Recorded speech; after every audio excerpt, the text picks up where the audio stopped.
Ultimate medicine as prescribed by Sri Nisargadatta Maharaj. The ultimate medicine as prescribed by Sri Nisargadatta Maharaj.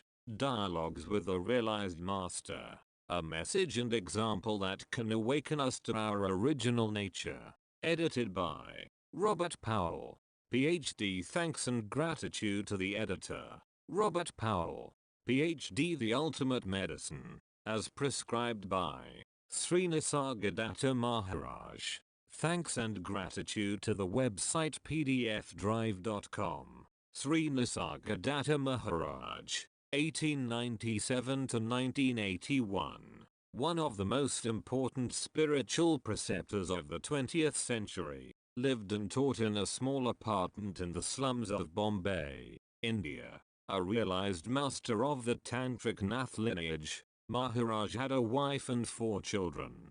For many years, he supported himself and his family by selling cheap goods in a small booth on the streets outside his tenement. His life was a telling parable of the absolute non-duality of being. The profound yet simple words of this extraordinary teacher are designed to jolt us into awareness of our original nature. Like the Zen masters of old, Nisargadatta's style is abrupt, provocative, and immensely profound, cutting to the core and wasting little effort on to trigger shifts in consciousness, just by gearing, or even reading them. A steady stream of Indians and Westerners, those fortunate enough to discover Maharaj during his lifetime, came to sit at his feet in the small loft where he received visitors. In the tradition of the sage Ramana Maharshi, he shared the highest truth of non-duality in his own unique way, from the depths of his own realization.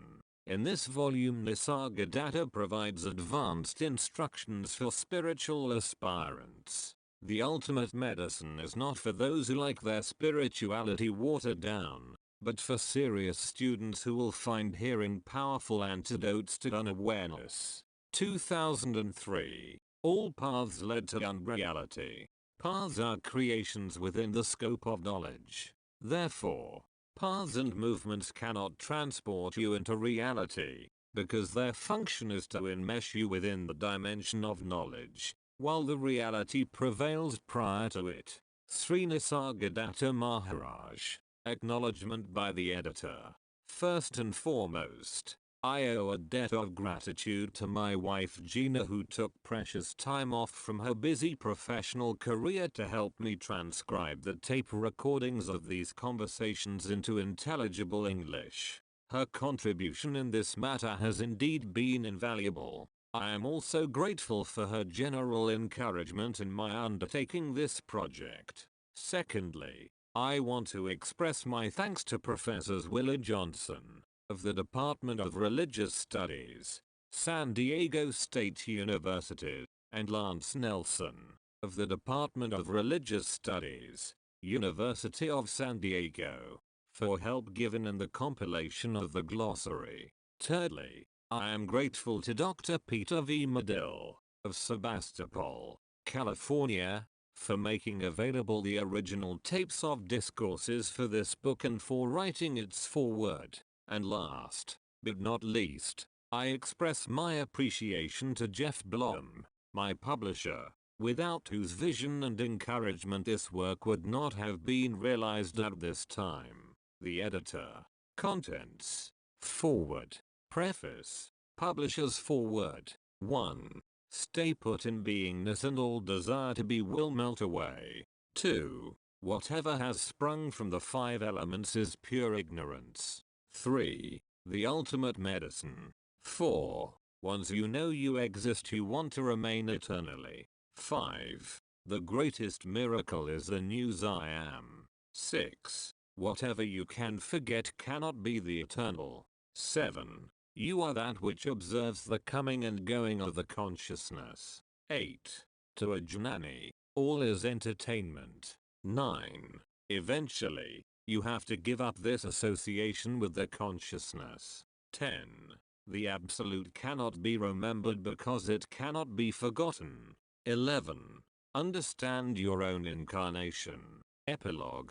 Forward by Peter Medill, MD. It was a great privilege to visit Sri Nisargadatta Maharaj a little more than a year before his death in September 1981. My journey had not been made on a whim, as prior to that I had been studying his teachings for several years, and, as also had happened to many others, I found myself with an irresistible urge to spend time in his physical presence. The Maharaj I met was clearly a very old man, in his early 80s.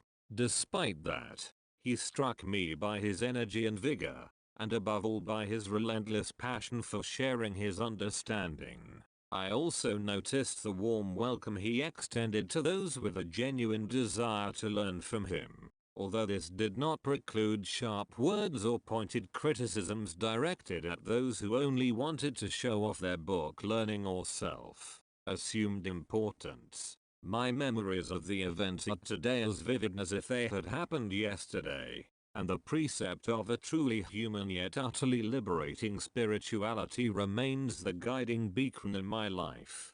I will forever remain indebted to this remarkable, unpretentious, but clearly fully realized soul for all that he gave and continues to give me. The talks found in this volume are carefully edited transcripts of the tapes made of conversations I and others had with Maharaj. Lately, there has been some argument as to which of his published works best represents the essence of the teachings, since it had become apparent that in the works following I Am That Maharaj, given his age and medical condition, was addressing his visitors much more tersely and with less patience, a teaching style from which some of his followers appear to be drawing erroneous conclusions.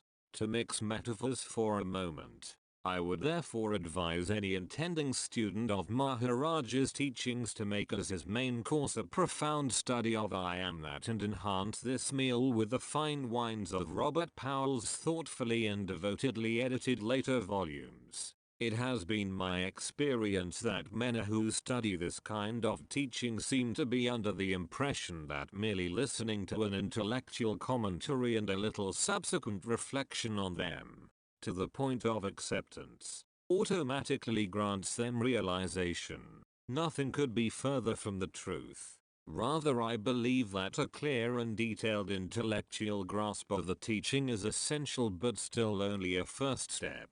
Next, students must reflect on the meaning of these teachings, to see how they contradict and undermine the assumptions made about themselves that are acted out in their everyday lives in a search for happiness and fulfillment. The final and most significant step is the single-minded application and translation of this initial intellectual understanding into the inner work and a profound behavioral and attitudinal change. That is, the transformation of our limited, self-defining consciousness into the unbounded and unfettered awareness that is the self of all. This, I believe, is the essence of spiritual emancipation. My strong feeling is that Sri Nisargadatta Maharaj will be increasingly recognized as a wholly admirable star in the spiritual firmament of our age. I pray that Robert Powell will see his considerable efforts result in a still wider appreciation of Sri Nisargadatta Maharaj's wisdom, and I add my vote of thanks to him for all his fine work in this area. Peter V. Medill, M.D. Sebastopol, California. Preface by the editor. Most of the discourses presented in these pages were given within the last year before Sri Nisargadatta Maharaj's death and can therefore be considered, like those published in the Nectar of Immortality, as the final teachings in more than one sense of the word. They are characterized by Maharaj's desire, in the waning days of his life, to address only the key issues involved and to do so on the deepest level possible. One cannot help but detect a great sense of urgency and a desire to economize on his dwindling physical energy. This did not allow him to give much time to beginners in dealing with repetitive questions and elementary principles, what Maharaj used to call kindergarten spirituality. Some readers of the earlier Nisargadatta books have told me they have noticed several inconsistencies in the material. They must bear in mind, however, that it does not concern a textbook of spirituality. These writings present a record of private conversations with a wide variety of inquirers with greatly different backgrounds, levels of spiritual development and capacities for understanding. Maharaj addressed each of his visitors according to his particular needs and circumstances. Thus, one person might be told to do a lot of meditation, and another, more advanced student, that there is no need for this at all and, in fact, it would be quite useless. He also used words in a very flexible way to suit the occasion. Whereas in the field of science and philosophy, absolute consistency may be regarded as a desirable goal. In the area of spirituality, such a requirement would indicate an inappropriate approach to a far deeper and subtler subject, and a sign of remaining ignorance. My advice to readers, therefore, is to accept the material in a holistic manner rather than attempting a microscopic, comparative, and analytical evaluation of textual components. One's openness or receptivity may well hold the key to any spiritual progress. Robert Powell, La Jolla, California, August, 1994. Publisher's foreword. I was staying in an Andashram in Kanhangad, Kerala, southern India in 1993. While there one day, a humble kitchen worker, Nityananda Shenoy, came up to talk with me. He produced a book that he asked me to look at. Initially I had no interest in it, but just to be polite I took it from him. The book happened to be the great classic by Sri Nisargadatta Maharaj, I Am That. Upon reading it I felt this was a work of great spiritual power and depth. After that, Shenoy often visited me and each time emphatically said that it was very important for me to publish Maharaj's work in America. At first I didn't take his suggestion very seriously, but nevertheless felt very inspired by Maharaj and believed he deserved much more recognition and respect than he was getting. Since it is the mission of Blue Dove Press to promote the life and message of sages and saints of all religions, I felt he would certainly be a foremost candidate for our publishing program. Two friends of mine, Matthew and Joan Greenblatt, longtime devotees of the great sage Ramana Maharshi and distributor of his books in America, are good friends of Robert Powell, the editor of this book. They came to know that he was looking for a publisher for some manuscripts by Maharaj. Strangely enough, though I had not told them of my interest in Maharaj, they suggested he contact Blue Dove Press, though other publishers were interested. After I had the opportunity to look at them, we jumped at the opportunity. We are pleased and proud that he has chosen us as his publisher for these and other books by him. We have 2 additional books by Maharaj in line to be published in the near future. A friend remarked to me, the lesson is beware of those kitchen workers. You never know when you are going to meet another brother. Lawrence, Jeff Blom, Blue Dove Press, Ultimate Medicine. Editor's note. The basic truth of what the great Advaita masters teach is essentially the same, which is to be expected since there is only one reality. However, different teachers lay different emphasis on various aspects of this teaching and to this purpose employ slightly different nomenclatures or use these terms in flexible ways as it suits their purposes. Thus, I amness and beingness and these conversations are generally used by Maharajas denoting limited states of understanding which are fundamentally based on a sense of separate identity,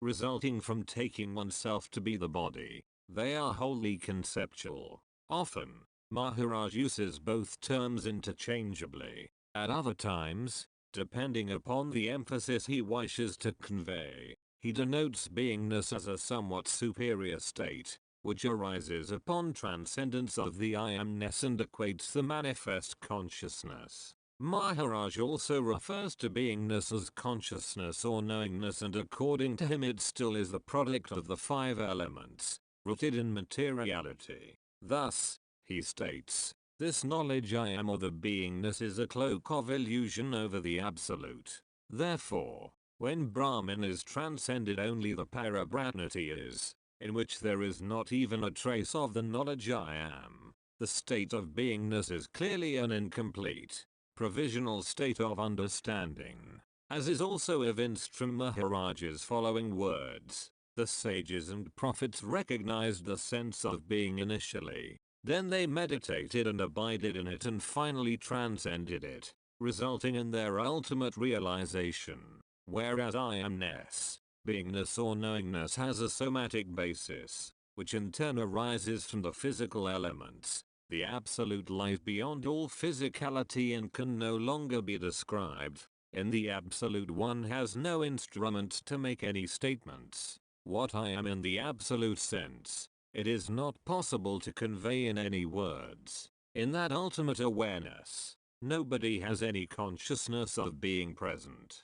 The presence itself is not there in the absolute. Maharaj teaches that upon transcendence of the individual consciousness into the universal manifest consciousness, the latter rests upon and lies within the unmanifest or Parabrahman, where the latter denotes that principle which was unaffected by the dissolution of the universes and is a non-state. He also declares, please apprehend this clearly, that you, the absolute, bereft of any body identity, are complete, perfect and the unborn. In his teaching, you, as the absolute, never have or had any birth. All forms are a result of the five elemental play. This Parabrahman lies beyond both duality and non-duality. Since it is prior to space and time, we can only properly talk of duality or non-duality within the physical mental sphere, that is within consciousness. It is the absolute or the ultimate subject, what one is, for there is no longer anyone or anything, not even the consciousness, to experience it. Finally, it must be noted here that other sages as well as classic Vedanta scriptures are commonly using I amness and beingness, spelled with a capital B, interchangeably with the Parabrahman or absolute. And the absolute is then referred to as consciousness with a capital C, and consistently denoted by the term self Sri Ramana Maharshi, and as the I principle, Sri Atmananda. Even this consciousness is not everything and it is not going to last for all time. Find out how that consciousness has arisen, the source of the consciousness. What is this body? The body is only an accumulation of food and water. Therefore, you are something separate from either the body or the consciousness. Sri Nisargadatta Maharaj. Jivatman is the one who identifies with the body-mind as an individual separate from the world. The Atman is only beingness, or the consciousness, which is the world. The ultimate principle which knows this beingness cannot be named at all. It cannot be approached or conditioned by any words. That is the ultimate state. Sri Nisargadatta Maharaj. Chapter 1. Stay put in beingness and all desire to be will melt away. Maharaj. That knowledge which experienced itself as Krishna, Buddha or Christ has subsided. It has become one with the whole. So if you abuse Christ, if you abuse Muhammad, if you abuse anyone, he does not come and ask you, why are you abusing me? Because that knowledge, that experience, has mixed with the totality. Similarly, now, you may be a very great person, you might be a dictator of the world, but when you go to sleep you forget what you were, your name, your body, your age, your sex, your nationality, everything.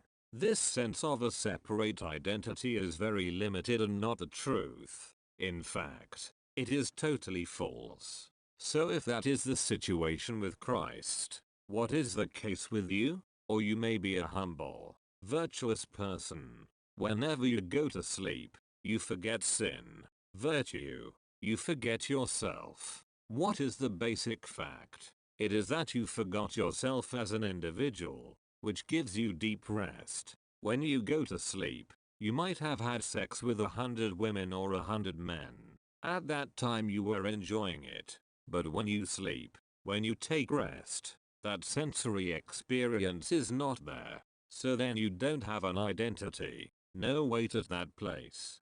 Don't say you are so and so. You are an individual. You are a man or a woman.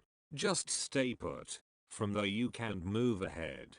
That is the truth. That is the fact. From there you can go to reality, and then whatever is manifested will arise and subside. It is like sunrise and sunset, waxing and waning. That desultory manifestation you cannot be. It cannot be the real you. Whenever there is a sense of individuality, personality, or a separateness, you have so many wants. You want to see a movie. You want to hear music. You want to play. You want to have sex. You want to eat fancy foods. You want to consume intoxicant. But when that sense of separateness is not there, when you are one with the totality, these things are not desired. And spirituality, or what you call religion, is mainly to understand this, that you don't require anything. You are a part of the totality, or reality. When you grasp that, you don't have any of these needs.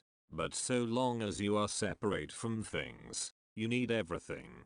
To exist as a separate individual constitutes the entire problem. And all these things, the various sense caterings, all reading, search for knowledge, for pleasure, everything is related to that. Once all that subsides, there is no more problem. Then the bliss you experience is true bliss. The foregoing, however, is not a ban on activities. Do whatever you want, but never forget the reality. Never forget what you really are. You are not the body. You are not the food. You are not this vital air prana. Whatever has appeared is a state, and as such it has to go. Most of you are not going to understand what is being said here, because you are taking yourself to be the body. Whatever knowledge I am conveying is not directed to the body with you as bodily entities, as different persons. So long as you are firmly convinced that you are the body,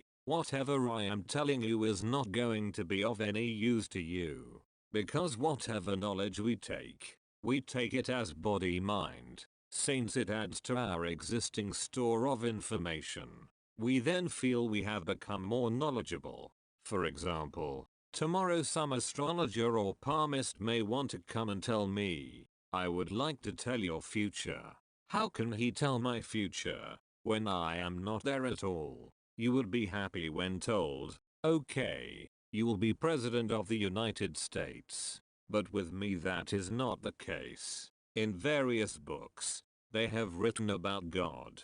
Has anyone said what God looks like? What he is really like? Hasn't he got the shape? Certain qualities? A God with attributes is still time-bound. Once time comes to an end, even his knowledge of being God vanishes. Just like a beggar dressed as a king. He may feel as a king so long as he wears king's clothes. Once he throws away the clothes, he knows he is a beggar. When we talk about God, we are referring to attributes, loving, omnipresent, omniscient, and so on. Yet all that is still time-bound. Once that experience goes, what is there left? Well, anything that has got attributes cannot be lasting. This is very clear to me. So what then can I ask for myself? Whatever behavior exists in this world, it is because of attributes, tendencies. For example, a person goes through 4 marriages and divorces in a month. Now that behavior stems from tendencies, qualities. But that which witnesses this behavior is beyond attributes. When that witness itself, which is I am, subsides, what remains? With the witness gone, all other things have disappeared. 2. By the same token, upon the arising of the I am, The whole of manifestation takes place. These two are not separate. They are one. I am is the witness. The entire manifest world is there because of this. That which is doing all this are the tendencies or attributes, or Maya. Just like the sun and its rays. If the sun is not there, the rays are absent. Similarly, if the witness is not there, the manifestation or Maya is not present. When I am arises, everything appears. When I am subsides, everything subsides. Now this is what I am trying to tell you. But you want something else. You want something about your future. Something which is part of manifestation. But I am trying to hit at it. You have been seeing me right from 5:30 in the morning, working, talking and doing all that. But nowhere am I aware of myself as a jnani, as something different. On the other hand, I have not forgotten the child of many years ago. Now 82 years back, I had the childish knowledge, the incomplete knowledge, which was born from the ignorance that I was born. Until the age of 3, I did not know anything. After that age, I was struck by my mother with what is a word, you know, concepts, and out of those concepts everything else came. Now this Maya is that which started 82 years ago. It is singing. Maya comes up, subsides again. It goes in cycles, waxing and waning. Now after some time, this childish knowledge, incomplete knowledge, whose base is ignorance, that experience which started 82 years ago, let us not call it an identity, will also pass away, wither away. This I am is an announcement. It is not the real. It has come out of something else. What the real is, I am not telling you, because words negate that. Whatever I am telling you is not the truth, because it has come out of that I am. The fact is, I cannot describe reality to you. I cannot explain it, because it is beyond expression. So from that, everything flows, but every time I say something, I am aware that it is to be negated. Not this, neety. That is my experience. And further, I have not seen God, have not seen anything else. But about my own experience, I am very sure, and that is what I am telling you about. I am not quoting anyone, because that food body is there, and that slice of bread, the I amness appears. Since this is dependent on the body, it is ignorance. Therefore, this I amness knowledge cannot remain permanently. It is a function of this food body. So long as the food body is present, this I amness will remain. Thereafter, it will go. As was said before, the same child knowledge, that I amness, still persists. The I amness view appeared in the child body, as it is here today. But because of Maya, continuous changes take place. The situation has changed, but I amness still continues. For how long? For so long as the food body is viable. When the food body is dropped by the vital breath, the I amness will set. So I amness is not permanent either. The consciousness is not permanent. Our Prime Minister has some firm ideas about himself and whatever concepts he entertains. He does not want to change them. Ideas of God, etc. We human beings have so many pet notions, preconceived ideas. Whenever we listen to somebody whose idea tallies with ours, we agree. Otherwise, we reject. Similarly, those jnanis who state they are established in the absolute are actually in beingness. They are known as sages. They like certain ideas, certain concepts, and they want to propagate those. But they propagate only idea, and an idea is not the truth. Truth is the state beyond concepts. You take the seed of the banyan tree. It is very small, smaller than the mustard seed. The seed is very subtle, but all the gross matter is already inside it. Do you see the paradox? Similarly, Your essential being is the subtlest, yet it contains the whole universe. Another point is, what do you mean by seed? Bija means second creation and thus signifies that the past is being repeated. It was a tree. The tree got concentrated in the seed, and the seed ray creates the past history it contains. Visitor, the I am is in the seed. At this point, when one is aware of the I am, the seed, to become the absolute, Maharaj, you are itself the seed, you are I amness. You don't grossify it even by words. The inner core, the self, what is inside, all this is inside that seed. Visitor, Maharaj also said that the inner core is light. Maharaj, no, light here is meant only symbolically. It is not light like this. Self-luminous. Everything is truth. The absolute. This Brahman is created out of your beingness. All this Brahman is illusion. Born out of ignorance. For your beingness, from the absolute standpoint, is ignorance only. Again, out of ignorance, this beingness develops everything. The entire manifestation. On the absolute, beingness appears and out of that comes illusion. And the illusion occupies the truth. Visitor, so what is our way of reversing this process? Maharaj, recede, recede. The lion wherever he goes, looks back. Like that. Look back. Go to the source, the seed. When you pursue the spiritual path, the path of self-knowing, all your desires, all your attachments, will just drop away. Provided you investigate and hold on to that with which you are trying to understand the self. Then what happens? Your I amness is the state to be. You are to be and attached to that state. You love to be. Now, as I said, in this inquiry your desires drop off. And what is the primary desire? To be. When you stay put in that beingness for some time, the desire also will drop off. This is very important. When this is dropped off, you are in the absolute, a most essential state. Visitor, that is the exact feeling that came over us today. There is a certain sadness in realizing that and yet a greater understanding of the absolute. Maharaj, sadness, because that I amness was sad. Laughter. Visitor, you know that there is being. And you are going towards non-being. And there are all the things of being and you know that they are really nothing.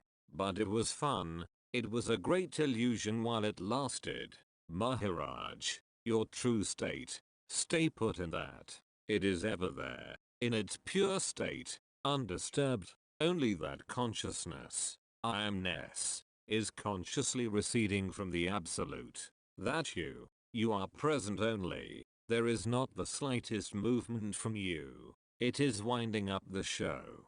Visitor, would you say that a little more clearly? Maharaj, yes. When you are in consciousness, you understand the nature of consciousness and you recede. Your progress continues. This consciousness is slowly extinguishing itself. Knowingly it is disappearing. But nothing affects you, because that is the absolute. Just like when the flame is gone, the smoke is gone, the sky remains. Visitor, beautifully said. Maharaj, that is the Brahman of death, the moment of death. Watching occurs, the vital breath is leaving the body, I amness is receding, vanishing. That is the greatest moment, the moment of immortality. The body, the flame, that I amness, is there. Its movements are there, and I observe, and it is extinguished. The vital breath deserts the body. That flame is not there. You observe that. That observation occurs to you. The ignorant one at the moment of death is in great fright. He is struggling. But not the jnani. For him it is the happiest moment, the most blissful one. But the fact is that you are going all over the place. To saints and ashrams and all that. Collecting knowledge in your capacity of being an individual. Don't do that. Go beyond. This amassing of knowledge is not going to help you, because it is in a dream. This dream will repeat itself, as a human body, as so many other bodies, as an animal or as a god, anything. That is not the point. Try to understand what is being said here. That only is the solution and will lead you somewhere. What is the relationship between me and you? I don't care whether or not you come here and listen. If you find it, you take it. If you don't want it, go away. The space in this room is neither against nor for, nor in love with, the space in that other room. It is one. Similarly, I am not bothered. The knowledge I am giving out is like a stream, like a flowing river. If you want to utilize it, take the water, drink it, assimilate it, let it flow by itself. I am not charging you anything. You are spending a lot of money every day. Come on. You keep the money and take my water. Similarly, while talking about it, I take you to the source of the spring. There, water is coming out in a trickle now. This trickle subsequently becomes a river, an estuary, and finally the sea. I take you to the source again and again. Once you arrive at the source, you come to know that actually there is no water. The water is purely the taste, the news that I am. This body-mind is created out of mischief. So whenever I say, don't ask from the body-mind consciousness and you comply with that, it means you are out of mischief. You will not ask any more mischievous questions. After listening to these words and understanding their meaning, stay convinced that you are that, you are the totality. Then, out of that, tremendous blessings will come your way. You become a Mahu. That is, you merge into yourself. Union with yourself. There is only one principle. The principle is that you are. Because you are. Everything is. Hold it firmly to yourself. What is your aim? Do you really want what I am talking about? You have heard what has been said. Now live accordingly, and remain with it. You are indulging in worldly activity continually. Now before you go to sleep, forget about all that and start reflecting on reality, because we can all break away from society. And the next thing is, don't run from door to door. I am of the opinion that most of you are doing that, just amassing knowledge. There is no point in that. Take one sentence of what has been said here, and stay with it. That is enough. That will lead you to your source. My word, as knowledge, if planted in you, will remove all other words, all concepts. So for this purpose, I will tell you a story. One person takes another person to an hotel, makes him eat something. Afterwards he tells him, in 6 months you are going to die, because I have put some poison in the food. So that fellow gets frightened. He leaves him and meets another friend of his and tells him what has just happened. This man says, don't worry, you see this glass, it is filled with urine. Come on, you drink this. If you do, you will survive. There will be no death for you. So that man drinks it. What happens? He didn't die. So with the first concept, I am duly poisoned. He is full of fright and convinced that he is going to die after 6 months. Later the second man gives him another concept, that he is not going to die, and he survives. He goes beyond death. One of the attributes of life, of the vital air, is getting concepts, ideas, creation, over and over again. Who understands this? A person who has searched for himself. Only when you do that, you become aware of all this. The source of all happiness is your beingness. Establish yourself there. Be there. But if you get yourself involved in the flow, then you will come to misery. You understand what is the flow? All that Maya, the activities. You try to derive pleasure from the activities. This is a product of the illness. Whatever I have told you, reminisce on it. Chew it. Be still. because it will lead you to stillness that way. It will be clear to you that just as with the 5 fingers of the hand, this body of yours is made of the 5 elements. Because of the 5 elements, 5 the body is there. Your beingness, the consciousness, is the essence of what is to appear as the result of the vital breath which is circulating in the body. And when that consciousness disappears, or the vital breath deserts the body, everything disappears. This should be very clear to you. Just as this spark comes about because of this chemical ingredient, referring to his cigarette lighter, everything is present only because this food is there. So you understand that your I amness or consciousness is there because of this food body, and because the vital breath is there, and you will be able to watch all these elements, your body, the vital force, and your beingness. When you are in a position to watch all that, you get established in reality. One can get rid of habits only with considerable difficulty. Once the habits are formed, it takes quite some time to get out of them. Similarly, although you have got this knowledge now, what it gives you, you don't know yet, because you have been associated with the body-mind for such a long period. To get rid of that will take some time. But for you to become established in the knowledge, reflecting and meditating on it is very essential. For that it is necessary to quit one habit you are normally given to and substitute another habit. Now what is this substitute habit? It is to think constantly that you are not the body. For example, if you engage yourself in a quarrel with somebody, observe and understand clearly that there is a quarrel started by your mind, but you are only its witness. If you don't participate, whether there is a quarrel or not is no longer a concern. All the worldly activities happen through the mind. If you think I am the body-mind, then you are doomed. When you are absolutely one with Brahman, you don't resort to mind. So there is no sound or you cannot talk. You stay put or keep quiet.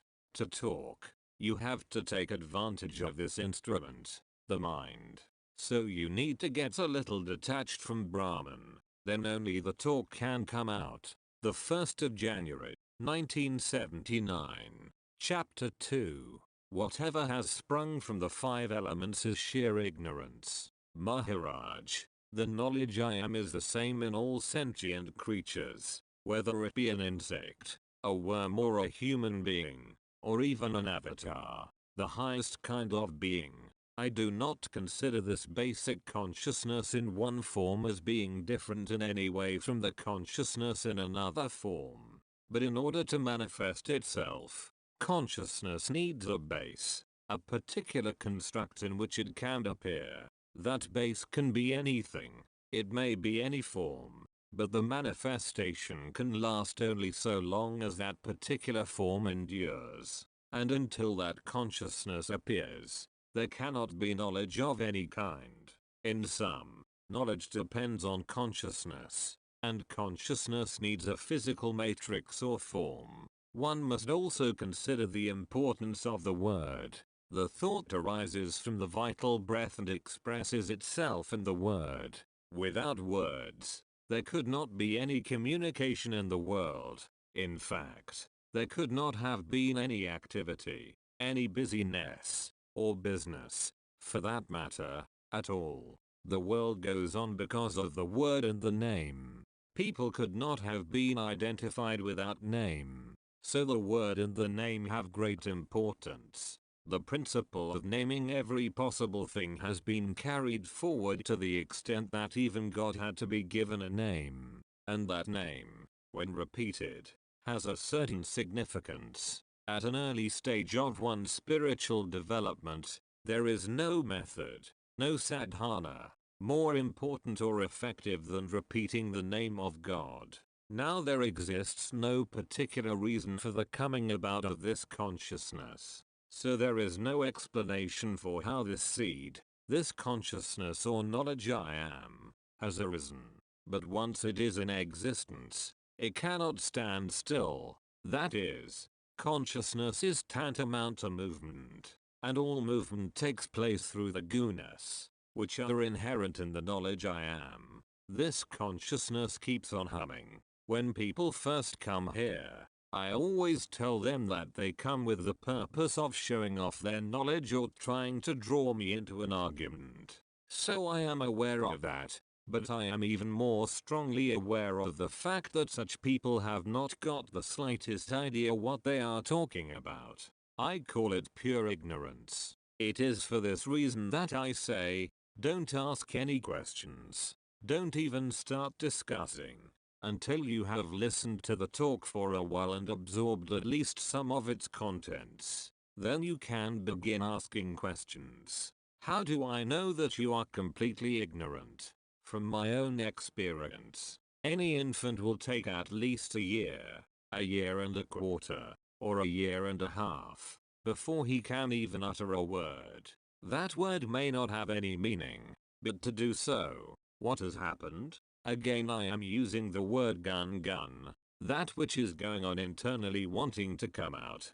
Thoughts, odd words, whatever it may be, and it does come out. Now, where did all that originate? Where is the presenter of the speech? Speech is only for animals, which includes humans. Now that is still part of the knowledge I am, which is within them. This gun is within the knowledge I am, which includes the physical form, the gun entity and the knowledge I am in the physical form. That whole bundle has been created out of the 5 elements. So up to this point, the whole thing can be said to be entirely mechanistic and therefore pure ignorance. Maharaj uses the Marathi word gun and expresses itself through the 3 gunas. These gunas act according to the form which has come about, and that form has resulted from a particular food.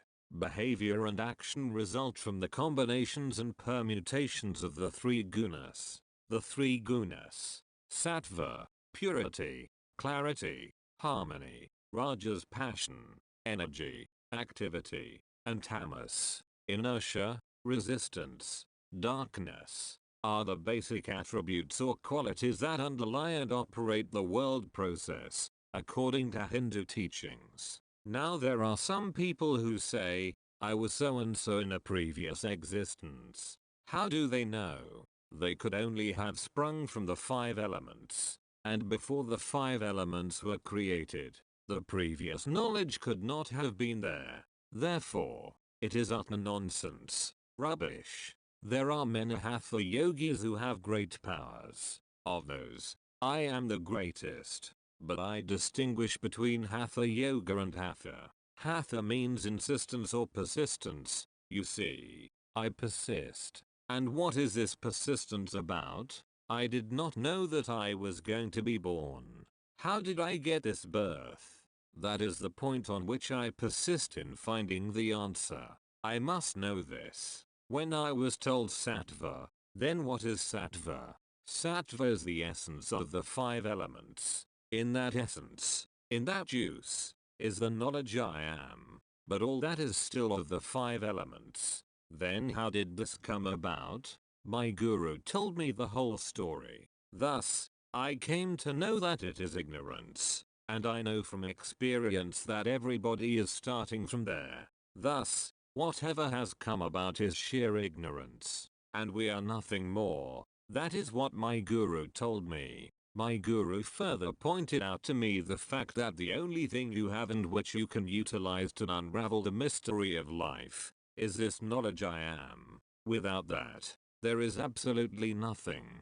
So I got hold of it, as my guru advised me, and then I wanted to find out how the spiritual aspect of me came about without my knowledge. That my guru further pointed out to me the fact that the only thing you have and which you can utilize to unravel the mystery of life is this knowledge I am. Without that, there is absolutely nothing.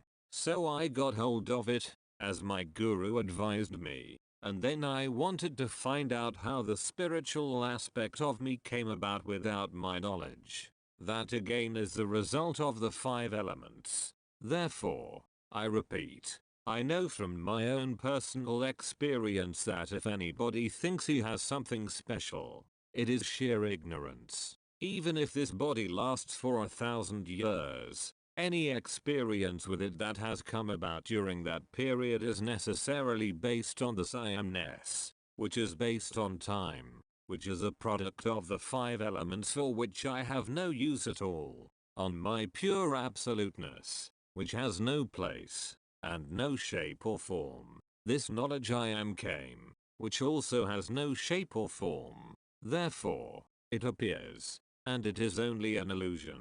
Intelligent people, extremely intelligent people, come here and ask me questions, and I answer them. So what happens? They don't accept my replies. Why? Because they ask me from the point of view of identification with the body-mind, and I answer them from a point of view which is without such identification. So how can they understand me? How can the answers possibly tally with the questions? Who are asking the questions? It is the persons who see themselves as existing in time, with the birth of the physical body as their base point. Therefore, they ask questions from that point of view. But that view is false. It is a figment of their imagination, purely a bundle of memories, habits and imagination. They consider that as the truth. Yet it is sheer ignorance, having no basis in reality at all. The day to which you are attaching so much importance met you when the body was born, and from that day onward you have been considering yourself as that body. What was there before the body came into being? Only that may remain after the disappearance of the body and the elements. And before that body is gone, on that final day, even the memory of existence during the prior period will disappear. So whatever happens between appearance and disappearance of the body is only a bundle of memories. Whatever you have accumulated is merely entertainment. All that is in memory and everything will disappear. Now if you had really accepted this through proper understanding, you would not care whether this body remains or goes. When the highest principle, this beingness in the body disappears, how can you talk? When that primary principle has gone, is there any value left? First the beingness is to disappear, then also, the body will disappear, but the beingness will never know that the body is disappearing, because the beingness itself will already have left. When a child is born, after a year or two, he is able to talk. From where has this capacity developed?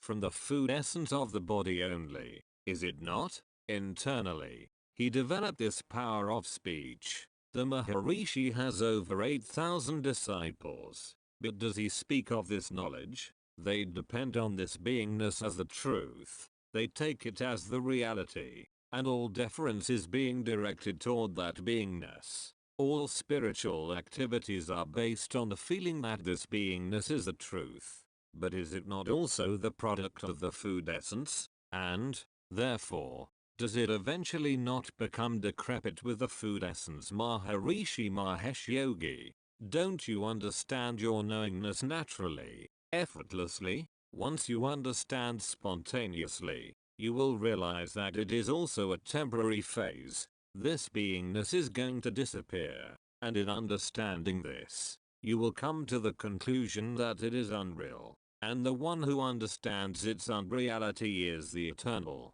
Now, continuing to explore in this vein, can you hold on to some identity that is exclusively yours, that will not disappear, without the help of some food essence? Can anybody talk? And can anybody incarnate himself without the help of a body? Maharaj has just received an invitation to go by car to a village to talk to the people there. Will anybody be able to understand this kind of talk? What I'm driving at? The problem is, after such a talk, might the people not obtain my address and come to get me? No, the locals may not. They are not such type of people. But the foreigners may try to attack me, because I am criticizing Christ. I have indicated knowing the true position of Christ, because he talks about the same thing.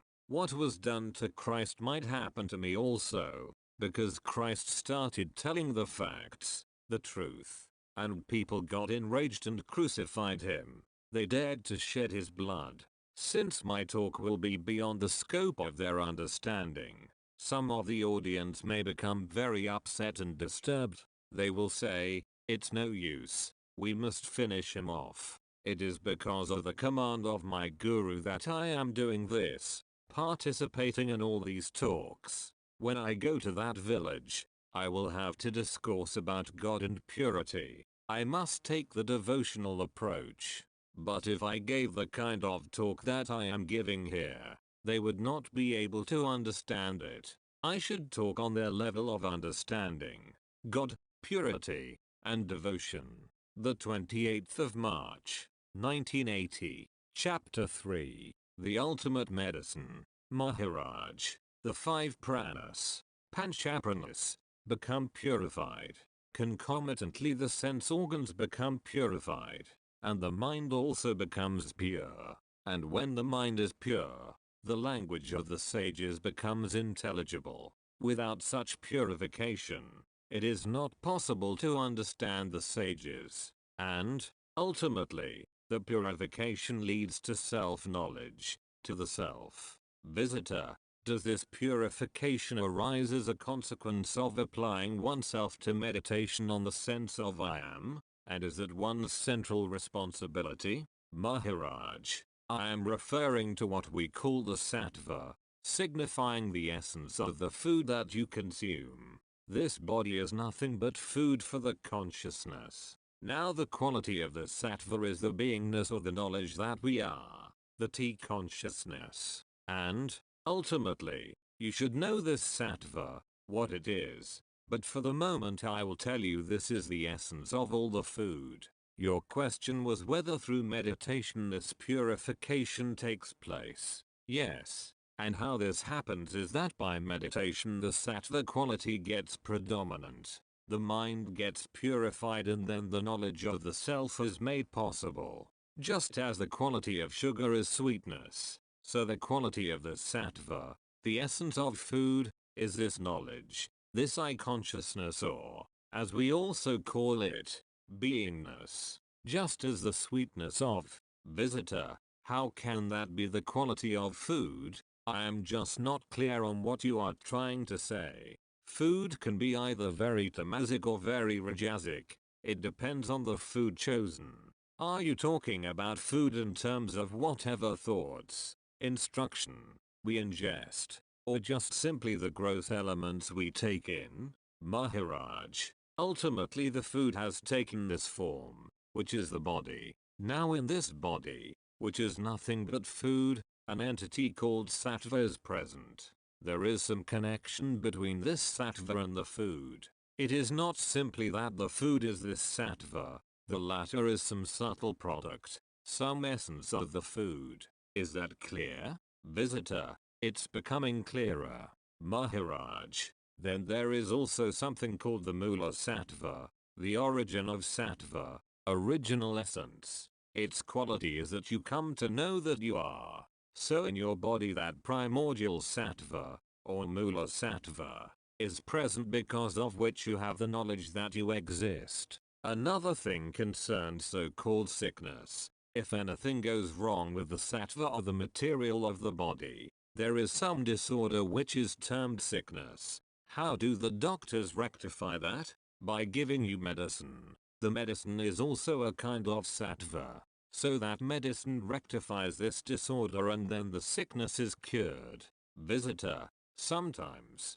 Maharaj, actually, this beingness or knowingness itself is the misery. Prior to the appearance of the beingness you did not have any problems. They started only after its appearance.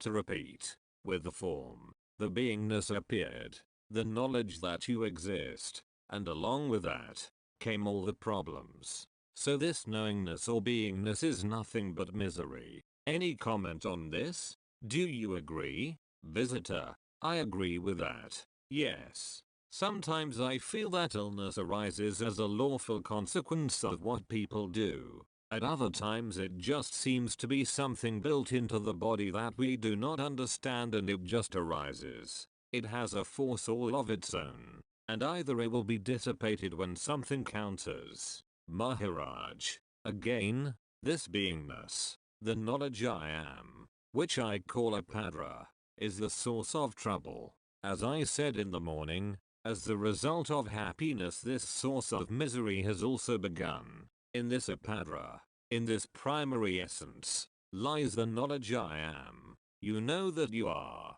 Visitor, I have no argument with this. Maharaj, you see, the quintessence of this body essence is ultimately the knowledge I am. That is sustained by this food essence body. Do you follow? Visitor, I follow it. Maharaj, now, this quintessence that is the knowledge I am. In the period of a day, there will be moments when miseries are experienced by it, because it is in its very nature to experience those. Thus, with the appearance or happening of this I amness, miseries are bound to follow, a natural corollary. Visitor, they usually outweigh the pleasures. Maharaj, this beingness has two aspects, deep sleep and the waking state. I amness means that the waking state is there or the deep sleep state is there. So, visitor, how do you mean I amness signifies the deep sleep or waking state?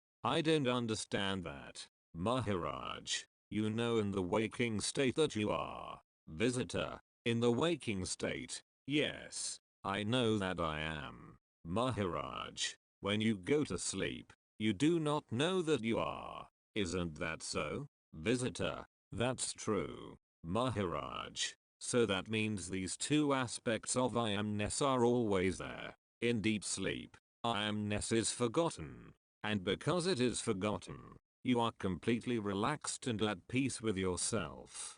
During the waking state, to know that you are is itself a misery. But since you are preoccupied with so many other things, you are able to sustain that waking state. This quality of beingness, the knowledge I am, cannot tolerate itself. It cannot stand itself, alone, just knowing itself. Therefore, that Rajaguna is there. It takes the beingness for a ride in various activities, so that it does not dwell only in itself. It is very difficult to sustain that state, and Tamaguna is the basest quality. What it is doing is that it provides one with the facility to claim authorship for all the activities. The feeling I am the doer. Rajaguna takes one into all the activities, and Tamaguna claims authorship or doership for those activities. But understand fully that whatever is happening takes place because of these three qualities. Sattvaguna, Rajaguna, and Tamaguna. They are not your doings. You are completely apart from that. I stress that time and again.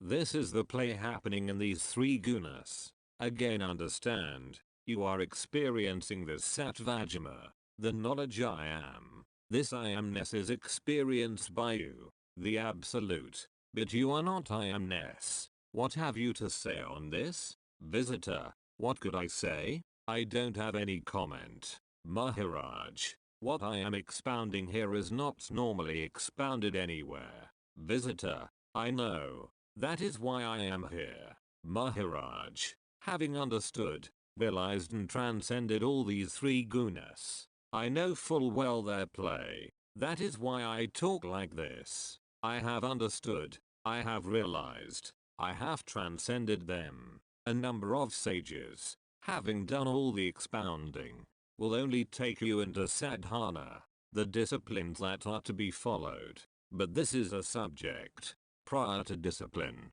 subtler than any discipline, a most subtle one. Visitor, and yet at the same time the activity that he enjoins us to undertake purifies the play of those gunas in the sense that they don't keep drawing our attention back into the world. Because, unless there is some responsibility on our part, which Maharaj insists upon as much as anyone else, the play of the three gunas will be just random and you will be like a ball kicked around by a bunch of dolphins. Maharaj, By following what was said, it will be realized that whatever is happening only in the realm of these gunas. And in this process it is realized one is not part of their play at all, becoming more and more detached from all worldly activities. One transcends the gunas and knows one does not dwell in their realm. When you are involved with the gunas, you want to have so many things from the world. But when you thoroughly understand that you are not these gunas, then you want or expect nothing. Visitor, is sadhana necessary? Sadhana, the discipline, is only this, the knowledge which is dwelling in this body, the quintessence of these three gunas, the knowledge I am that. This is the initial step. You must be one with that. You must abide in that only. You have to think I am not a body but I am that formless, nameless knowledge indwelling in this body. That is, I am. When you abide sufficiently long in this state, whatever doubts you may have, that knowledge I am itself will sprout out with life and meaning for you, intended for you only, and everything will become clear. No external knowledge will be necessary. Visitor, is any technique required for the sadhana? Maharaj, only conviction. If you are thinking of any initiation, only the words of the guru that you are not the body, that is the initiation. Stay put there. In that state, it is spontaneous, natural. That's Shraddha, faith. What is that faith? I am, without the words, whatever you are, that itself is the faith. Now you have to elevate yourself to the state of Brahman, that I am itself is Brahman. This is the condition you have to develop. Visitor, for that, is it necessary to sit in seclusion for a certain period of time? Maharaj, until you abide in that firm conviction, probably you will have to go into seclusion. But once you abide and stay put firmly there, you know you are that only. Then even if you are in a crowd you will not have a fall from that. Visitor, at the moment when you are realized, you are that. Other times, you are only contemplating that you are that. You are trying to believe that you are that. But the moment the conviction comes, is that the realization? Maharaj, yes, that is the moment to know. Visitor, so when you are realized, what are the signs of realization? Maharaj, no symbols are available, because only you shall prevail at that moment. Visitor, but will one see anything specific? Maharaj, you know, surprisingly, there may be so many things you see. You might see lights. All this illumination is due to what? To Atranajyoti, the light of the self. Self-illumination. Visitor, I have read in several books that simultaneously with the realization, there is an awakening of the Kundalini. Is this a fact? Maharaj, what you are saying about Kundalini happens to him. I am not dealing with that. Visitor, happens to whom? Maharaj, to the one who is expounding that idea. I don't deal with those concepts. That is Muktananda's sphere. Visitor, and several other people say the same. Maharaj, my approach is different. I don't expound that. Visitor, is the result not the same? Whoever attained realization, we are merely told about it, but there is no actual proof. We are told by the realized yogis, that whenever they got realization, supernatural powers were required. Strange lights appear to them. They went into a different sphere. Something terrific happens to them at the time of realization. Maharaj, you might also have visions of various gods. Anything might happen, but that does not mean that you should dwell on those various concepts. Visitor, yes, but can those things happen? Maharaj, yes, but in the process of trying to experience and observe all these things, it is easy to forget the way towards self-realization. Those people are studying, as it were, on the TV screen. That means they still want to be in an experimental state. They do not transcend that. Visitor, what Maharaj is expounding, speaking the language of the Gita. Is it Jnanamog, Maharaj? No, not the Jnana path. Abidance in knowledge is different. Jnanamog means you are walking a path. Your destination is the knowledge I am. Abidance in that knowledge. Visitor, that is, according to the Gita, Jnana. Maharaj, Mag means you are always trying to walk. I do not want to do any walking. When you talk about path, you think the destination is far off and you have to walk there. The point is that you are right at the destination. So where is the necessity of any path? Visitor, is it easily attainable? Maharaj, spontaneously. It is the natural state, the destination. Unfortunately, you are connected with various types of concepts, and you are bogged down in the quagmire of those concepts. As it is, you are as most spontaneous and natural. Visitor, again, I will put it in another way. In the Gita, Maharaj, I do not want you to seek support in anything external. There are only two entities, you and me. Don't introduce a third person or a third support. The dialogue is strictly between us. Visitor, what difference is there between you, Maharaj, and Lord Krishna? Maharaj, I don't know what you mean by difference, for that term does not occur in my vocabulary. Visitor, so if I quote Lord Krishna of the Gita, for my own satisfaction, is it, if you don't enlighten me, who else will? Maharaj, the knowledge you are is Lord Krishna. Visitor, okay, so my knowledge, Maharaj, that is Krishna. Visitor, my knowledge is that devotion is the easiest way, and either Rama, Krishna or anybody, even Guru, you concentrate on that. Don't even think that I am, who I am, this and that. It is better to be an ant than sugar. And with devotion you take his name, the Lord's name, or the Guru's name, and you get the realization. You even get the jnana. By only bhakti, blind bhakti, without even thinking who you are, what you are, that knowledge itself, I am that, will dawn.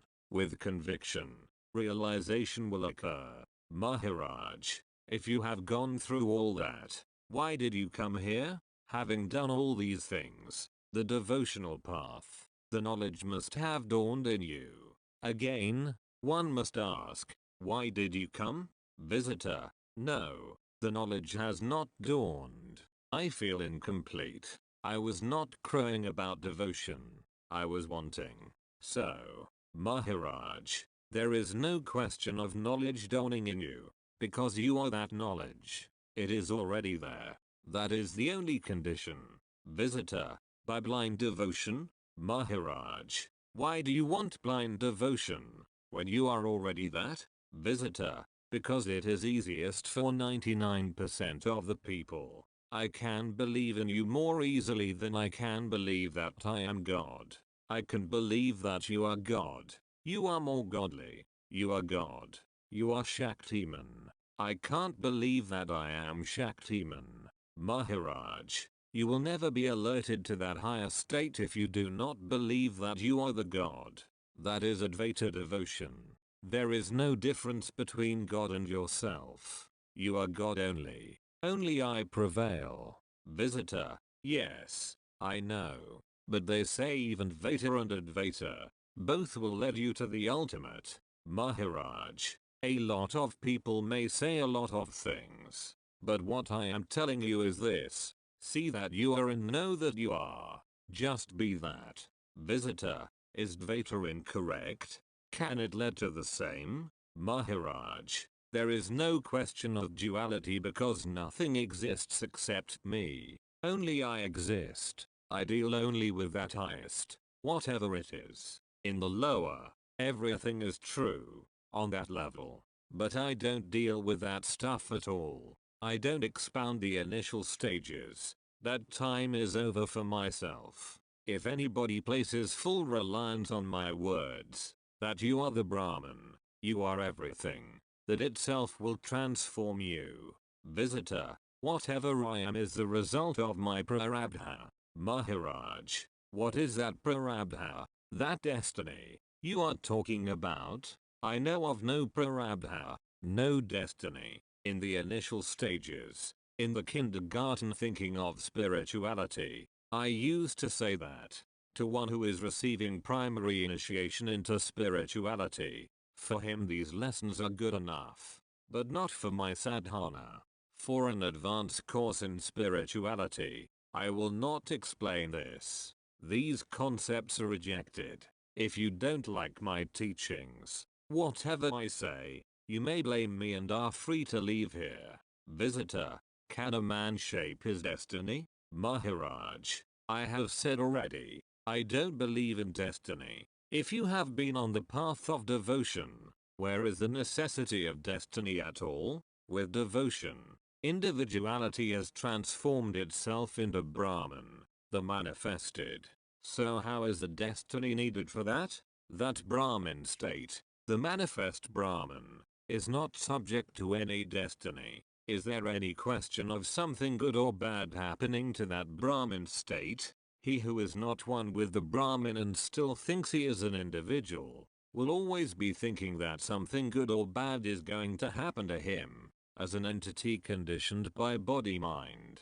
What have you got to say? Your comments, sir. Visitor, one of the things that I feel very strongly is happening in the prarabdha, karma playing out in one's present life, destiny, West, through the Eastern teachings from such representatives as Maharaj and Ramana Maharshi, is that people are so aggressive in attaining things, and when they get bored with attaining material benefits and sexual satisfactions and all the transitory pleasures of drugs, they turn to the spiritual life, but their view of spirituality is still conditioned by the same motive for attainment. Maharaj, you have to understand, in the West people go toward spirituality because they are getting bored with this subjective worldly life. So one must understand what is the cause of the misery. That source you must find out. Is it not necessary? Visitor, I believe it absolutely is.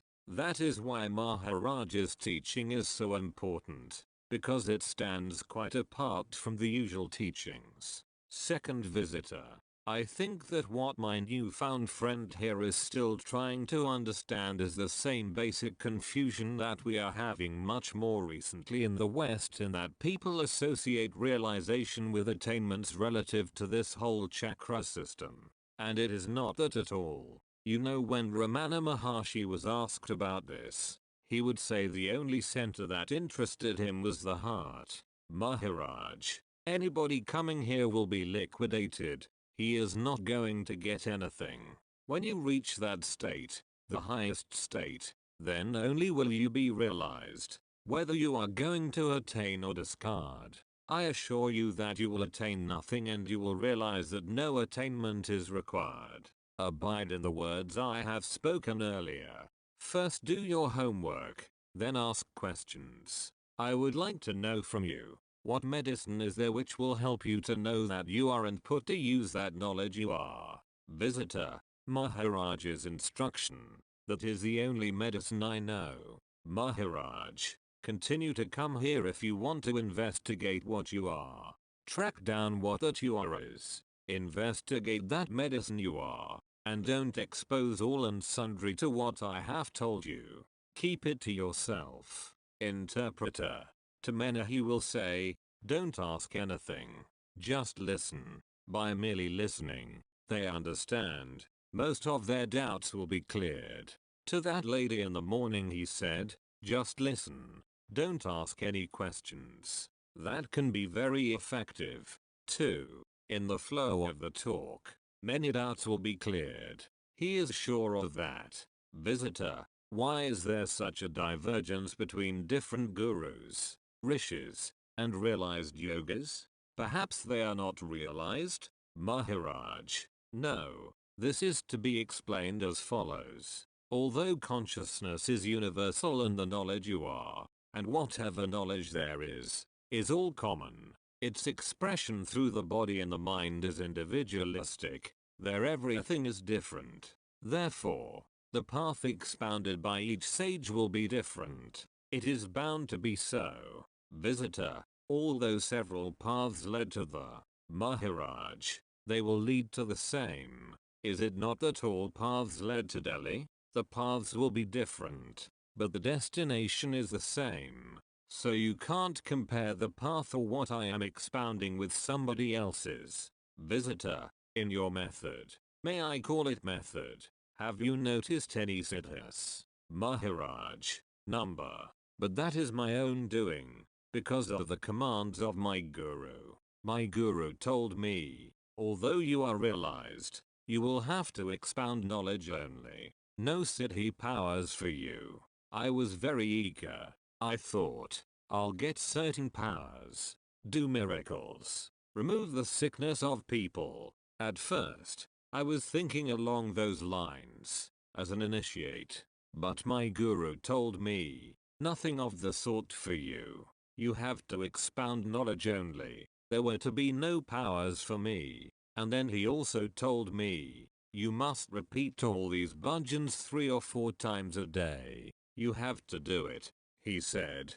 For the sake of all the ignorant people we have to do this. I do not want to take you by the traditional, conventional, tortuous ways. That is why my teachings are better liked by the foreigners. Because none of this traditional, conventional thing is there. Visitor, the worshipping, the rituals, nothing is there. Maharaj, that is the devotional path. But what I am giving you is Atma Yoga. I am not doing Bhakti Yoga, that is, bhajans, etc. It is happening, going on by itself. Bhakti Yoga means a devotee trying to link up with God.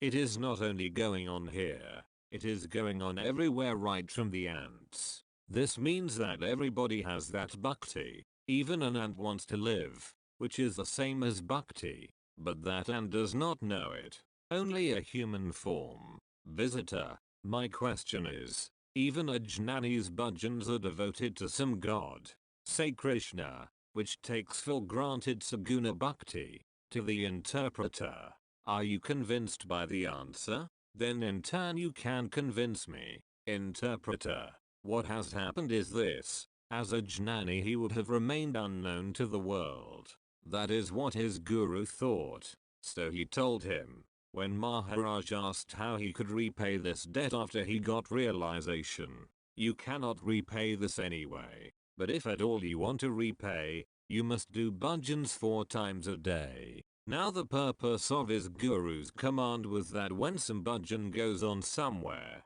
people were alerted to the fact that this is a place where worship of God is taking place. So that is how people started coming here. Initially, they were mainly Indian people who were not primarily interested in knowing themselves, but who had faith in God. Those people came first, and subsequently others started flowing in, like Morris Friedman, and thereafter that book, referring to I Am That, was published. Ultimately, you came to know of these teachings because of him. So the purpose of this bhajan was indirectly to let people know about him, otherwise, he would have remained absolutely unknown. Visitor, it may be correct, but there must be some more to it. Interpreter, because of this bhajan, people get elevated, don't they? Normally, we practice whatever he tells you right at the moment. He wanted to elaborate a little on this point. Presently, when we are putting the same question again and again, he will not reply at all.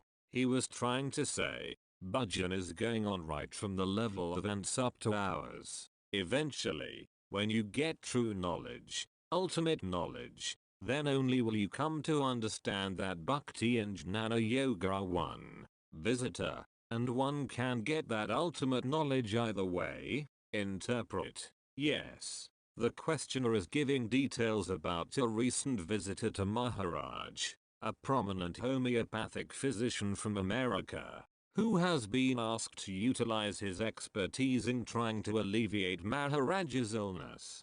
Maharaj, since I am abiding in the state which is prior to the gunas, the disease has had no effect on me during the past 3 months. I am not taking on any fear of that disease. I have avoided these 3 gunas forever, and whatever is happening in the realm of these gunas only. The gunas are doing all this. I am the knower of the gunas and their realm, but I am not the gunas. Now this disease which is said to be here, on what is that disease? Certainly not on me. That disease has occurred on that to which the name birth has been attached. Therefore, that which is born is suffering from the disease, not me. Then the next point is, Vihat exactly is born. What is born are the 3 states, the waking state, the sleeping state and the knowledge I am. This consciousness, the body and the vital breath would not be able to function if this consciousness were not present. So these are the 3 states which have been born. And these 3 states work through the 3 attributes, gunas. So these 3 states and the consequent 3 attributes, that bundle has been born, and whatever happens to that bundle only. I am not concerned with any of that. I very clearly see that which has been born, and I also know that I am not that which is born, and that is why I am totally fearless. I am entirely without any reaction to a disease that would otherwise be traumatic, knowing that I am not that which is considered to be born, yet there is a little attachment to it. In what way? Attachment is to that with which I have been associated for a long time. There is that speck of attachment only because I have been attached to this body for 80 years. So I meet somebody from my hometown, whom I have known for a long time. He comes and goes away. I bid him goodbye. Now what happens? The fact that he is leaving or has left is not going to bother me. But when he leaves, there is that mere speck of attachment because something or somebody I have known for 80 years will be leaving. But that is all. There is not that firm attachment that usually occurs. This consciousness, which is really what is born, mistakenly attaches itself to this body and thinks it is the body and works through the 3 gunas. That is the association, and it is that which is born. But I have nothing to do with this. In the Gita, Lord Krishna tells Arjuna that you are not killing somebody, nor is anybody getting killed. The whole thing is an illusion. The sweetness is the quality or nature of sugar, but that sweetness is there only so long as the sugar is present. Once the sugar has been consumed or thrown away, there is no more sweetness. So this knowledge I am, this consciousness, this feeling or sense of being, is the quintessence of the body, and if that body essence is gone, this feeling, the sense of being, will also have gone. This sense of being cannot remain without the body, just as sweetness cannot remain without the material, which is sugar. Visitor, what remains then? Maharaj, what remains is the original, which is unconditioned, without attributes, and without identity. That on which this temporary state of the consciousness and the 3 states and the 3 gunas have come and gone. It is called Parabrahman, the Absolute. This is my basic teaching. Have you any questions on that? Visitor, I have no fundamental quarrel with it. The only thing I remember from carefully reading the books is that he says there is this tangle of memories that survives with the ordinary, unenlightened person. Is that completely undone in his state? Notes by the editor. The question whether memories continue after disappearance of the beingness frequently crops up because of its alleged relevance to the possibility of rebirth. It is fueled particularly by 2 statements made in I Am That. Acorn Press. First American edition. Pages 12 and 381. To the effect that certain memories are preserved, which may be taken as an affirmation that the personality continues after physical death. But, on the other hand, Maharaj states in the same breath, quite unequivocally, that although the memories continue as images and concepts, they do not continue as belonging to the same person. They merely supply the energy for a new person. Thus, the old personality does not undergo rebirth. Generally, Maharaj has an aversion to dealing with this issue.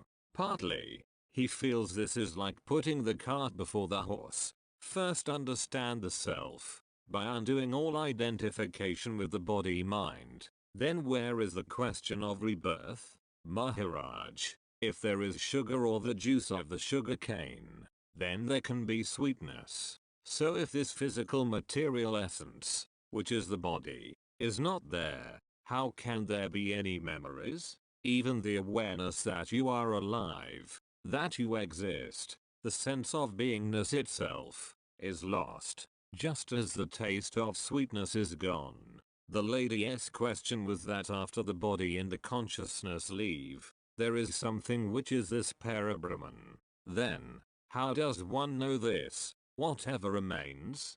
How does one know that there is something? Look at it this way. Now there are 20 people in this room. All 20 people leave. Then what remains is that. But someone who has left cannot understand what it is. So in that Parabrahman, which is unconditioned, without attributes, without identity, the identity comes only when there is the knowledge I am. So if that itself is not there, who is there to ask? This is to be understood, not by someone with the body-mind identity, but it must be experienced, and in such a manner that the experiencer and the experience are one. Therefore, you become the experience. Only that way you can know, and it is not the mind that knows it, the very mind has come subsequently, after true consciousness. If someone asks, what is this Parabrahmaj like, the answer is it is like Bombay. Don't give me the geography of Bombay. Don't tell me about the atmosphere in Bombay, but tell me what is Bombay. Is it possible to say? You cannot. So also there is nothing you can say, this is Bombay, or this is Parabrahman. If I ask you, give me a handful of Bombay, you cannot oblige. Similarly, there is no giving or taking of Parabrahman. You can only be that. In fact, the concept or the thought I am itself is not there. The question was, is it like sleep? Sleep, as I told you, is an attribute of that which has been born. So find out, what is it that has been born? Before the birth, even the thought that I exist is not there. Go home, ponder on it, because it is something that must unfold itself. You can't use your brains or thought on it. The absolute is not easy to get. All manifestation comes only from a speck of consciousness. Maharaj is addressing a particular lady in the audience. Will you remember what I told you? Visitor, I will make an effort. Maharaj, remembering something, whatever it is itself an aspect of that consciousness which you are. If you don't have that consciousness, the question of remembering or even thinking does not arise. So the place to start is with this consciousness. And this consciousness can't be there without the body. This is the mystery that is to unfold.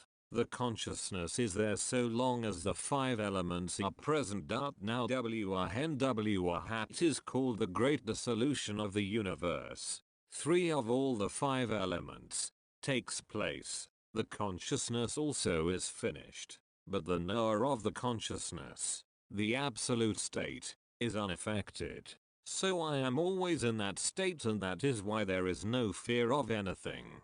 Even when everything was burning in the hole, and there was total destruction, I was merely watching, just being in a state of witnessing. I was untouched by anything. So being that, what could affect me? Secondly, whatever appears, really has no substance. It has only a temporary existence. And so long as the appearance is there, pain is also present. And when things disappear, pain is again absent. So only when form is present and the consciousness is there, you feel the pain or the misery. And when there is no form, there is no consciousness, and no feeling of any pain or anything. Visitor, acts there times in Maharaj's awareness when the form that we see is not in his field of awareness, so that he does not feel the pain of what is happening here? Maharaj, so long as the consciousness is there, the pain is felt. But consciousness is the product of the food body, just as in the oil lamp when the oil is present there is a flame. Similarly, this body is like oil, and that flame is the knowledge I am. Whatever you see, prior to all that, the knowledge I am must be there, and that itself contains the whole thing, your entire world of experience. So the greatest scene is that knowledge I am itself. That consciousness itself is the whole film in which everything is contained. Therefore, the consciousness is there, the pain is felt, but I deny that as my real identity. How I got that real identity is through the Guru, the Guru's words, full faith in his words, and meditating on the consciousness, that knowledge. Thereafter, I came to know that the usual saying that one is born in the world is wrong. The fact is that my existence is forever, ever there. I am not one of the world, but the world is in my consciousness. It was supposed that the body has appeared, has formed in this world, but when the truth came out, it was found that in a certain atom the entire universe is contained. And what is that atom? It is the beingness, the knowledge I am, that contains the whole universe. Because of your existence, because you know that you are, you know also that the world is. So this consciousness, because of which you experience the world, is not unimportant. In fact, it is very important. So why not stabilize there, meditate on that consciousness itself, and find out how this I amness has appeared. What was its cause? And from what did this consciousness develop? Try to find out. Go right to the source 4/5, July, 1980, Chapter 4. Once you know you exist, you want to remain eternally. Maharaj, there are many persons who have a great attachment to their own individuality. They want first and foremost to remain as an individual and then search, for they are not prepared to lose that individuality. While retaining their identity, they want to find out what is the truth. But in this process, you must get rid of the identity itself. If you really find out what you are, you will see that you are not an individual, you are not a person, you are not a body, and people who cling to their body identity are not fit for this knowledge. The names and forms that appear, with different colors and all that, their origin is water. But nobody says I'm water, but they say I am the body. But if you see the origin of the body, then ultimately the body has appeared only from water. All these plants and everything, all names and forms, they appear from water only. But still people don't identify themselves with water. They say I am the body. The existence of heaven or hell, or whatever it is on this earth only. All names appertain to forms, and all forms appear from the earth and merge again into that. So they are concepts. The existence of heaven and hell.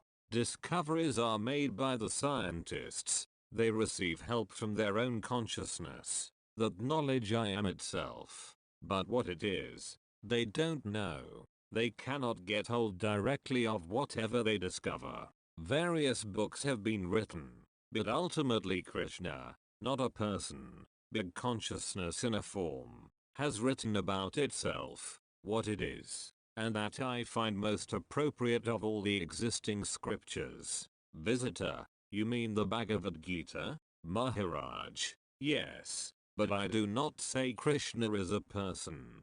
It is consciousness in a particular form that authored the Bhagavad Gita. The same consciousness is in you. And it is also this consciousness that was there when you were a child, the same as is present now also. As time passes, the consciousness remains what it is. I call it Bal Krishna, the child consciousness. You give attention to that, catch hold of it, and then you will know that I consciousness is the same in a child as in an older person. If you consider the childhood of present day great people, great scholars, scientists, politicians, what were they on the first day of their birth? At that stage, the consciousness is present, but the I consciousness, that identification I am, is not there. Only Bal Krishna, child ignorance, is there. The child does not know that he exists. When he grows up, then only he comes to know that he is. He recognizes the mother, and thereafter he starts to gather so-called knowledge and becomes a great scholar, a great man. But nobody knows what that child ignorance is. A jnani knows. That is why he becomes free. He has no pride about self-knowledge. The jnani knows the origin of that consciousness. This atomic consciousness contains the whole universe, but yet he knows that he is not that consciousness. So in that case, what pride can he have? He is the absolute state, in which the I am consciousness is absent. If you meet any jnanis, you will find it easy to recognize them, for they will not have any pride in their self-knowledge, since they have transcended that knowledge also. They say I am not this knowledge or this consciousness. The consciousness in the body leaves when death occurs. And what about that growth of worms created in the body? There is life in that, too. But the main consciousness has left. When the vital force leaves, the body falls. For 42 years I have been talking about this subject. When I met my guru, he told me to set aside all these various gods. He told me that my consciousness, because of which I experience the world, is prior to everything. That means I should reflect on this consciousness only, go to its source and find out what it is. The fact that I am experiencing that I am in the world is proof that when the dissolution of the universes took place, I was unaffected. If I were to have died at that moment, I would not be experiencing this existence now. So many great people have said something like Krishna, but when somebody speaks out, he should first know that he is. Subsequently something occurs and he speaks. But prior to saying anything, that I consciousness must be present.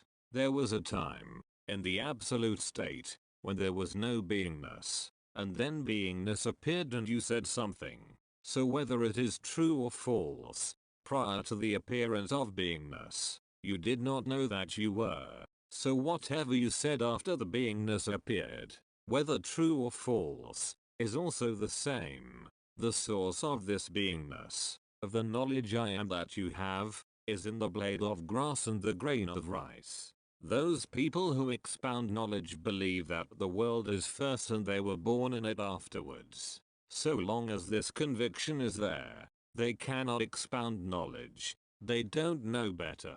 When the I consciousness is there, then only the words come out. Prior to the appearance of that consciousness, are there any words? No. You are unknowing of your own existence. Now the first thing you come to know is that you are. And then you say something that occurs to you, don't you? So whatever you say, whether it is the truth or not, what is the basis for it? When the beingness is not there, there are no words. Once the beingness appears, whatever occurs is taught to the disciples and is promulgated as religions. But they are only concepts. That you exist. How do you come to know it first? Because of what? Now at this moment you come to know that you are. How do you know? Visitor, I don't know. It is just that this sense is with me. That is all. I can't trace its source. Maharaj, when you know the source of this beingness or I consciousness, that is liberation. Then you become free. Not until then. Visitor, all I know at this stage, from following the practice Maharaj recommends, is that the more I dwell in that, the happier I am and the less concerned I am with my status in the world. Maharaj, whatever you are saying is just a saying in this world. Prior to the appearance of beingness, if you had known about your existence, eternal and absolute, knowingly would you have entered this form, this body? Now what has happened is that you did not know you were there, initially. Only when you became a 2 or 3-year-old child you started knowing that you exist. So whatever had happened until then, 9 months in the womb and 1 or 2 years afterwards, is pure ignorance. Unknowingly, all this has happened. So the question is, prior to entering the womb, knowingly would you have done it? Visitor, well, it depends upon what sort of advertisement I saw about the world. Knowing what I do now, I don't think that I would have wanted to. Maharaj, upon a person's death, the first stage is that he does not know that he is.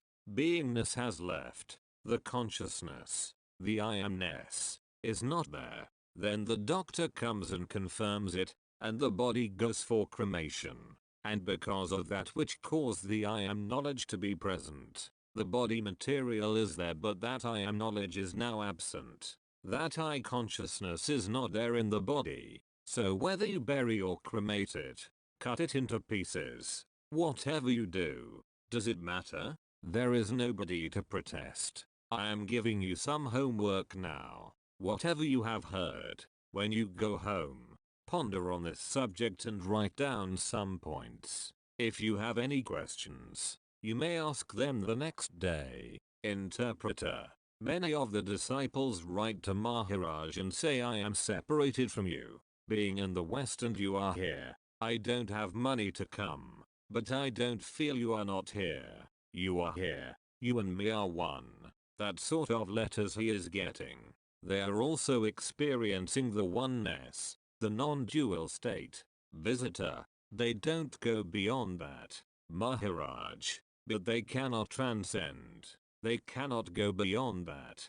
But still they feel they should come here. Although there is oneness, I tell them when they come here, your consciousness is myself. So long as you have the conviction that you are a man or a woman, then you miss me. But if you take yourself as the consciousness, then I am always with you. That I call marriage. You want to get married with me? Then have these convictions. Now I am going again to the source. Janmalana means birth marriage. Who are the two parties that are getting married at the source? Janmalana, the birth marriage or the union of two entities. One is called the mother, but it is fluid power, and the other is called the father, who is also fluid power when they unite. That is birth.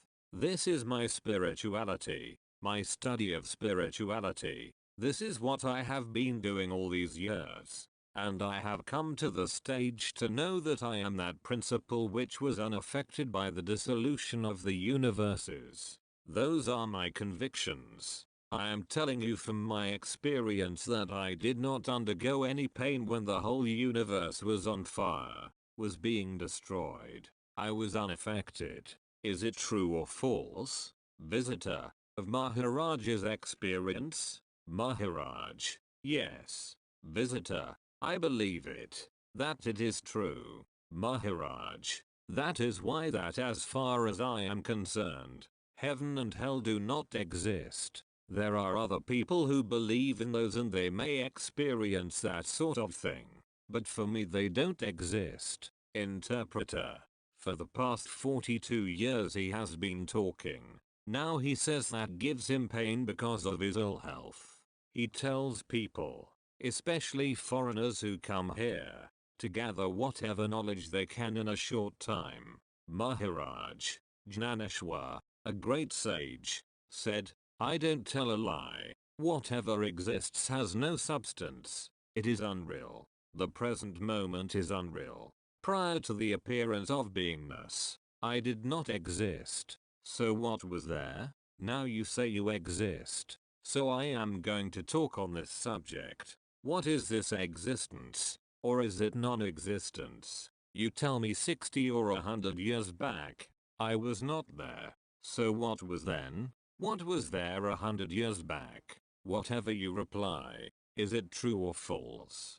Visitor, I believe it is true. It is just an honest statement of my knowledge. I don't know. I have no memory of it. Maharaj, so whatever you were saying you were not, that is the real existence. That is true. And whatever you say that you are now is false. That is the truth because it is eternal. That is the state in which the beingness is absent. The eternal state. And because it is eternal, it is the truth.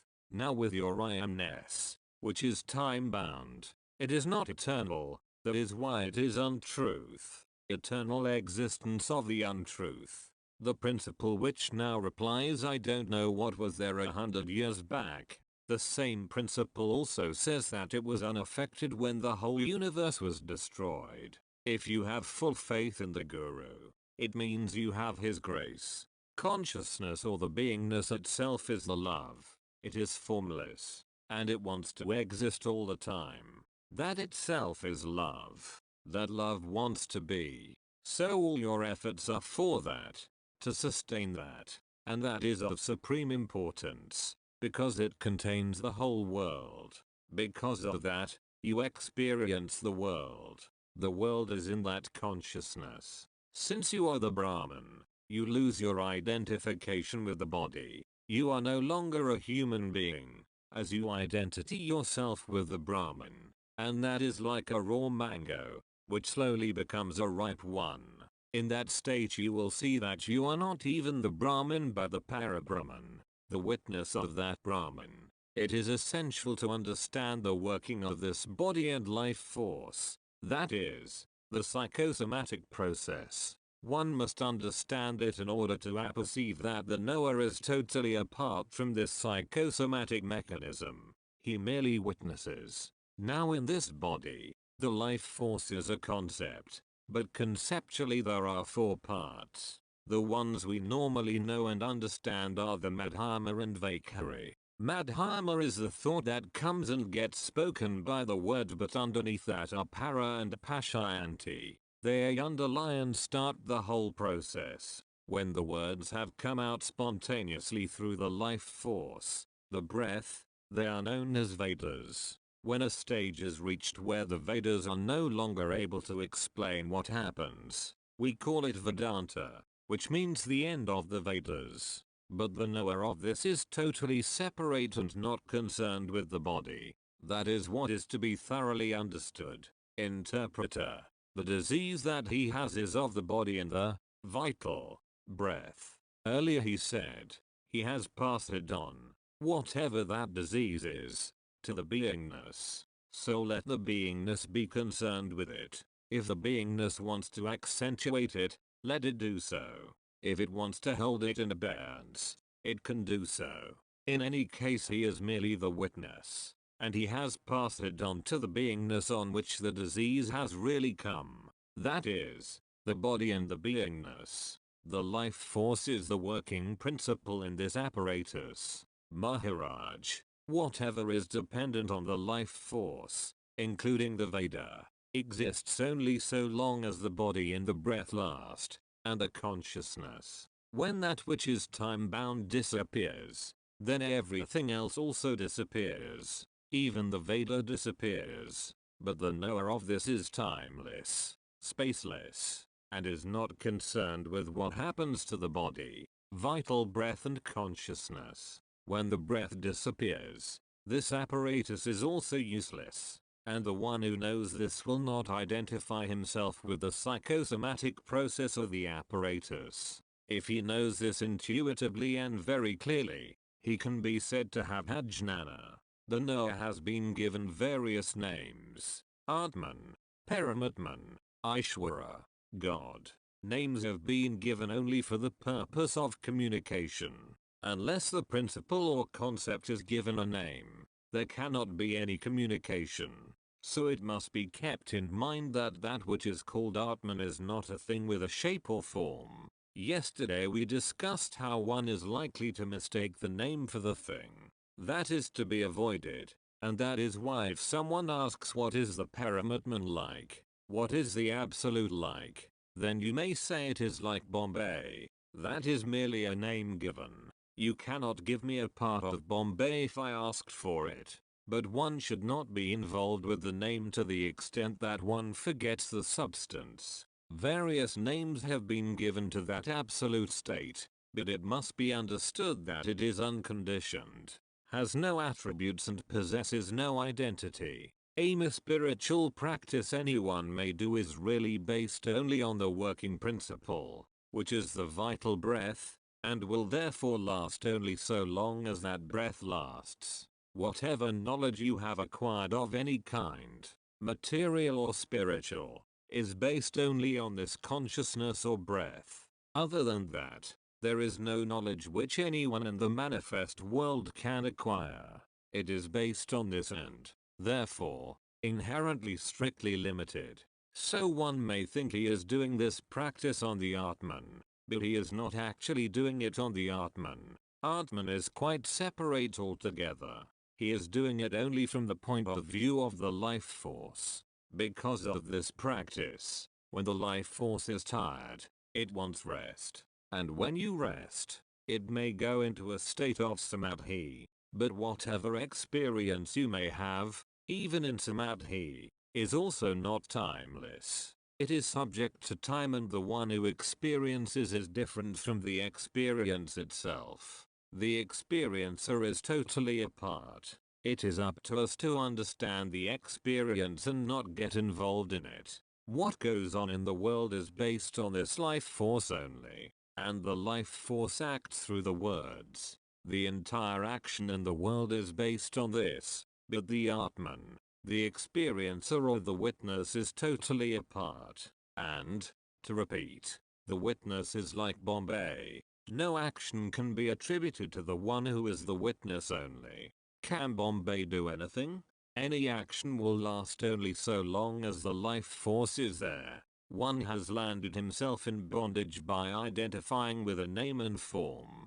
But one is really that thing which is timeless, spaceless and without identity. Now when we seek truth with a form, and that is where the trouble arises.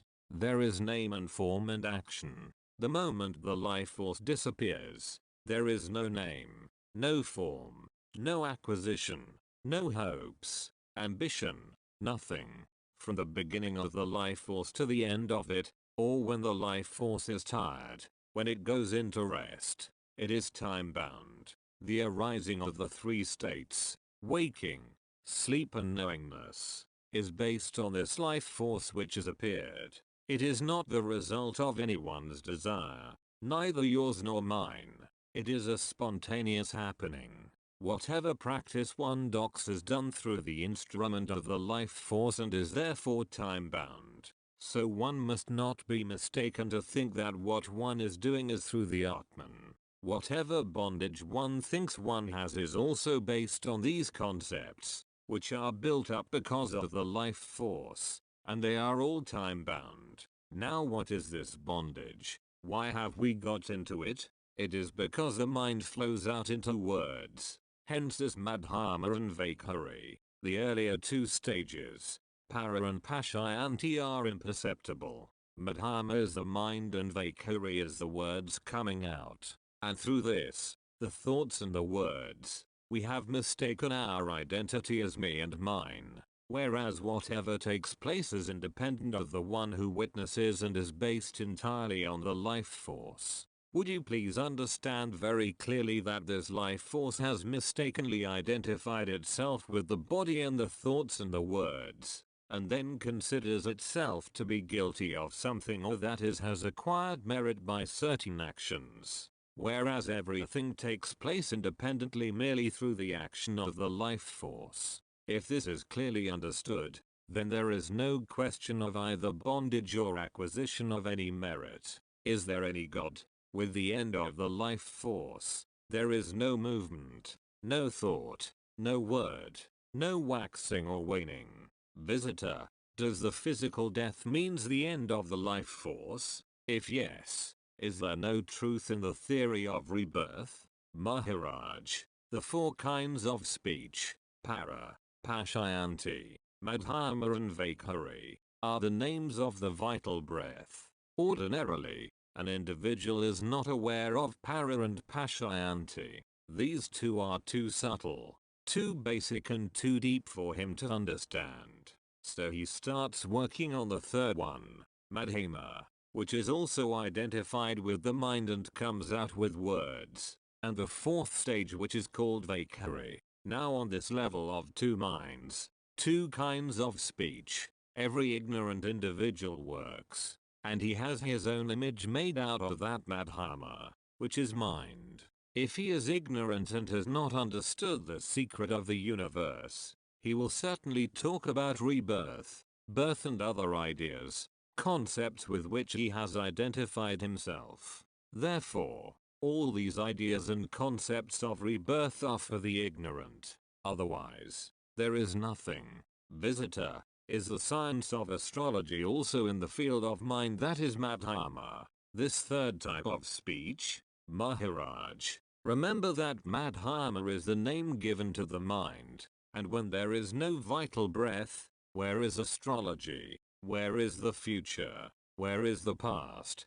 For any prani, any living being, one identifies with all the Vedas, all the activities, all that is happening in the world, so long as he has not understood the vital breath, whose language is all the four languages. You should understand all the kinds of speech that flow through the vital breath, prana. So long as you do not recognize this, you are bound to take as absolutely certain whatever mind, that is, madhama tells you.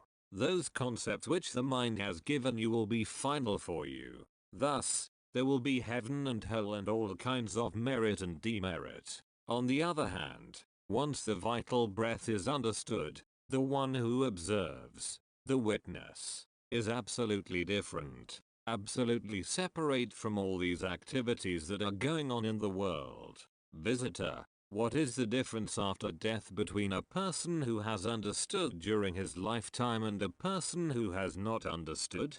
Maharaj, the man who has understood this vital breath is beyond any mental concept, and the one who has not understood is a slave to his thoughts, which are the emanations of the mind. Visitor, no, but his question was about after death. Maharaj, what do you call death? Now these ingredients have finished burning. They are finished. Does that mean they are dead? When anything becomes invisible, you call it death. It is not that. When something becomes visible, you call it birth. Visitor, what is the point of assuming a human body? Interpreter, he will not go over these elementary points again in these discussions. Now there are breezes and winds and storms coming over Bombay. Is Bombay suffering or enjoying anything? So also are Paramatman and Atman. They are nothing but to be understood. Visitor, but if after death, the state of the man of knowledge and the man who has not understood are the same, what is the point of trying to become a man of knowledge? Maharaj, who will say of the qualityless and attributeless Parabrahman that he is attributeless after death? Only one who understands while living that he is nirguna, qualityless, attributeless. He alone will say it. He does not know whether he is or he is not. Non-beingness or beingness have absolutely no effect on him. That is nirguna, that is Parabrahman. Bombay itself does not know that it exists or does not exist. Does the soul, Atman, go to hell or heaven? People say, I have a serious illness, but what am I experiencing? I am experiencing only the vital breath. The vital breath sets and the beingness goes, but I am not affected. I am asked the question, can we say that you and I are identical? So I say, show me the sample of what you are and show me the sample of what I am. Then I can tell you whether we are the same. Visitor, but I am sure that all his disciples would like him to continue the manifestation. If a deep wish comes from his disciples, would he respond? Maharaj, what is the need of responding? The one who has deep faith, according to that he will experience. The experience of this world has come over us due to somebody enjoying the ecstasy. and from the fluid of our parents' ecstasies have sprung all our woes and miseries. Visitor, does he mean that the two always go together? Is it necessary that in the mind both happiness and unhappiness ever coexist? Maharaj, all these concepts are the result of not understanding your nature. Because you have not understood what you are, misery is the result. Visitor, does Maharaj look after his family and other things responsibly? Interpreter, yes, and more than that. Visitor, talking of the vital force, the two aspects of it that we are commonly conscious of are our thoughts and the manifest of thoughts as words. What are the other two aspects of the life force? Do we have to be aware of them in the course of our sadhana? Maharaj, that you are aware of your existence, your beingness, is para and pashayanti, two kinds of expression or speech that I talked about. Awareness of your existence is to be aware of these two kinds of speech. Their meaning is that you are in the three stages: waking, sleep and knowingness. The next two kinds of speech are what you performed in the world, your business, how you carried it out with your mind and its activities.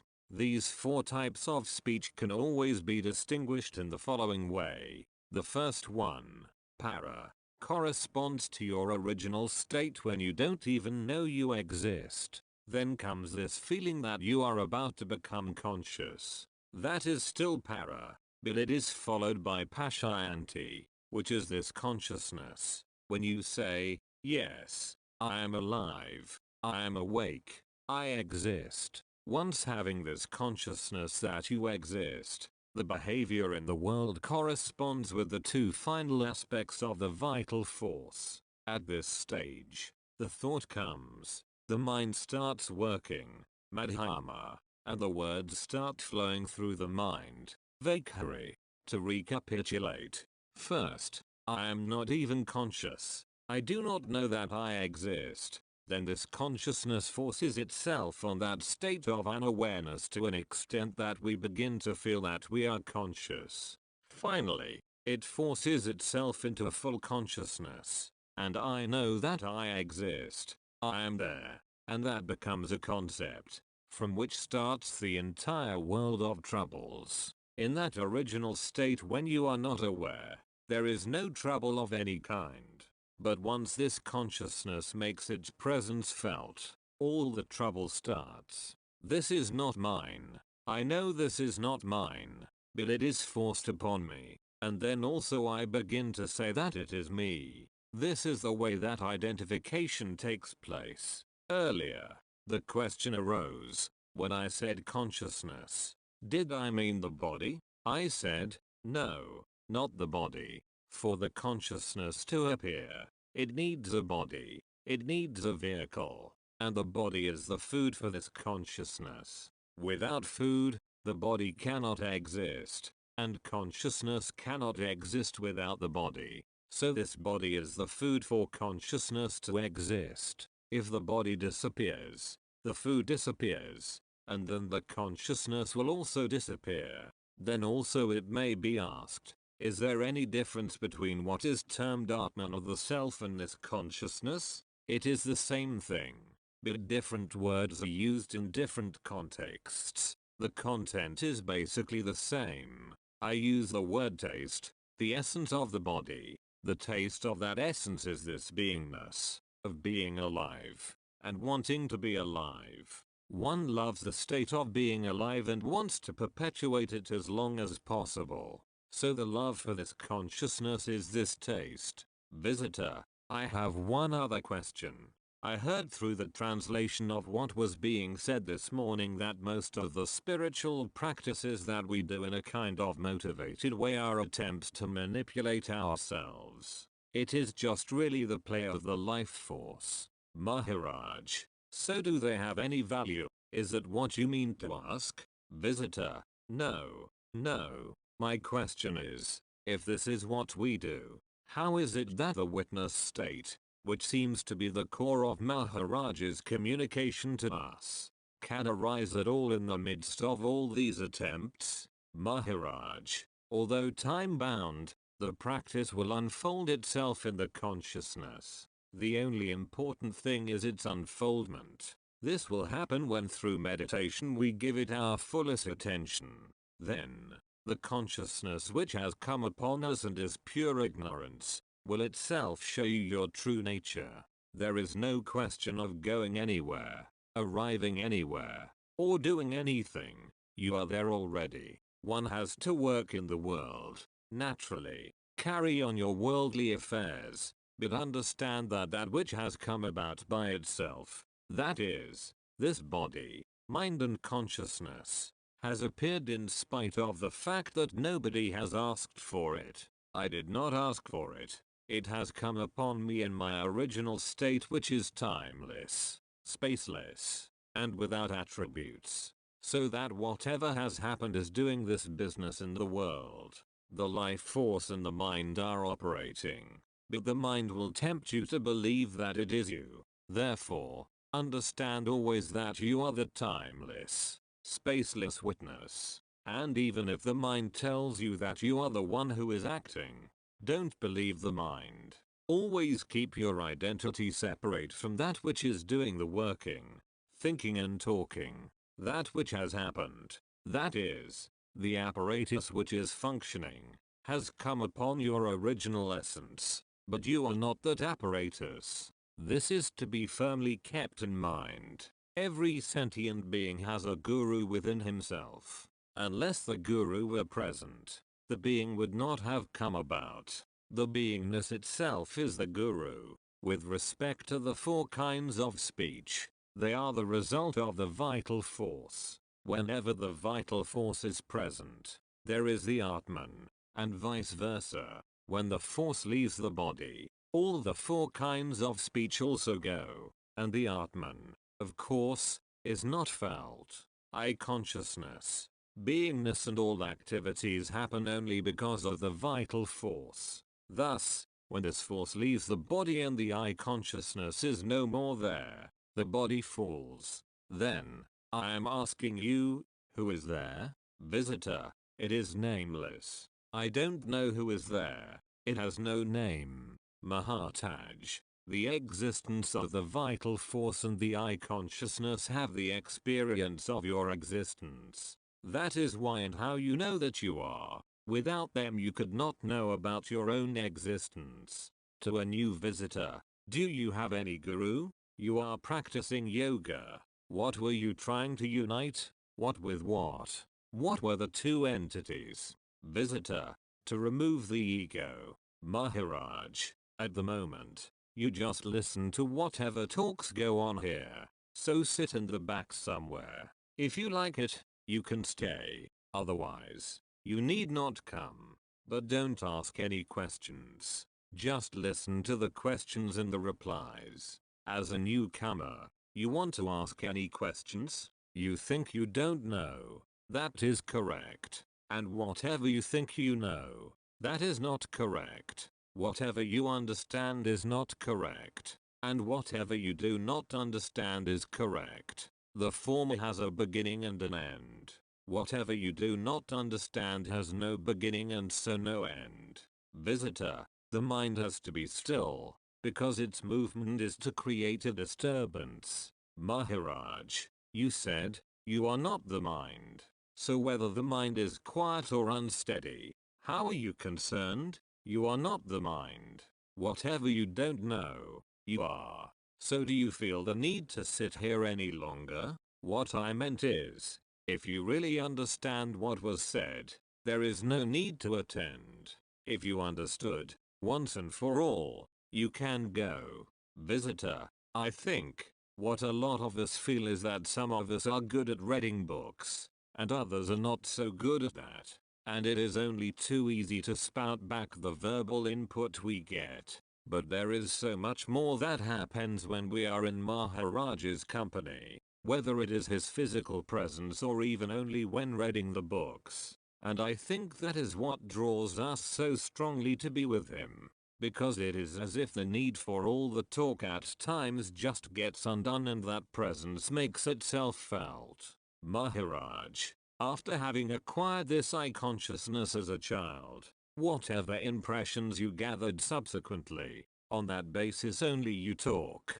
So that talk is bound to have limited value. It is only objective knowledge. Visitor, the only purpose in any communication from Maharaj is to serve our freedom from all that. Sometimes, concepts need to be clarified, but that is the only purpose. But I feel a greater purpose for me in coming here is to drop a lifetime of concern with concepts. Maharaj, childhood itself is a cheat. There is no truth in that. Supporting all this, whatever your body form, and your body form went on changing, your objective knowledge also continued to change. Ultimately, you grow old. Whatever happens, it is all like a dream. It has no substance. And supporting this entire dream, this untruth, is that child. It all began there. As a child, you began gathering knowledge, and when you became very old, you forgot everything. So all that objective knowledge was of no use. Now, I am asking, what are you at the moment? Whatever you have gathered as your identity or your form, you are in the process of losing.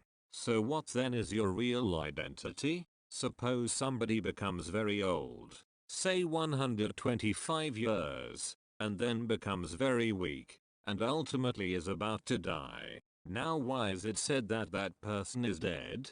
Because of what? Visitor, objectively, it is very clear to me when a person is dead.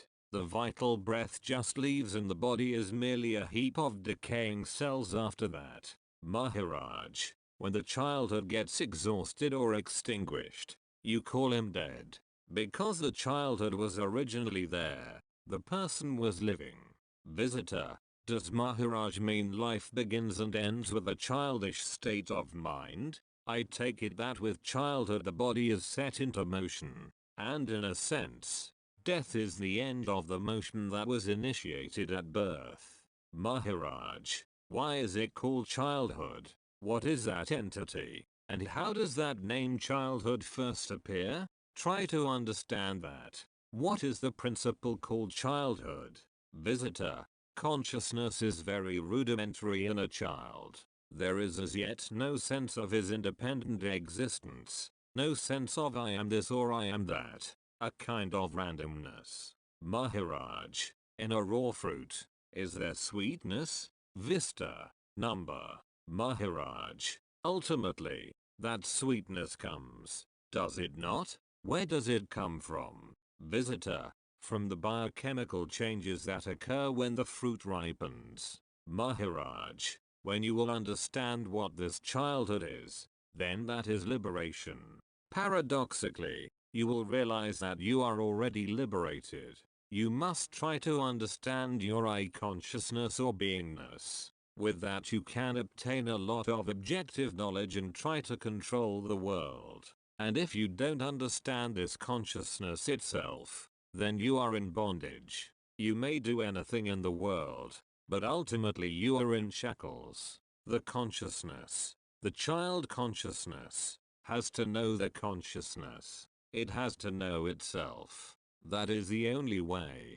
If you live for 1,000 years, whatever identity you will have from time to time, nothing will remain the same. You will not have any permanent identity for yourself even with such a long lifespan. Everything is contained within the knowledge that you are a child, and all that will finally go. So your whole identity will disappear, including even that child identity, eventually. This childhood, and this child consciousness, is it true? One who has recognized the fact that it is false. What will you say about that man? The one who has understood this, becomes in terms of the Vedas, Niguna, Nirvana. Nirvana means no sample.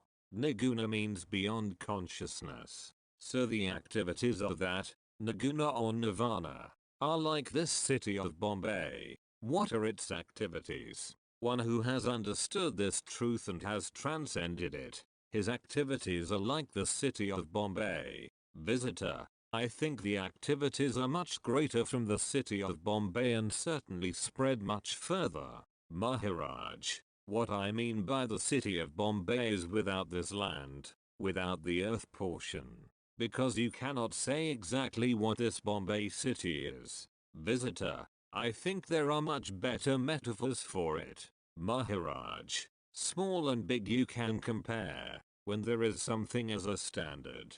But if what is to be designated as big or small is the only existing entity, how can you compare? If you cannot show something as smaller, then you cannot present something as large. The whole thing is relative. Visitor, but we do that all the time. Maharaj, for your worldly activities, in the objective world, yes, you use those terms, like in a dream.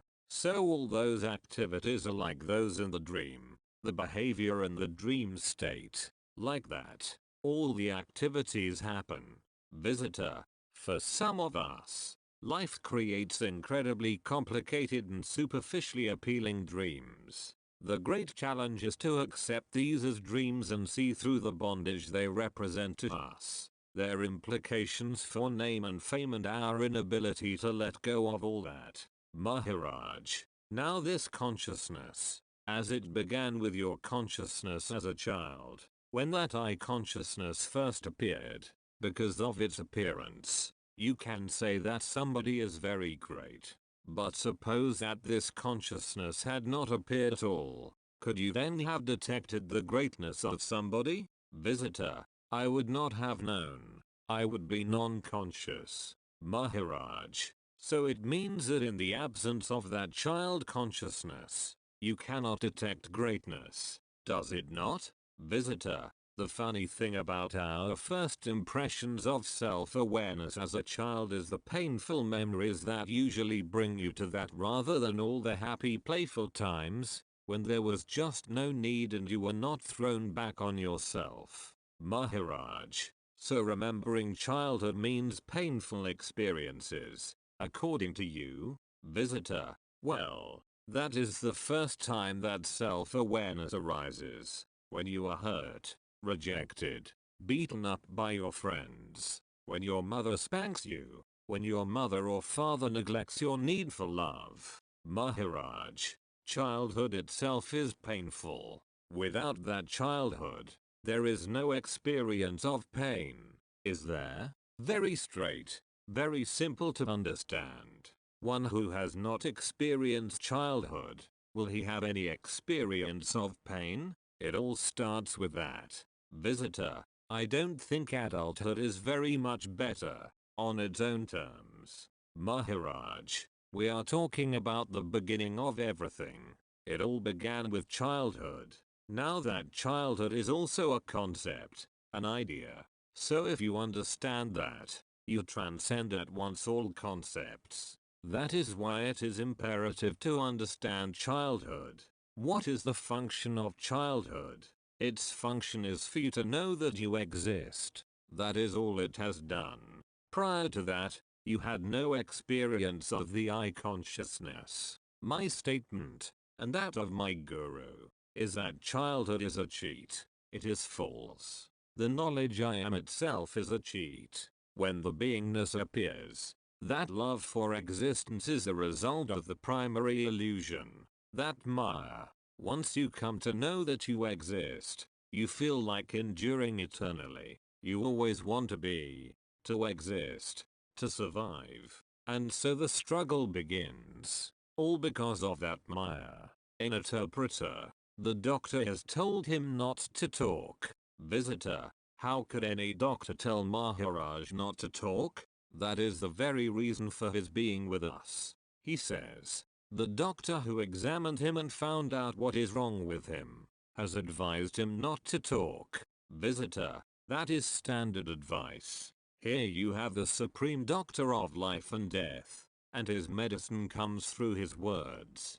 5/6, July, 1980, Chapter 5. The greatest miracle is the news I am. Maharaj, whatever appears has really no existence, and whatever has not appeared also drops away. What remains is that, the absolute. That is like Bombay. Visitor. Bombay certainly seems to be appearing at the moment. We should sell him another city. Maharaj. But I normally ask you this kind of question.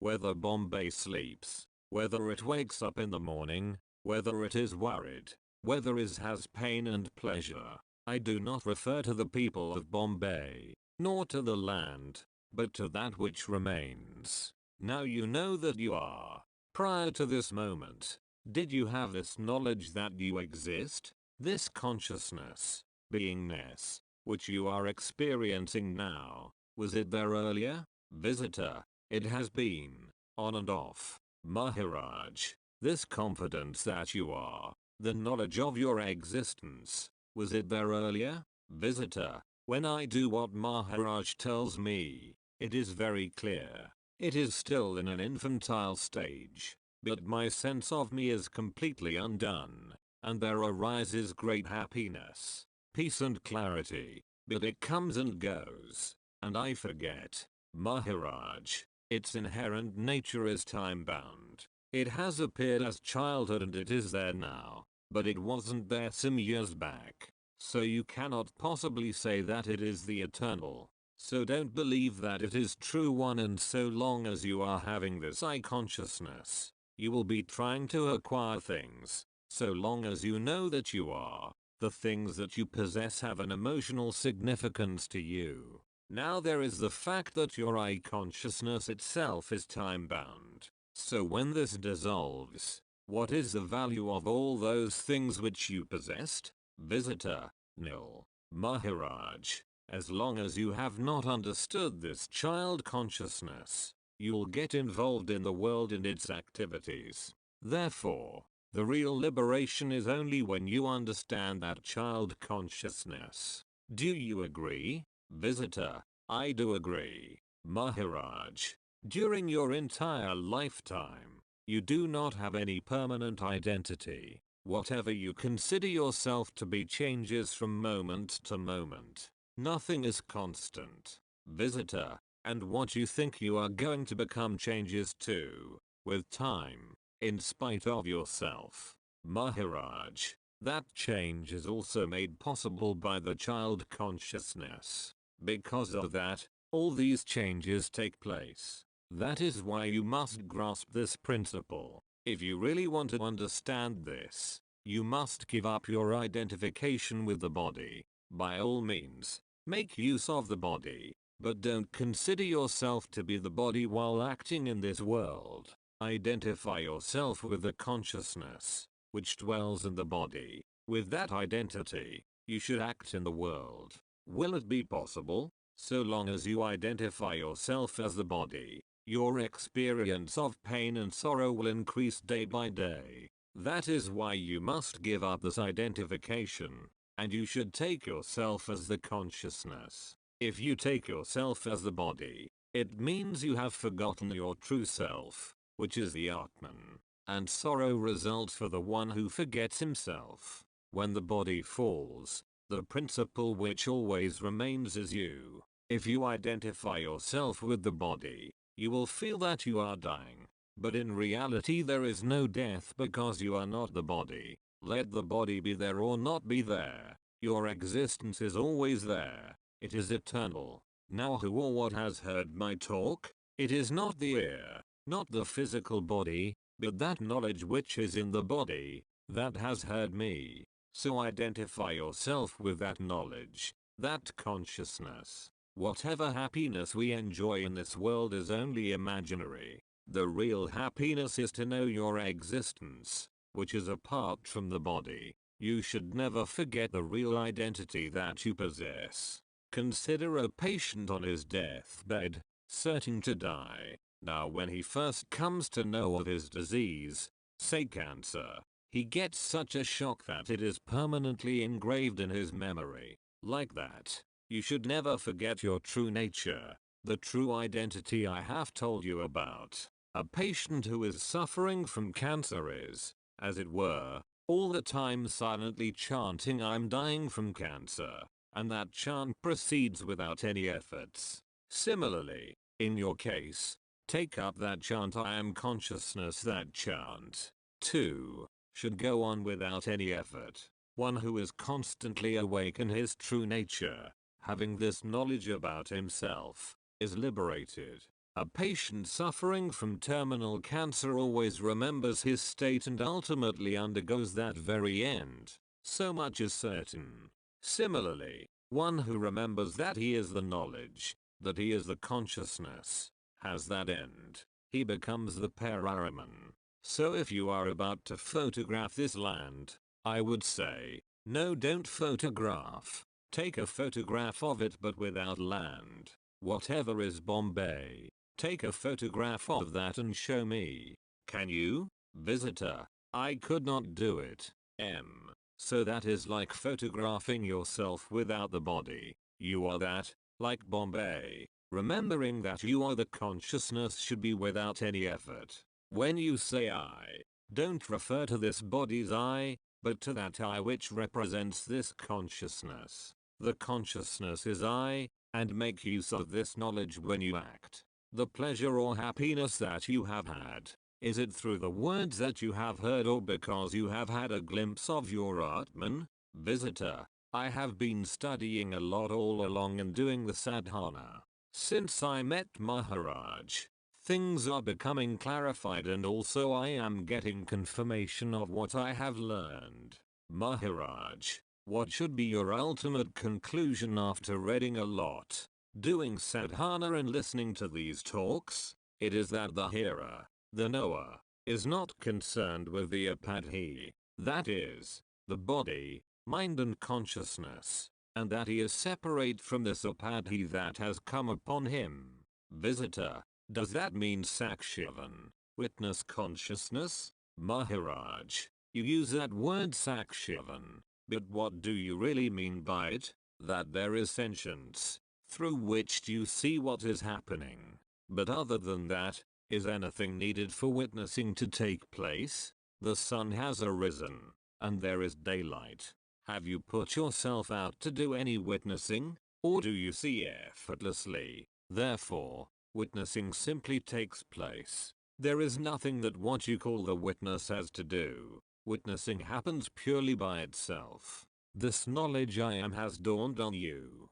Since then, whatever other knowledge you have acquired, whatever experiences you have had, whatever you have seen of the world, has all been witnessed. But that one to whom the witnessing takes place is entirely separate from that which is witnessed. In this witnessing, in these experiences, you have assumed that you are the body, and you are involved in it. Therefore, you get the reactions of whatever you have seen and witnessed only through this identification with the body. But actually, you are not concerned with that which makes your seeing possible and that which has been seen.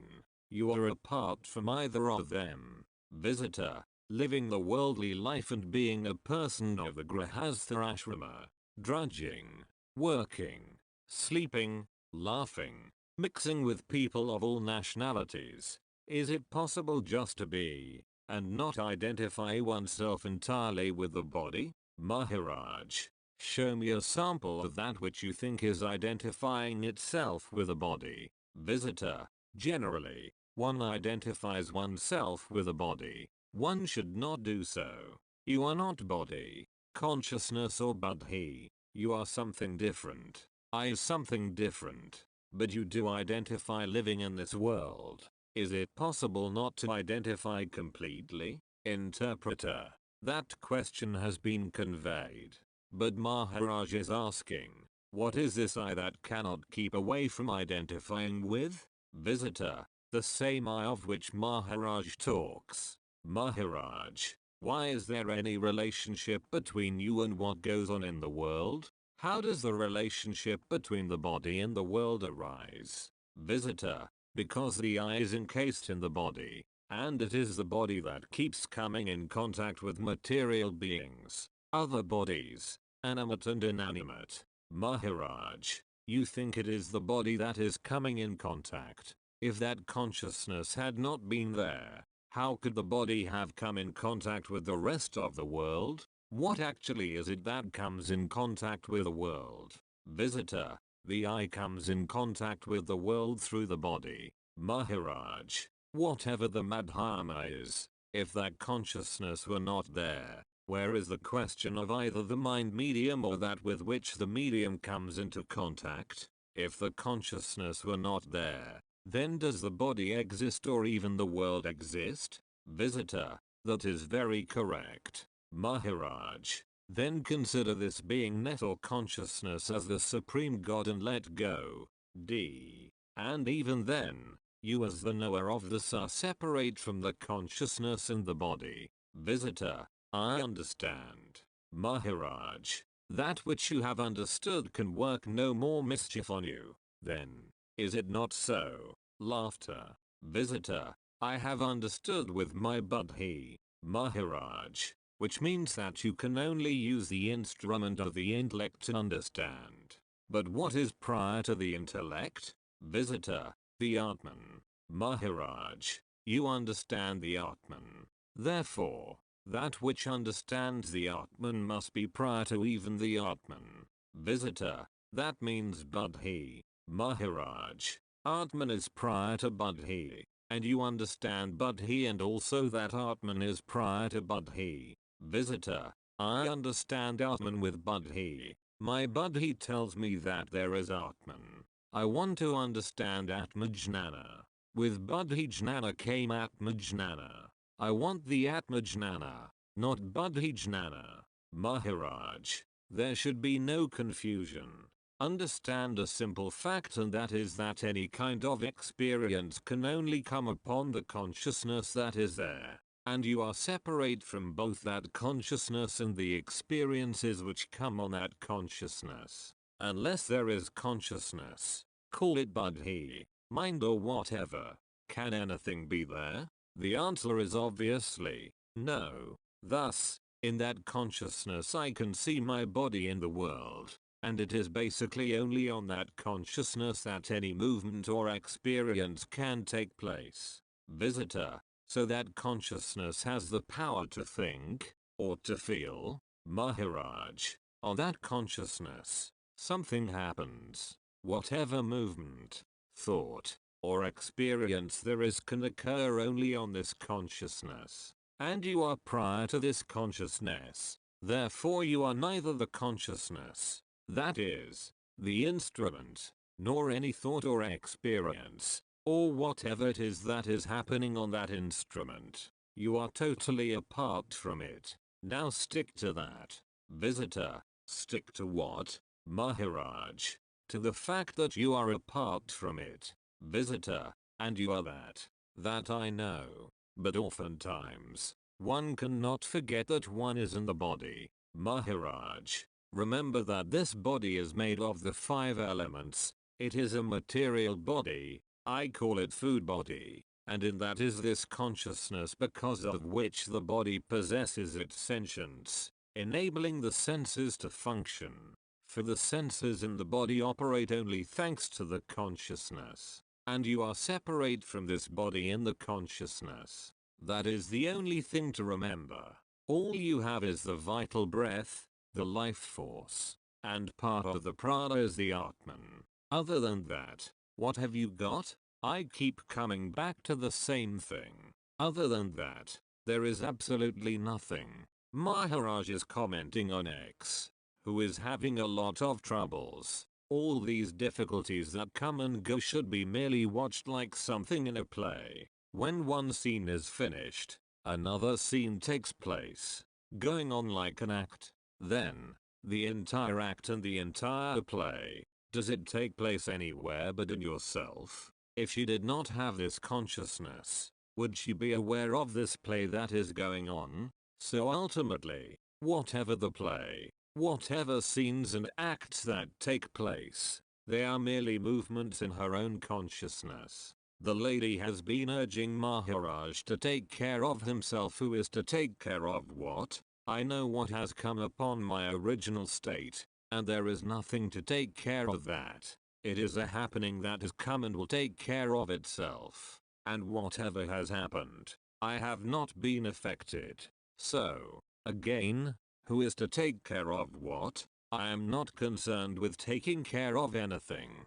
The world has been in existence for millions of years. There have been thousands of avatars and great men, and important personalities. Has a single one of them been able to do anything to change the natural course of events in the world? Whatever has come upon this original state is time-bound, but the original state is timeless and spaceless. And that is one whole, a wholeness. Not really one, because if you say one, there are immediately two. Visitor, is what Ramakrishna said, and what Maharaj is saying the same thing? Maharaj, I have already told you, the basic essence is only whole. All these differences are subsequent, they are to the concepts. So basically, when in the wholeness, how can there be sin or merit, or any kind of duality? There is something by which you are able to say that you understand, and you are separate from that. What you think you have understood is only a movement in your consciousness, and you are separate from that consciousness. So as far as you are concerned, there is no question of understanding or not understanding. Visitor, we always think when we have a mental grasp of someone's teaching that ipso facto we have realized that teaching. But we have not at all. We are essentially the same person, suffering in the same way. Maharaj, how did that original creation take place of the body as infant? And even prior to its birth, how did the conception happen? How did the infant come into being, without it asking for it? Understand that. Understand thoroughly that drop of stuff which eventually has developed into a body, and then you will understand the whole mystery that you are not that.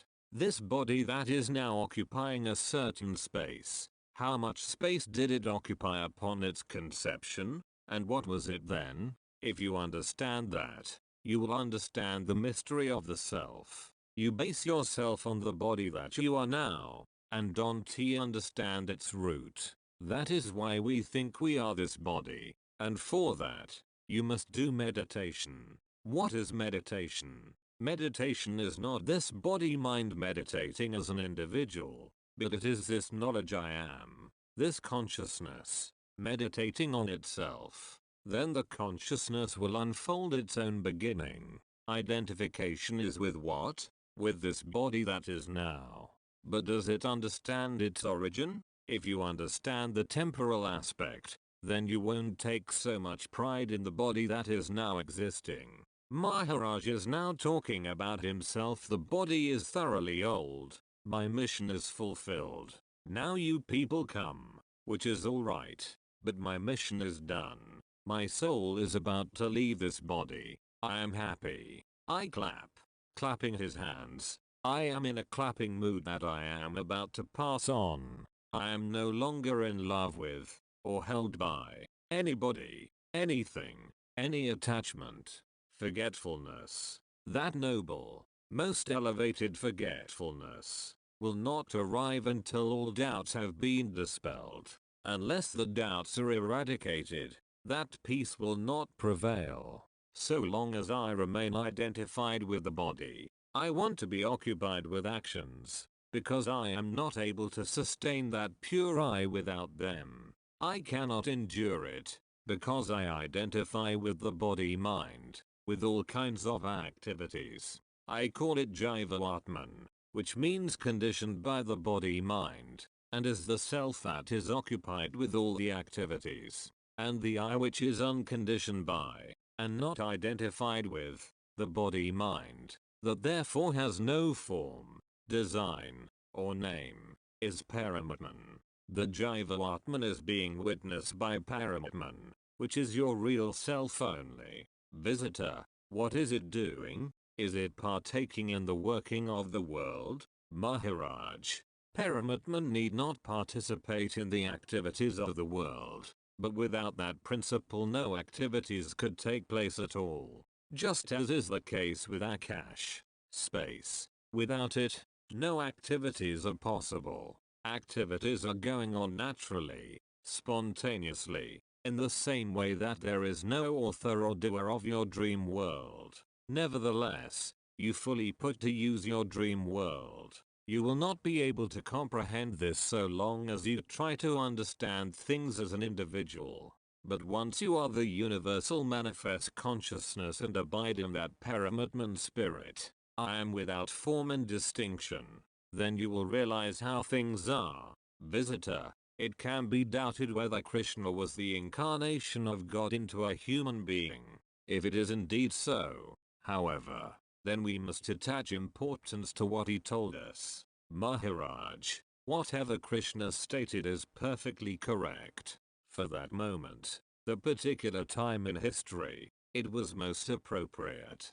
But that moment, that time, has gone. He also has gone. The spiritual elevation happened in him. That is why he is great. You are seeing and understanding things through the concepts which you have absorbed, but, as a matter of fact, the actual state of affairs is quite different. You are holding on to it as the truth, but whatever you have heard will not remain as authority or as permanent. It will disappear. Then after the disappearance of everything, whatever remains, that you are, niti. You have been continuously changing. You are in a state of flux. No identity of yours has remained as a permanent feature, and in due course you will also become very old. So is there any constancy in all this? Visitor, the truth is that the body is perishable, but Atma is imperishable, eternal. Second visitor, do you know that or have you read it? Visitor, I am experiencing and also have read it. I am getting old and have seen people perish. Maharaj, yet there must be some author authorizing all these activities. You take the grosser four elements, which are engaged in activity. These four elements are presided over by space. In what activity is that engaged? If you are going to investigate the world of your observation, you will never reach your destination. Unless you give up whatever you have heard and abide in yourself, you will not understand all this. You may take it upon yourself to investigate this entire manifest world and whatever you have heard, but you will be caught more and more in a quagmire. When incarnation takes place, what is its cause, and in what form does it occur? The stories you have heard. Visitor, why doesn't everybody become Krishna? Maharaj, what is that childhood? What is that child principle? Investigate that. The touch of that quality, the child quality. Understand and realize it. When did you encounter yourself? Since when and how? After collecting all the messages and concepts in the world, you cannot investigate yourself. When Krishna was born, he had that touch of I amness. The same goes for yourself. Understand that. What is that touch of I amness? That touch of child, in you. Since when did you know that you are? And with what did you know that you are? If you try to employ whatever you have heard, you will never be able to understand this. You know that you were not, but now you know that you are. How did this happen? This confluence. You were not and suddenly you are. This is what we want to discover. Visitor, I think I will give up on all this. Maharaj, you just find out and inquire about your own self. Since when did you come to know yourself? And how? Did anybody tell you that you are? Or did you come to know yourself spontaneously? Visitor, I was told and also it kept occurring to me when I read Ramana Maharshi's questions. Who is it that dreams? Who is it that sleeps? Maharaj, give up your body identity. Since when did you start knowing yourself? Concentrate on that only. Visitor, who is the one who slept? Maharaj, give up that question, because it is not relevant. There is no value in your question. At the moment I do not want you to ask any questions. I am driving you to the source and would be satisfied with your knowing what you are. I want to find out from you with what it is you know you are. Confine yourself to this area. Focus only on your knowing that you are. How do you know you are? Just be there. You have been shadowboxing with the many concepts you have collected from the world. You are fighting with all that. What is the use of it? You know you are. How do you know it? And with what did you know it? This is the sum total of my teaching needed to put you on the right track. It's very quintessence. When all your questions are answered, my talks are very easy to understand. And when you understand, all your questions have gone. It is a vicious circle. So long as you have questions, you cannot follow what is being said. Visitor, what happens is that certain questions keep cropping up. Maharaj, I am going for the basic questions only. What are you? Since when are you? How did you happen to be? And due to what are you? I don't want to deal with a lot of sundry questions. They are of no value to me. If you like my teachings, you may sit here. Otherwise, by all means quit this place. In any true spiritual search, whatever you have heard, whatever you have done, is of no use at all to arrive at the real truth. The knowledge you are has happened. Due to what? First of all, you witness that you are. Stay put there only. With this you are. Just be there. Then with the help of this you are witnessing the world. If you are not witnessing you will not be witnessing the world either. When you do not know you are, people also will not know that you are and they will cremate you. So long as you know you are, people will respect you, as you are something. When you do not know you are, people will dispose of you. Stay put there. You must be present there only. At this point, the you are point, bereft of all concepts, all hearsay. When you recognize and realize the knowledge that you are, you will also know what Krishna is. Any number of incarnations have come and gone. But when you understand yourself, you will realize all the incarnations. Because you know you are, you know the world is. You also know that God is. If you don't know you are, where is the world and where is the God? There have been so many incarnations, and now you know you are. That you are is the divine principle because of which all the incarnations were. Many people have come here, but rarely has anybody, after listening to me, come closer to himself. Rarely anyone will understand what I am driving at, but that rare person, in the process of understanding me, will come closer to himself. The one who listens. Those who really understand will abide in themselves. You did not know your parents before your birth, nor did the parents know you. In spite of this, how did the knowledge you are sprout in that particular situation? What is this amazing thing? I am again putting the same question. The parents did not know the child, and the child also did not know his parents before his birth. Now the child says, "Here I am." How is that? This itself is the greatest miracle. That I got the news I am. Have you any doubts that you are? Visitor, no. That is self-evident. Maharaj, prior to knowing that you are, what knowledge did you have? What question can you put here? At this point, what do you know? Dhyana means to have an objective. You want to consider something. You are that something. Just to be. You are.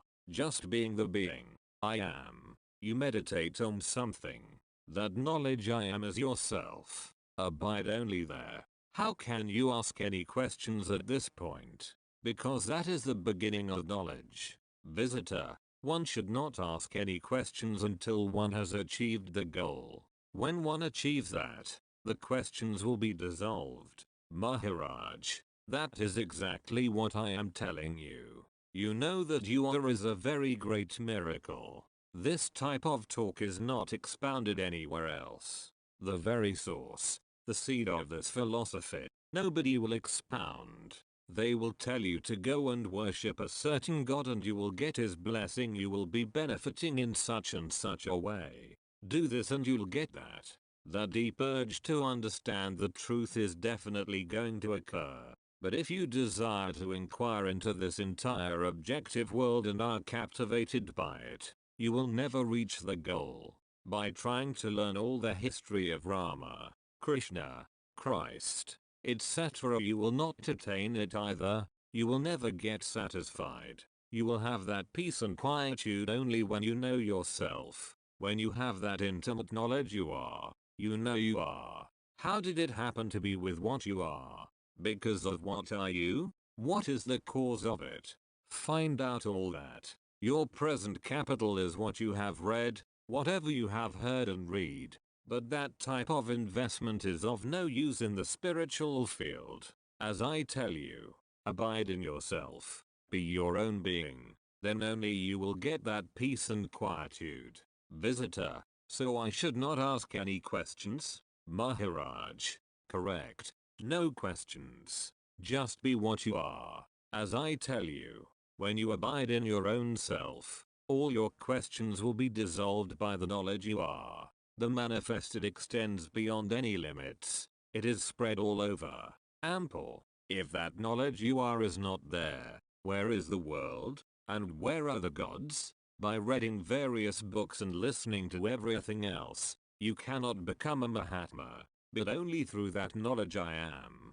Don't concentrate on the body. Because of the body, you call yourself a male or a female. Just hold on to that knowledge I am only, without body sense, beyond name and form or design. But you have to employ name, form and design for the sake of worldly activities. You are lucky. I am not expounding this in great detail to other people. To them, I simply say, you are you, that knowledge you are. Accept that only, and be on your way. Don't meditate on anyone, any god or sage, and that knowledge you are. Don't embellish it with a body. I do not tell people more than they need and may not go into great detail, because your parents have come to fruition. You are here at this moment. The knowledge that you are has no form and no name. It is purely knowledge you are. A name and form is good only for the purposes of the world. Presently you are adjustable by the name. Name means myself, and to that name, you have given the disguise of the body. After relinquishing the name that is imposed on you, tell me your name. By hearing nobody, what can be your name? Visitor, no name. Maharaj, similarly, you accept the body as your identity. Right here and now, drop your identity with the body and sit still. Just drop this body like a discarded garment. Drop also the identity with the name. And now you tell me about yourself. Whatever you are is most appropriate. That greatest principle that you are, about which you cannot give any information. But you are. So long as you show that you are becoming more intimate with yourself, and getting to know that self, your comments are all right. The love for that knowledge I am, the most lovable principle, is the knowledge I am itself. Is it not correct? That self, that knowledge I am, has immense love for the self alone. But when that self or that love of the self becomes mixed up or associated with the body, the miseries begin. Visitor, one should have that realization of I-ness, right? Maharaj, yes. But how can that happen unless you have full confirmation that I am is purely I am? You must have a firm conviction that I am is only that I am, without body mind form, the knowledge I am purely. Visitor, I am trying to do it. Practice it. Maharaj, when you say you are practicing that, it means you are developing your conviction. You are confirming your conviction about it. That is all. What other practice do you need? Visitor, what else is needed? Is there a technique for it? Maharaj, the itself is the technique, because of which the world is. Male or female is the title of the body form, not of the Atman, not of the self. Visitor, I understand all this. It has been explained beautifully every day. We have read it in the books. We understand it. And that is why I have come here. Maharaj, all these things are said by you. But has the knowledge come within the purview of the knowledge I am? Visitor, number Maharaj, you must have that full conviction. Whatever you may have said, that is the truth and that is I am. There are no techniques, except the technique that I am. The firm conviction that I am means I am only. Abidance in I. Visitor, I am trying to do that. And I think everyone here present is trying to do the same. Maharaj, when a guru is really a jnani, that is, one who has realized himself, you should abide in him. When such a guru guides or directs a disciple, no spiritual technique is necessary. There was a time when Arjuna also was not doing any spiritual practice. All the armies were in the battle area, and the horses were ready to rush the enemy. What time was available for Arjuna to practice? He just listened and accepted whatever Krishna told him, and that was all he needed to get realization. Arjuna reached the goal through his right attitude and because his guru, Krishna, was realized. Don't practice this thing. Only develop your conviction. How long do you do this type of meditation? Until you stabilize in the conviction, I am the knowledge I am. At that stage your individuality is completely extinguished. You no longer have a personality, and you denote the manifested.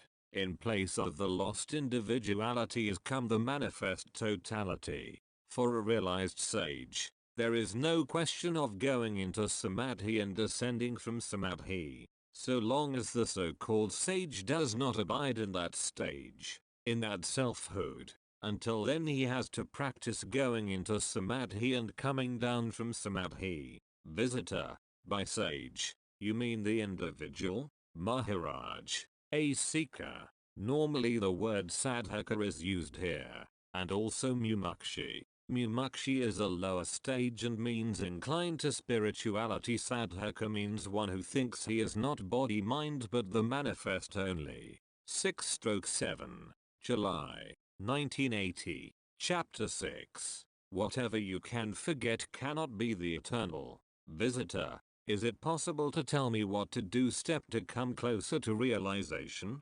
Maharaj, why does one have to do any practice? What purpose? Visitor, is no practice to be done then? Maharaj, you remain confused so long as you are identified with your body. Even your question what is to be done is only from the point of view of your association with the body. As an individual, concerned with the body, what am I to do? That really is your question. So long as you remain identified with the body, your confusion will continue. Visitor, yes, intellectually it is clear. But when a realized person says that everybody is realized already, it would mean I am realized but I don't feel like it. Maharaj, the person who says I don't feel like it is again identified with the body. Visitor, so I am unable to express whatever I feel. Maharaj, is it not something which is there and which you use? Without this consciousness you would not be able to think or do anything.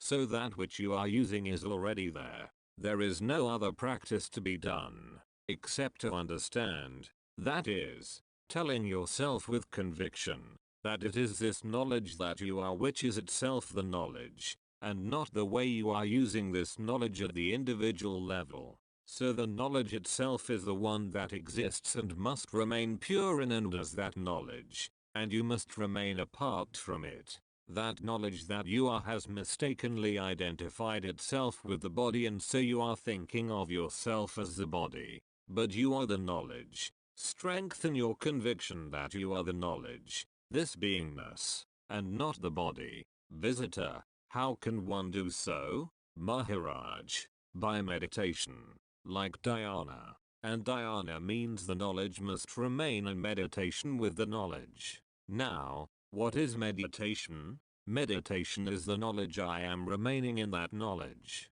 There is the waking state and the sleep state, and the knowledge that you are. I exist. I know that I exist. Other than that, what capital does anyone have than merely this knowledge I am? Visitor, I see it as being important because everything else is changing. Maharaj, What can you base your questions on? The only thing that you have is the knowledge that you exist. Other than that, what knowledge do you have? Visitor, no knowledge, no other knowledge. Maharaj, therefore, be in that, and don't presume that you are someone to act. That is all you can do at this stage, and remain in that. All questions really come via your mind and the body, from which you have to be separate. This is the total message. Remain in that. If you can accept this message, you may come here because you will repeatedly hear the same thing. But if it is not acceptable to you, then don't waste your time. In the spiritual line, what work have you done? Have you read anything? Done anything? Been anywhere? Visitor, yes. In 1960 I became interested. At that time, I met Swami Menon. Presumably, the visitor is referring to Sri Krishna Menon, also known as Sri Atmananda, and went to his lectures. I go to Ramanashram frequently, because the Maharaj's book was given to me by Sri Ganesan. Maharaj, you read Ramana Maharshi, and both volumes of I Am That? Visitor, all the time. Ramana Maharshi's books and Maharaj's. Maharaj, what has been said in Ramana Maharshi's books and what has been said in Maharaj's books, does it tally? Visitor, absolutely. Ramana Maharshi is somewhat distant and gets you a little scared. Maharaj is tweaking your nose and talking, and easier to absorb. Maharaj, you have a clear picture then of your true nature, of what you are? Visitor, in words, yes. Maharaj, even if you accept it in words, that is already a lot. Who is it that accepts what has been said in the words? Now that which accepts what has been said in the words, is that principle not separate from the words? Visitor, I am still a person with a memory. I hope to progress beyond that. Maharaj, what makes you consider yourself as a person? Your identification with the body. Will this individual personality last? It will remain only so long as the identification with the body remains. But once there is a firm conviction that you are not the body, then that individuality is lost. It is the simplest thing. As soon as you have this conviction that you are not the body, then automatically, instantaneously, you become the total manifest. As soon as you leave your individuality, you become the manifest totality. But your true being is apart from even that which is totally manifest. And you assume this individuality within that total manifest so long as you are identified with the body. When there is no individuality, what will you consider to be the one who meditates in the meditation? When this individuality is not there, who meditates and on what? People talk very freely of meditation, but what do they really do? They use their consciousness to concentrate on something. Dhyana is when this knowledge, this consciousness that I am, meditates on itself and not on something other than itself. Visitor, on itself. Maharaj, knowledge has no form in any case. Visitor, so that is when the I am turns in on itself. It again gets qualified with form because that is the way I am to myself now. Maharaj, when you say you must sit for meditation, the first thing to be done is understand that it is not this body identification that is sitting for meditation, but this knowledge I am, this consciousness, which is sitting in meditation and is meditating on itself. When this is firmly understood, then it becomes easy. When this consciousness,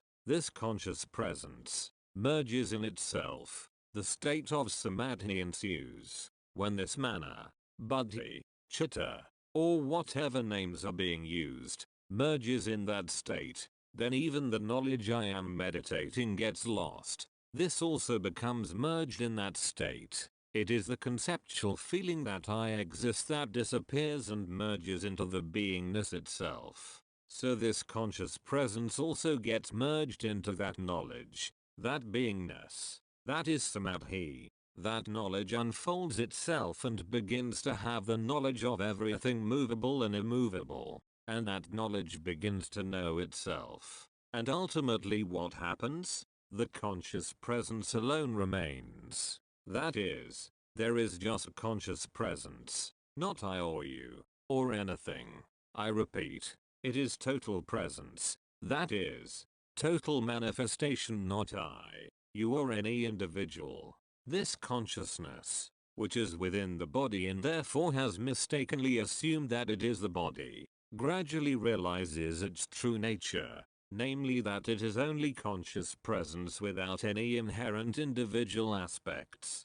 Finally, it considers itself the conscious presence of the total manifestation, and all individuality is lost. Thus, what starts as selfishness, in the individual sense, as identification with the individual ultimately becomes knowledge of the self, as conscious presence.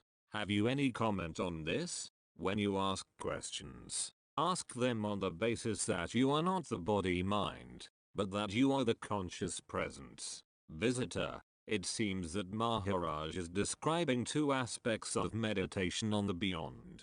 First is this concentration, consciousness turning in on itself, the sense I am, and then, from that standpoint and only then can the conscious being observe with what it has identified itself and free itself from all these identifications. The only thing that I come up against occasionally is that during the course of meditation some very powerful forces get released in the body and try to shake it sometimes, and at other times there are visions or psychic experiences. All one has to do during such times, what I understand from Maharaj, is to hold to the sense I am and try to observe what is happening even though it can tend to distract one very strongly from this sense of presence. Maharaj, that is true, except understand that you are not actually doing the witnessing of whatever happens, sitting in the morning, or the visions that come to you.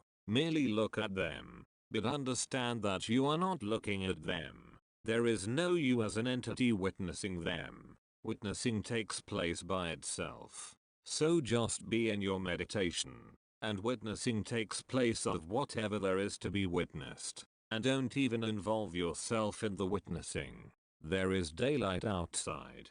Well, we see it, we don't have to make a statement. Ah, I am seeing the daylight there. So, we are not witnessing. Witnessing takes place automatically. Visitor, one of the interesting things happening in America in the last few years has been the tremendous importance attached to giving people body massages and things like that to kind of artificially free up the flow of this life force through the body. I feel this is a purely mechanical thing, and sooner or later all the old stuff comes back again. But if we open ourselves in the way that Maharaj instructs us, you can just naturally feel all these little areas of contraction in the body melting away. And it seems to me this is one minor but still important reason for the spiritual aspect which he is presenting to us. Interpreter, he presently does not have enough strength to talk about that. When people refer to devotion, they devote themselves to God.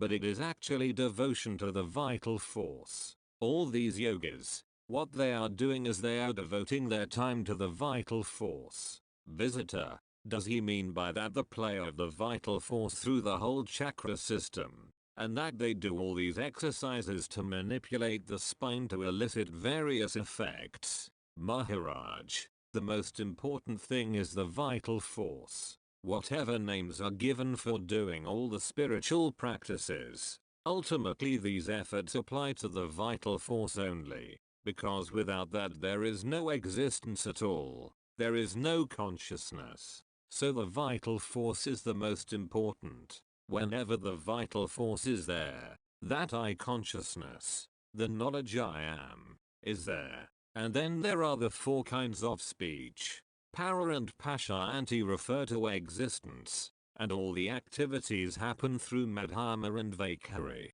Madhyama means the mind, and Vaikhari is the speech as expressed. the words that ultimately come out through the mouth.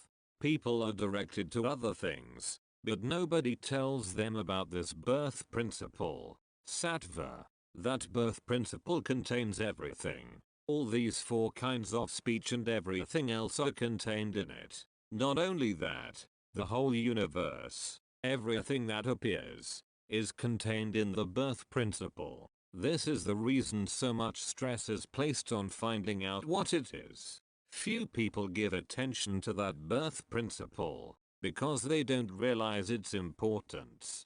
Because of the birth principle, everything is, the world is, all the knowledge of the world is contained in it. Only 1 in a crore, 10 million persons can find out what the birth principle is. And once you know it, everything, all knowledge, belongs to you. Even liberation is yours. Then there is that 9-month period in the womb.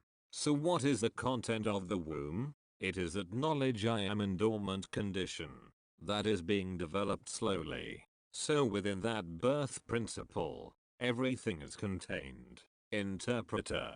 To people who criticize a lot but don't know anything, or somebody who claims to know too much, Maharaj jokingly says, you have not come out of the womb too fast. So everything, all knowledge, is contained in that womb, he says.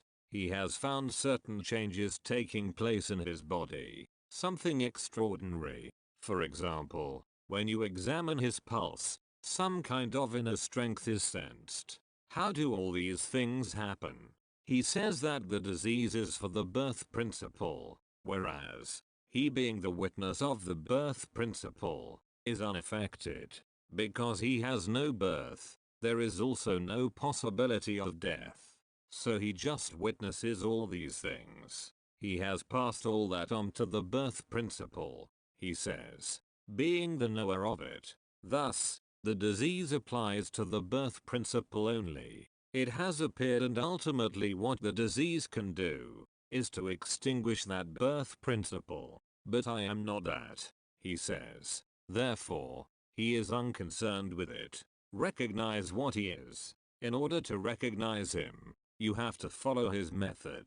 He told you that your consciousness is God.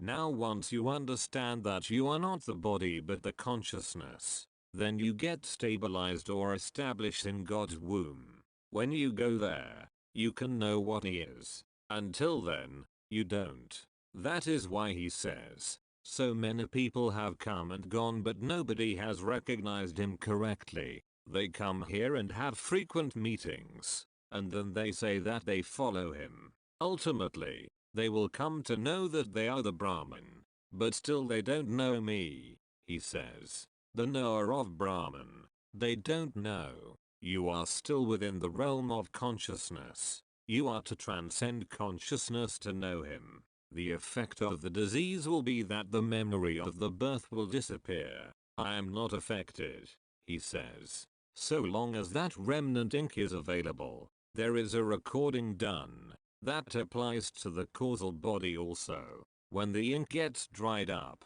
that causal body is also out of questions. He says, some people have come to him who have realized, no doubt about it, they are jnanis, but not Brahma jnanas. They have stabilized in the consciousness. They have understood the Godhead, that they are God, but could not transcend it.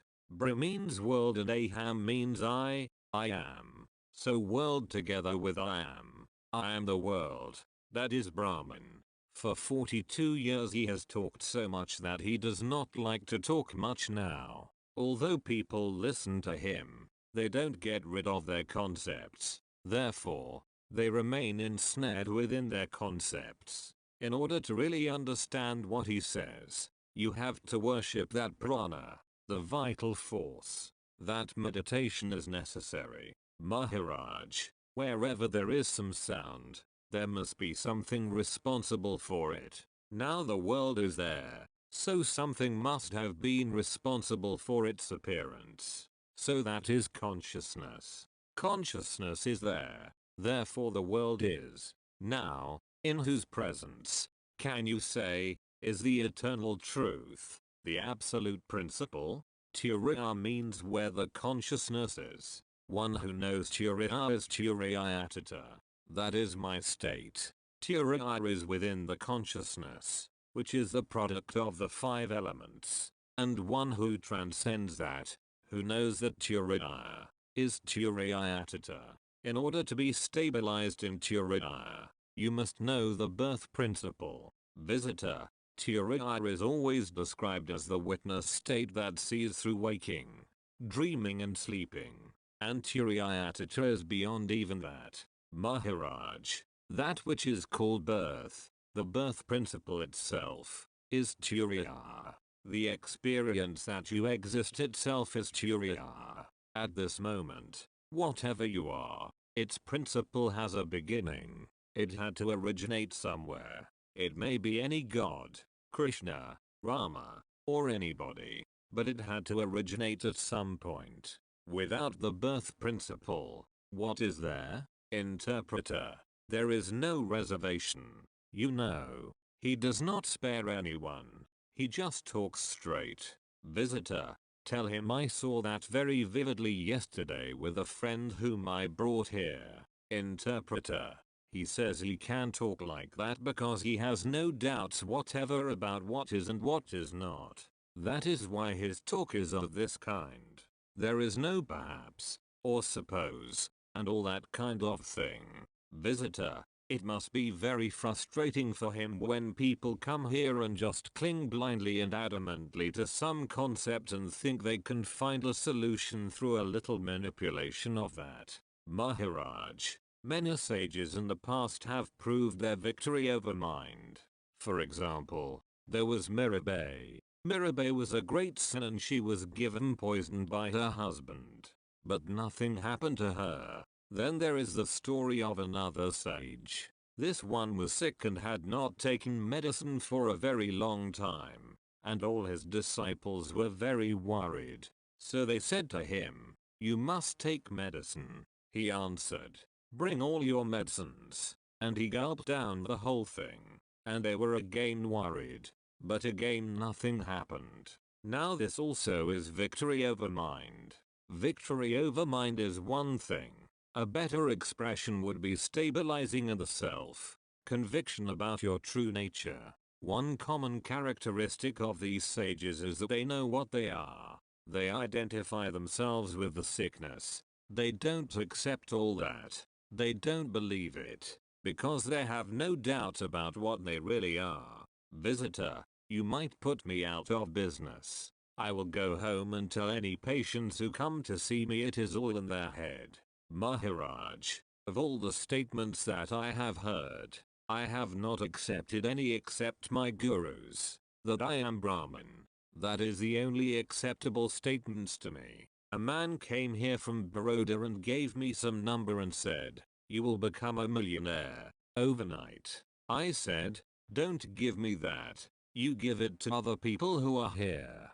Because tomorrow, in the same manner, you will tell me you are going to die. So if I am going to become a millionaire, I can die also. It is of no value to me." So many people have come, including many doctors. They have said so much. I have just looked at them and ignored whatever they told me. We, as concepts, accept them and make them our own. It has become very difficult to reject them. I am not the product of my parents. They have not created me. I have come about spontaneously. In your case, you just think whether your parents attach those eyes here, put the nose there, and the mouth. Whatever information I have prior to birth, that is the only correct information. That knowledge is Parabrahman.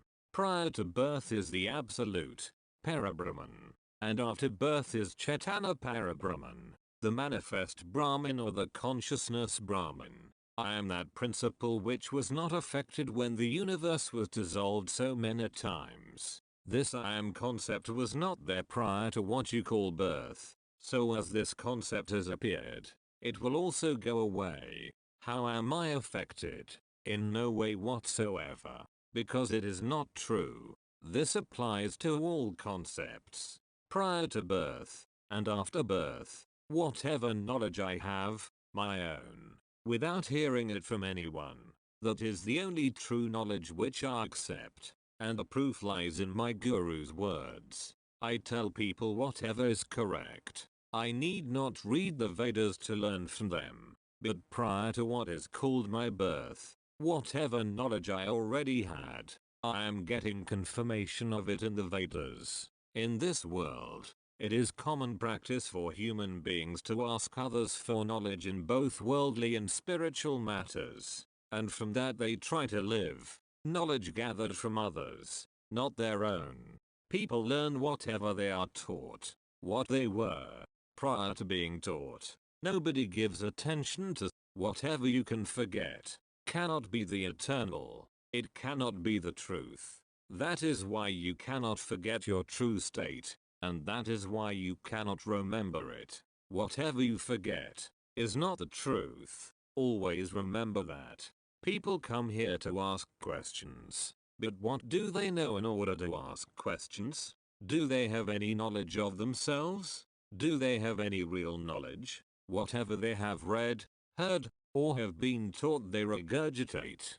We identify ourselves with the name given us. And what is that name? It is whatever occurred to our parents. We are so much attached to that name. We act with it constantly in the world. And this name is an accident. The word that occurred to their minds is my name. And in this accidental thing I am taking my form. This lady here usually tells her husband what she has heard at these talks. But today this is going to be very difficult for her, because this knowledge is beyond words. How can you put this into words? Normally the thought flow is continuous, always there. How much of that thought flow is useful to you? Of all these thoughts, take only those that are useful to you.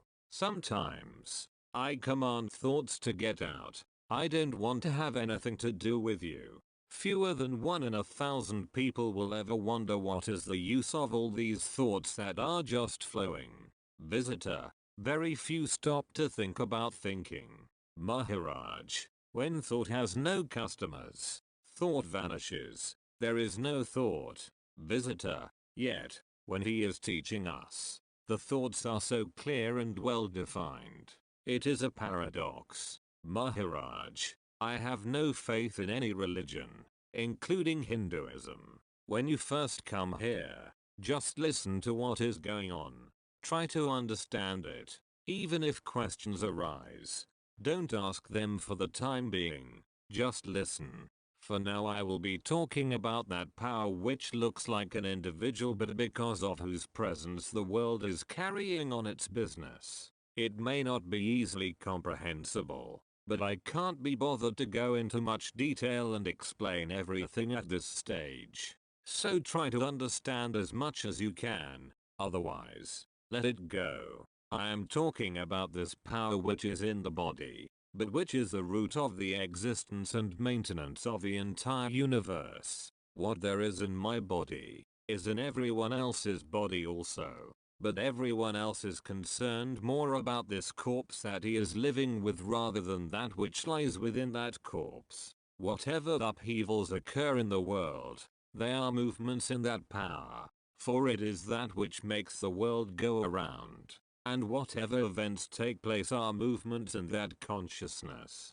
Because we associate ourselves with the events, there is unhappiness. I see things from a different standpoint. From the point of view of the absolute. So what is your query? Visitor, well, it is just the impersonality of this power, and how nobody seems to have any capacity to control or manipulate it. Most us in the West think we can though, which is the biggest part of the illusion. And sometimes, things seem to go one's way, but at other times they seem to go very much against what you believe to be right and proper. Maharaj, whatever is happening is bound to happen. There is a series of events. A scenario is written down. So according to that scenario, things happen. If we are identified with all sorts of things, we have certain hopes and aspirations. And if things turn out accordingly, we are happy. If the things that happen are not according to our wishes, we are unhappy. So we will continue to be happy and unhappy in an endless cycle, so long as we persist in this attitude. However, the moment we see things in proper perspective, that all we can do is to see that witnessing happens, and that whatever happens is independent of our thoughts, then there is a different state. There is no volition as far as an individual is concerned. Things happen on their own. When that is seen, there is already a certain peace of mind. Whatever people complain about, the 5 elements are not bothered. So why should what happens in the 5 elements bother the individual? If the 5 elements themselves are not bothered by what people think and what they do or not do, how is this source of those elements, upon which they depend, concerned? Why would it be concerned? Some time ago, I had suggested to you to read the Gita from the standpoint of Lord Krishna, not from that of Arjuna. Now even when doing that, you must understand what I meant by Lord Krishna. I did not mean Lord Krishna as an individual personality. I meant by Lord Krishna that speck of consciousness within you that I am, that I amness. That is Lord Krishna, this I amness. And you should read the book from that viewpoint. As far as anybody is concerned, could there be the world? Could there be God? Could there be anything at all in the absence of that Krishna consciousness? Visitor: no, I don't believe so. Maharaj: the moment this is clearly understood, that is it. There is nothing further to be done. And whatever people continue to do or think they are doing, they are purely a concept based on a certain image they have of themselves. And once they act according to that image, they will be susceptible to all kinds of unhappiness. Whatever happens is a mere movement in that consciousness. Once this is understood, nothing remains to be done. There is nothing you can or need to do. Visitor: there remains a kind of paradox in the sense that when one embarks on a consideration of the spiritual life, certain decisions have to be made to minimize, or at least economize, one's worldly activities so that one may have more time available for such consideration. There is also some sense of urgency involved in this, probably still because of the illusion of being this person. But if in the enlightened state there is simply this posture of passive witnessing, how is it that these decisions get made and how is it that they are carried through? Maharaj: only this concept that you have about yourself. That is what decides whether he be a big man, an important man, or a small man. Whatever he decides, or thinks he decides, it is purely a concept. That is, the individual as an object thinks he can decide, but in fact no object can decide. If he does not understand, then the whole thing is conceptual. It is to be understood that the body-mind complex is merely an object, a phenomenon, and no phenomenon can act. So the concept is very much involved in your body-mind complex. You will never be able to grasp your true nature. For this, the center of perception must change. If that center of perception is a phenomenon, then whichever way you look, that looking is still from the center of the phenomenon. So unless that center of perceiving itself is changed to the noumenon, you will never get an idea of your true nature. Who has decided that I am the body? Purely a concept. This concept is, of course, on the level of the mind. So it is only a concept that I am the body, and it is equally a concept that whatever action takes place, it is done by this body. That is, there has been an objectivization, a concept that I am this object, the body. From then on, it is the concept that whatever the body does, is my doing. But once this concept is understood, that is, once the object is known as an object, the false is the false, then you take the standpoint of the subject one. Once you take that standpoint, the object disappears, and you view whatever takes place as a happening in the condition, and you are not concerned with it, you are merely viewing it. That I am the body and an individual personality means I am time bound. There is a measure of time. That same concept which has taken to saying I am the body, will say, I am born and will die. Who says, I will die? Only the concept. Once you are away from the concept, the subject has no time in it. There is no space-time concept as far as the subject is concerned. I repeat, not only is it this concept that says I am the body, but it is also conscious of the fact that it is time-bound. Thus, it says, I will die. But the one who knows the concept is not time-bound, he is quite apart from the concept. The body dies. This means what? It means only the thought I am, that concept, has disappeared. Nothing has happened to the knower of the whole happening. One who knows that this is a concept and that the concept will disappear, does not have the experience of either the birth, the happiness or unhappiness, or the death. Visitor, Maharaj was saying that we are all subjects to this power, and we can do nothing over and against this power. It is really just a concept in our mind, and it never works out. Well, in a sense, from the standpoint that we come to him, the arising of enlightenment in an individual would seem to be quite apart from any volitional activity. Maharaj, the whole object of the spiritual search or quest, there is no quest really, but we just use that word here for the sake of communication, is to understand the concept as a concept, the false as the false. There is nothing to be acquired. That I am God or that I am Christ, Allah, Muhammad, or whatever it is still based on the concept I am, because, unless that concept is reneged, all that you build on it will still be an illusion. So ultimately, only when this I amness itself disappears, will you be free of the concept. So long as the basic concept I am is there, the conceptual element cannot disappear. It is the concept itself that has given various names to itself, but it is still the same concept. Without this basic concept I am, where is the world? God, where is Ishvara? Christ, Allah, anyone?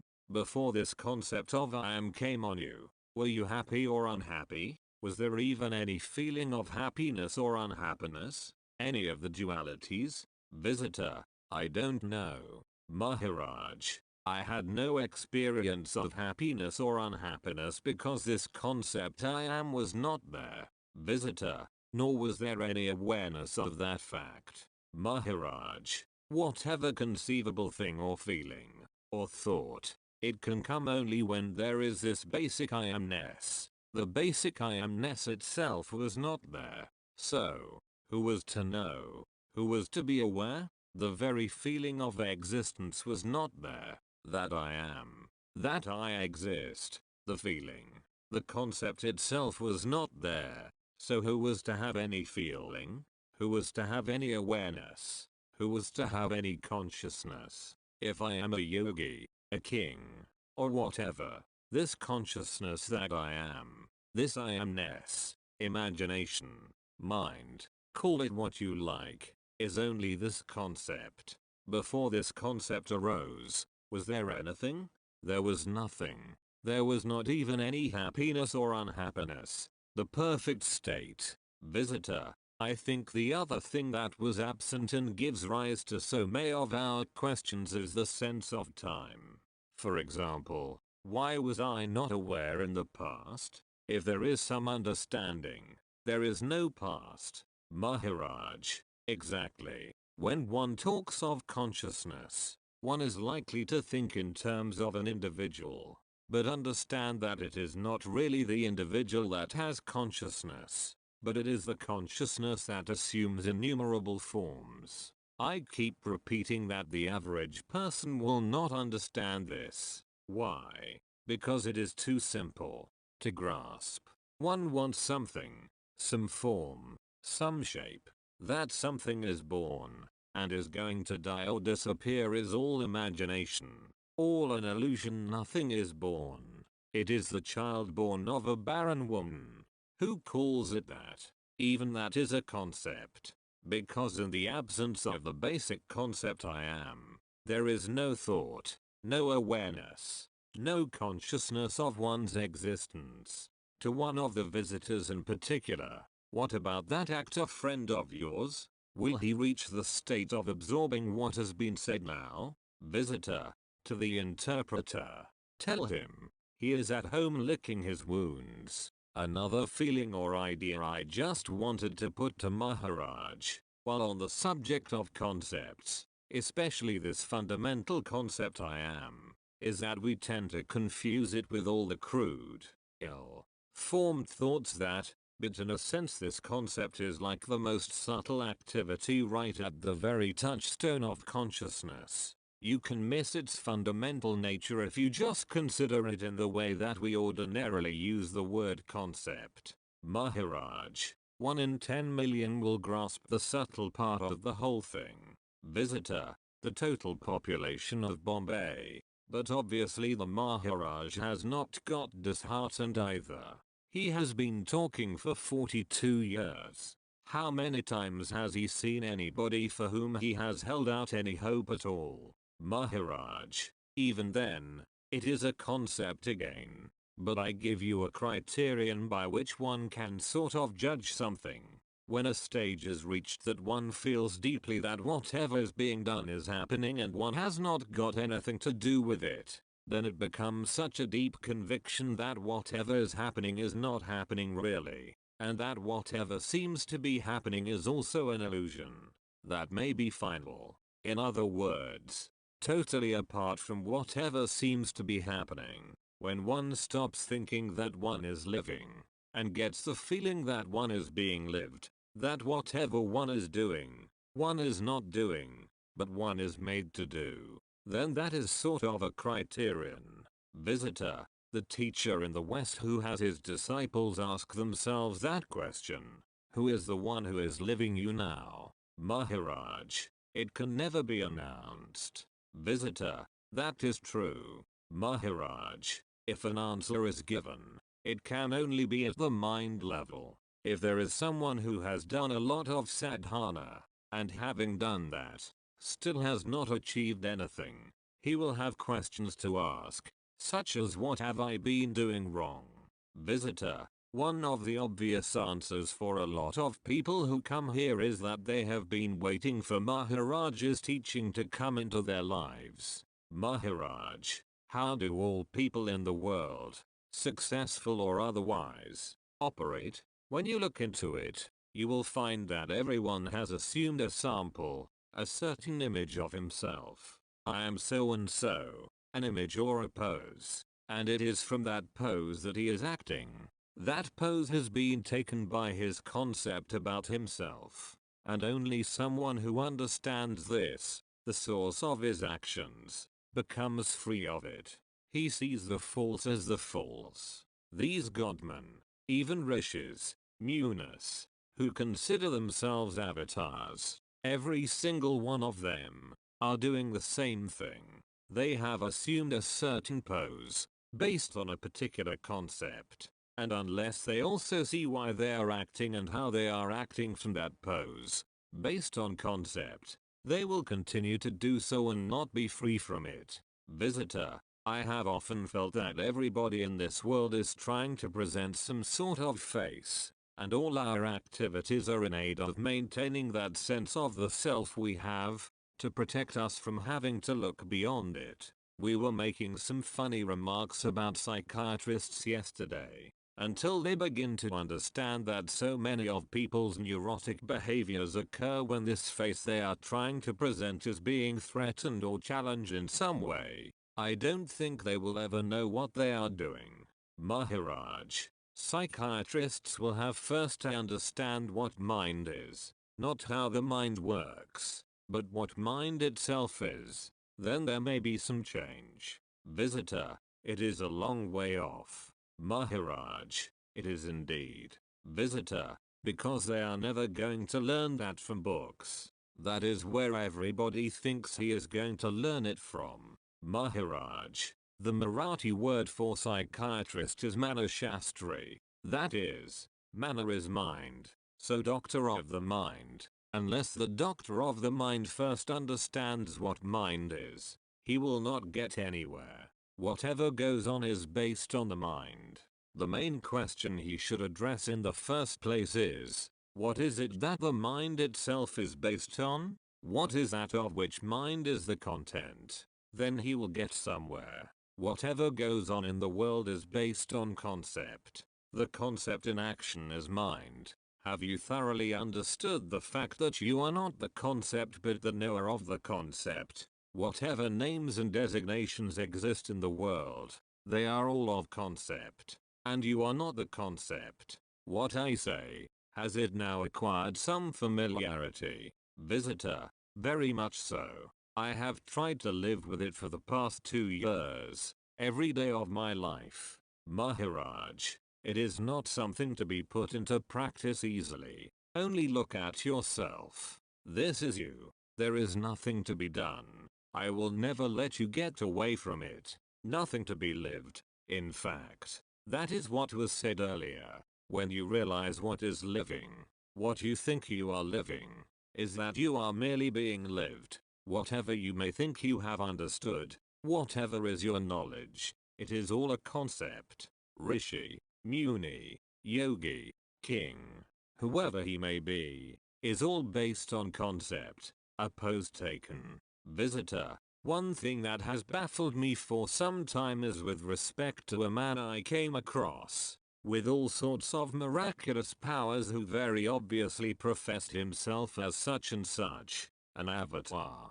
This seems to me a concept which is not true to the essence of what India has always stood for and Maharaj so obviously represents. With my scientific background, I could not doubt the veracity of this man's claims. Once I was able to observe what happened to people before and after the performance of a particular miracle. But I have found it hard to understand why a man with such incredible control over the workings of nature and his ability to manipulate it, did not seem to have the same degree of insight back into what are the seeds of this whole concept. Maharaj, is this someone in San Francisco? Visitor, no, I am talking of Sai Baba. Interpreter, he always goes to the root of any matter. He says, there is Sai Baba. So what is Sai Baba? When we say Sai Baba, what is Baba? And how is it Baba? And earlier he said, why open someone else's shop? Visitor, it does not matter to me. Interpreter, when he had the energy, he used to speak a lot. Whoever came at any level, he would speak to him. But now that he is not too well, he says he wants to speak only to some scientists with specialized knowledge of the subject, of the 5 elements. So he would be able to challenge whatever is being said. Otherwise, he says, it would be a waste of energy, of which he is already depleted. Visitor, after a while that scientific knowledge, and that is what I am engaged in, is very boring. It is ever the same, and it does not fulfill you. 7/8, July, 1980, Chapter 7.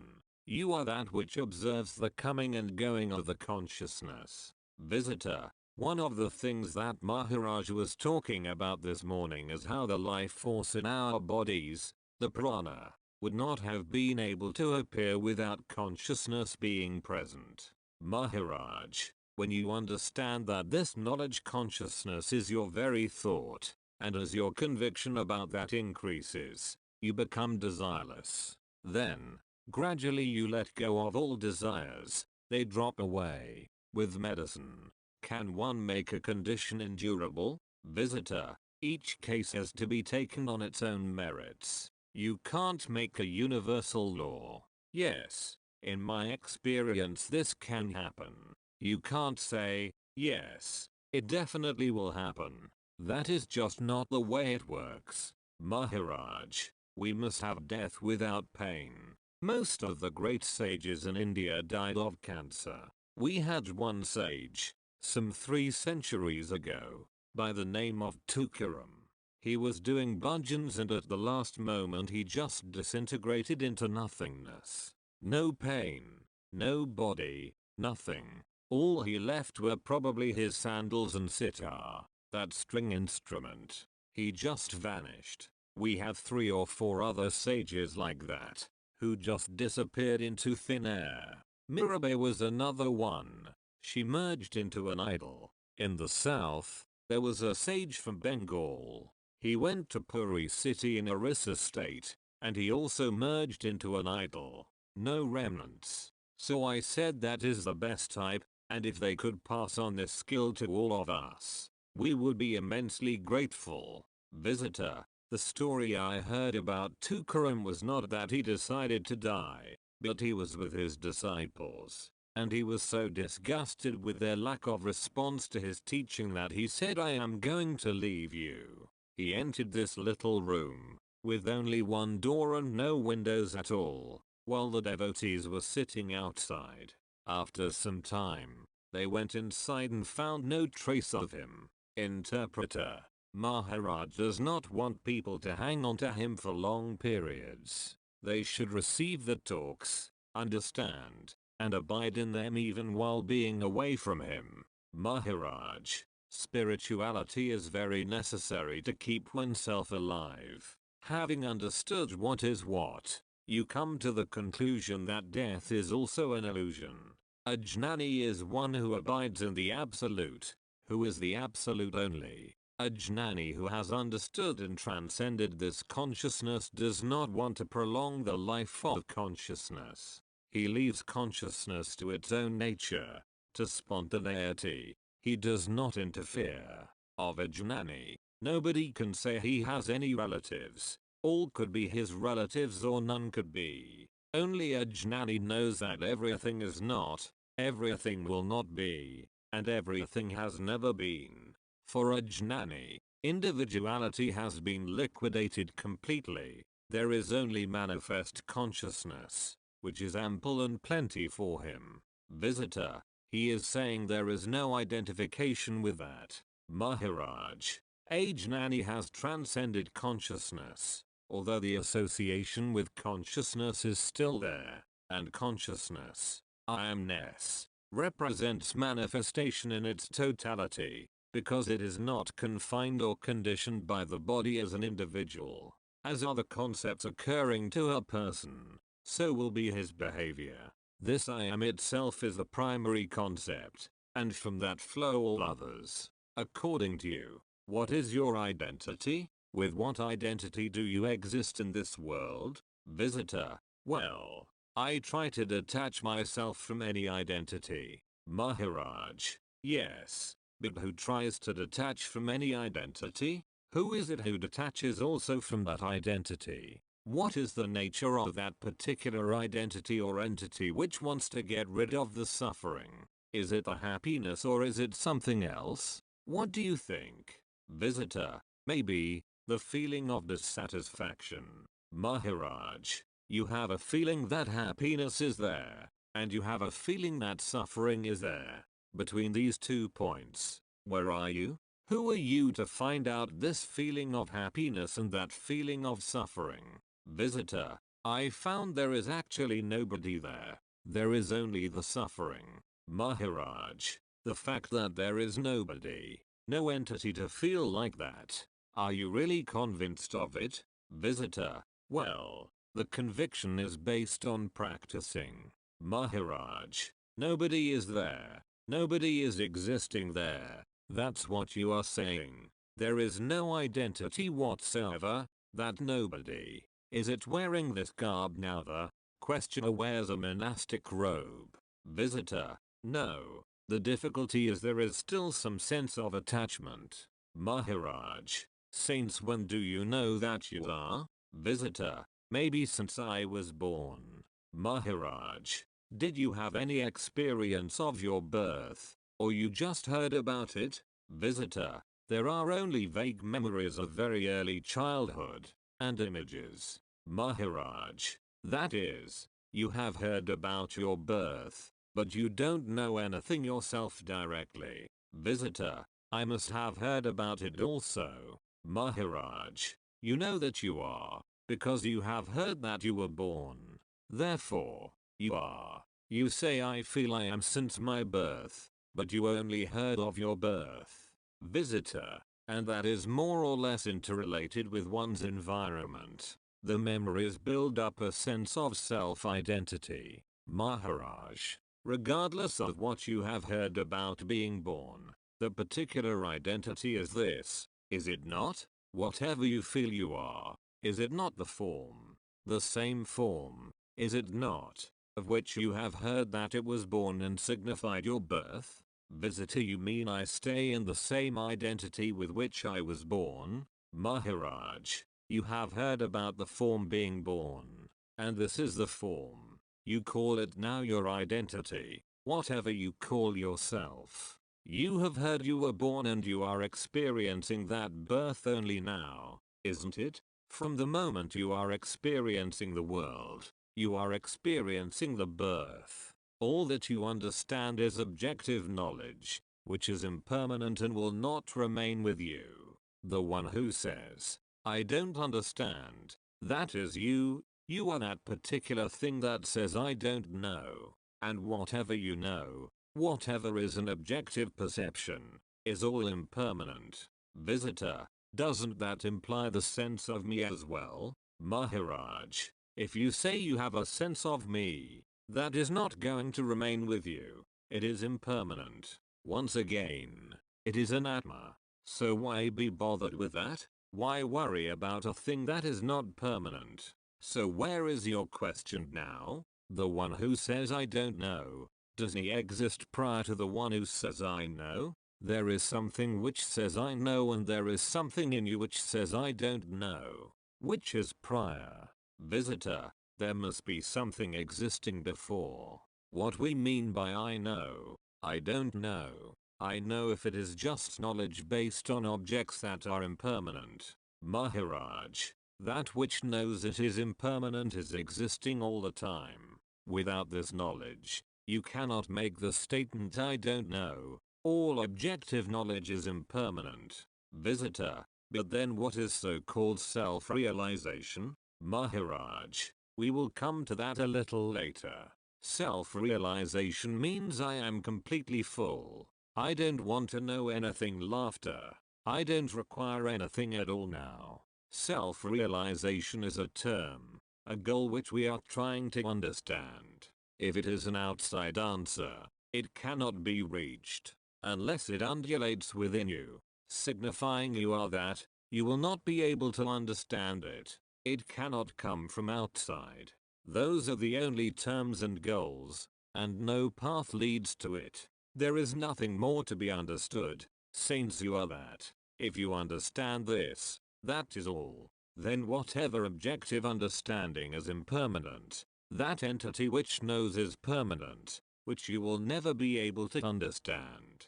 Visitor, the thing is complete already, and I have failed to realize that. I am trying all these days to be one with that. Second visitor, but as long as we try this, there is a sense of separation involved. That means in a way that trying must stop. Maharaj, you cannot try that. You know, it must be there already. You say, it is perfect, is it not?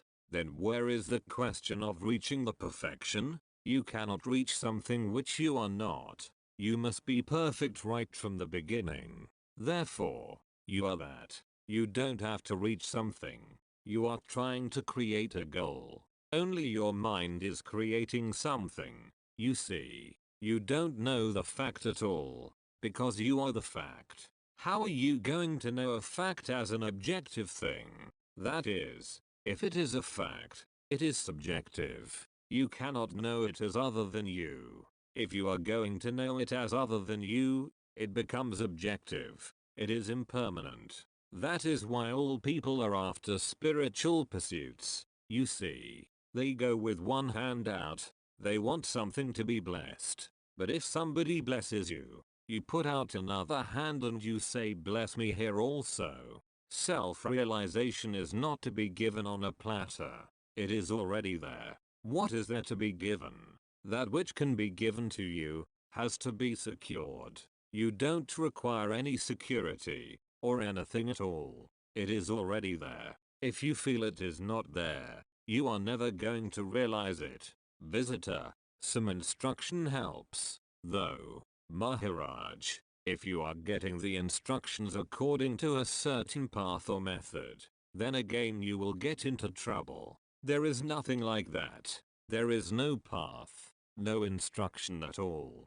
That you must understand. Visitor, there are strong habit patterns. Maharaj, yes. And once you know their impermanence and that they are not true, why worry about the habit patterns? Remove the habit. Go beyond. If you cannot do so, then you cannot understand this, the whole final truth. Yet, no path, no instruction, no method, no technique. You are full. You are all one. You feel you are two. So okay. Understand you are not two. Advaita. You are a child, and you have become a big boy now, a big man. Do you know anything about along which path you have come, and how you have grown? You don't know anything about this? Then why do you want to ask which path to follow now? I would like to know the path by which you have come into this life and have grown into this man. If you tell me, then I will tell you the path to go back. These are all ideas, concepts, a grand idea that you were born and you are growing, and you have come this way, that way. There are people who told you this. So I want you to go back to the source from where you seem to have come. Stop there and find out. Look back and see what is happening there. Don't go with the current and then see what is what. You will never be able to find out, because your travel in the stream is only conditioned with concepts. You have heard about things from people. You have read about it in books. That is why you are passing along the stream, is it not? Go back. Go to its source and find out whether there is anything. That is the beauty of my teaching. It takes you back to the source and does not allow you to leave that source at all. If you want to discuss anything regarding what happened to you after entering the stream, okay, then so many stories abound. All the scriptures of Hindu as well as other religions are available to you. Go and read them. They are of no use. But I say you can go back. Go back to that point from where you seem to have come, and see if you have really come. That will require meditation, and you will have to constantly return to that point. You will have to have full attention on it and find out really and truly whether you are actually coming from there, whether you are really born. Until then, they are all stories which you hear in listening to people. Visitor, a certain amount of awareness to be able to go back is required. Maharaj, awareness of what? You are already aware of so many things, are you not? You must be aware of the correct thing, mustn't you? You are already aware of everything. Whatever is happening around you, you are aware of. You can't do anything without being aware. So your attention must be on this source. That is all. Visitor, well, awareness must be there always.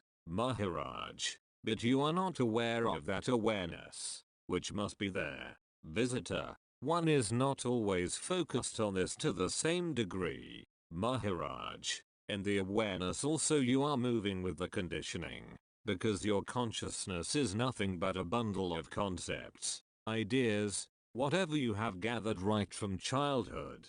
Visitor, that means, the point of awareness is in the present moment only. Maharaj, if you are really conscious of everything you see, would you ever try to enter the consciousness and thereby drag yourself down into the suffering? Consciousness brings you trouble, does it not? The very moment you became conscious that you are, the trouble started. Whatever suffering you are talking about began only when the consciousness came upon you. Suppose somebody wants to be. Being rooted in the consciousness means once again being rooted in the suffering and whatever comes out of that. All you need to understand is the nature of the consciousness and feel that you have nothing to do with it. Consciousness is a guest with you, is it not? It was not there, and in future it is not going to be there either. It remains with you temporarily, and in that temporary knowledge about the consciousness, you want to understand everything in that consciousness itself. What can you really understand in the consciousness? Unless and until you try to be aware of this consciousness, which is coming and going, which is conditioning, concepts, ideas, hopes, and all the things. Visitor, so the awareness must be beyond consciousness? Maharaj, it is already beyond consciousness. If awareness is there, that is where the consciousness appears on. Now the body is there for you. The body is made of what? Elements, is it not? If for once you understand that you are not the elements, you exist prior to the coming of the elements. The moment the consciousness of I appears on you, you have the experience of the world. Therefore, you have the experience of suffering as well as happiness. Try to know the nature of the suffering and happiness, which is coming through the consciousness into the mind. And once you understand that, you know that you are not anything of the sort, then that's all. Suffering has nothing to do with you. Happiness also has nothing to do with you. It is all happening in the consciousness, and you are observing the consciousness coming and going. All this is known by something in you. This is your nature. You are that. That cannot be understood as an objective thing. The moment the consciousness comes and the moment it goes away from you, you are understanding that every day. Is it not? Is it not in your experience? In the sleep state you are not conscious. In the waking state you are conscious. That means all these things are there. You are there. You know that. Who knows that? Who knows the coming and going of the consciousness? The particular thing that knows it is you. That is your true nature. Do you understand that? Visitor, yes. I understand intellectually, but I still cannot grasp it. Maharaj, but where is the question of grasping and understanding it intellectually also? We always say, I have understood intellectually and I have grasped intellectually, but where is the question? It is a fact, is it not? Do you have to understand each and every fact by the intellect only? It is a fact. You know it now. That's all. It is that simple. Since you have been doing sadhana for 5.5 years, do you have any honest recognition of the identity in you which is permanent? You have the consciousness which knows the world, but you also know it comes and goes. Now, do you know what it is in you that remains always, which is not coming or going but is permanently there? Were you able to find that out within these 5.5 years of whatever you have been doing? You see, there is a principle in you, which we call Chaitanya or consciousness, which is the common factor, because in Chaitanya you are moving, you are doing everything, but you also know this comes and goes. Consciousness is not permanent. When consciousness comes, you call it birth. When it goes, you call it death. So that is also not a permanent identity. Have you any other knowledge about a permanent identity within you, which always remains with you, and never goes away? Visitor, I cannot really say that I have such knowledge. Maharaj, you have accepted this fact right from the beginning when you say I don't know anything. So we are now pointing out the you. That which says I don't know anything is your real nature. You are that. And that which you know is not real, it is impermanent. That which you know, which you can perceive with your eyes, is not true. And that which says, I don't know anything, that is your true nature. You are that, and you cannot find it out as an objective thing. The moment it becomes objective, it is impermanent, so it is not true. Visitor, so actually, It cannot be explained then, Maharaj. Naturally, it has already been stated everywhere that it cannot be explained. It cannot be described. It can only be pointed out. So whatever I am pointing to, look at that particular point. Don't look at the finger which points out to you. You are only looking at the finger. You are not looking at the point which is showing. The finger is not the thing. Any question? Visitor, how far can any questions be of use if we cannot explain? Maharaj, unless and until you are once again the image, you are not going to ask me a question. Otherwise, you are one with me. There is no change in your state. You were perfect before you came here, and now that you are returning you are also perfect. There can't be any change anywhere at all. But you feel there is a change now, so you are happy. Go back with happiness. When you are is a feeling. Subsequently any other experience is a feeling. 2. Where is the question of happiness or unhappiness? Everything is a feeling only. When you move around the world, checking out the advice from different people, various techniques, methods which you study, and then you come back to a certain conclusion, what happens to you? Really, you remain the same, and you never see that this journey was not necessary at all. No advice is ever necessary from anywhere. There is no change in me whatsoever. You are only moving in ignorance all over the world. If you are closing your eyes and say I can't see, I can't grasp, so long as you are identified with the body, your surrender has no meaning. What is meant by progress? There is no question of progress, in the spiritual sense.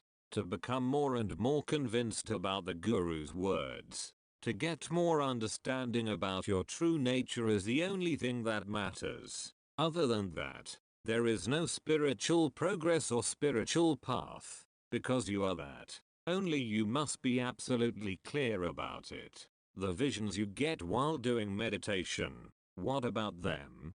Don't give much importance to them. Because the first miracle you have is that when you know that you are, you see the world also. It means that in your consciousness the whole world is present. Surely, that in itself is a miracle. To see the world with your consciousness. What greater miracle do you want? Interpreter. They have been going to somebody for 80 years. In spite of that they are not able to understand his language. And Maharaj is asking, what have you done in the last 8 years? Your achievement is that there is some God and you are a human being. That is your conviction. That is your only gain. So what have you understood?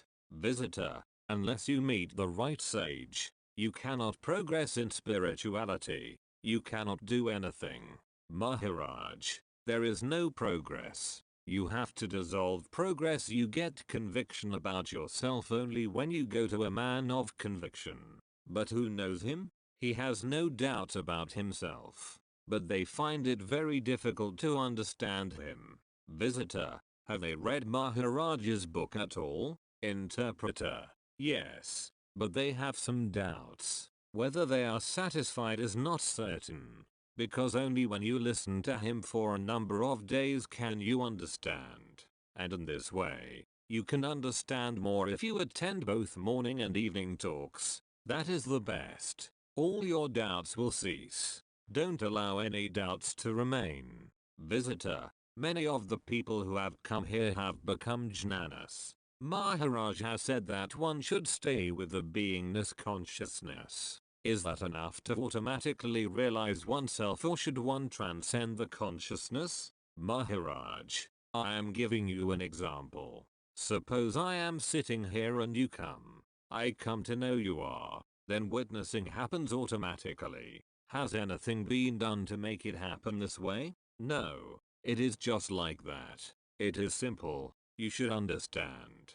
At some other time I have explained that it happens in the same way that a raw mango becomes a ripe mango. Visitor, some gurus have taught or insisted upon the necessity for actually being in the physical presence of a realized spiritual master. Maharaj did not seem to say that. Yet, when reading the English translation of his recorded teaching, we feel we very much want to be in his company, and there certainly is something very enlightening about his presence. Does he feel that that is important or essential? Maharaj, it is very advantageous to get rid of all your doubts. That is why the question and answer session is required. So I want you all the time to ask questions. Otherwise, if you keep the doubts within, they will stay with you. This is the place to get rid of all concepts. There is barely anyone expounding knowledge who is totally honest with himself.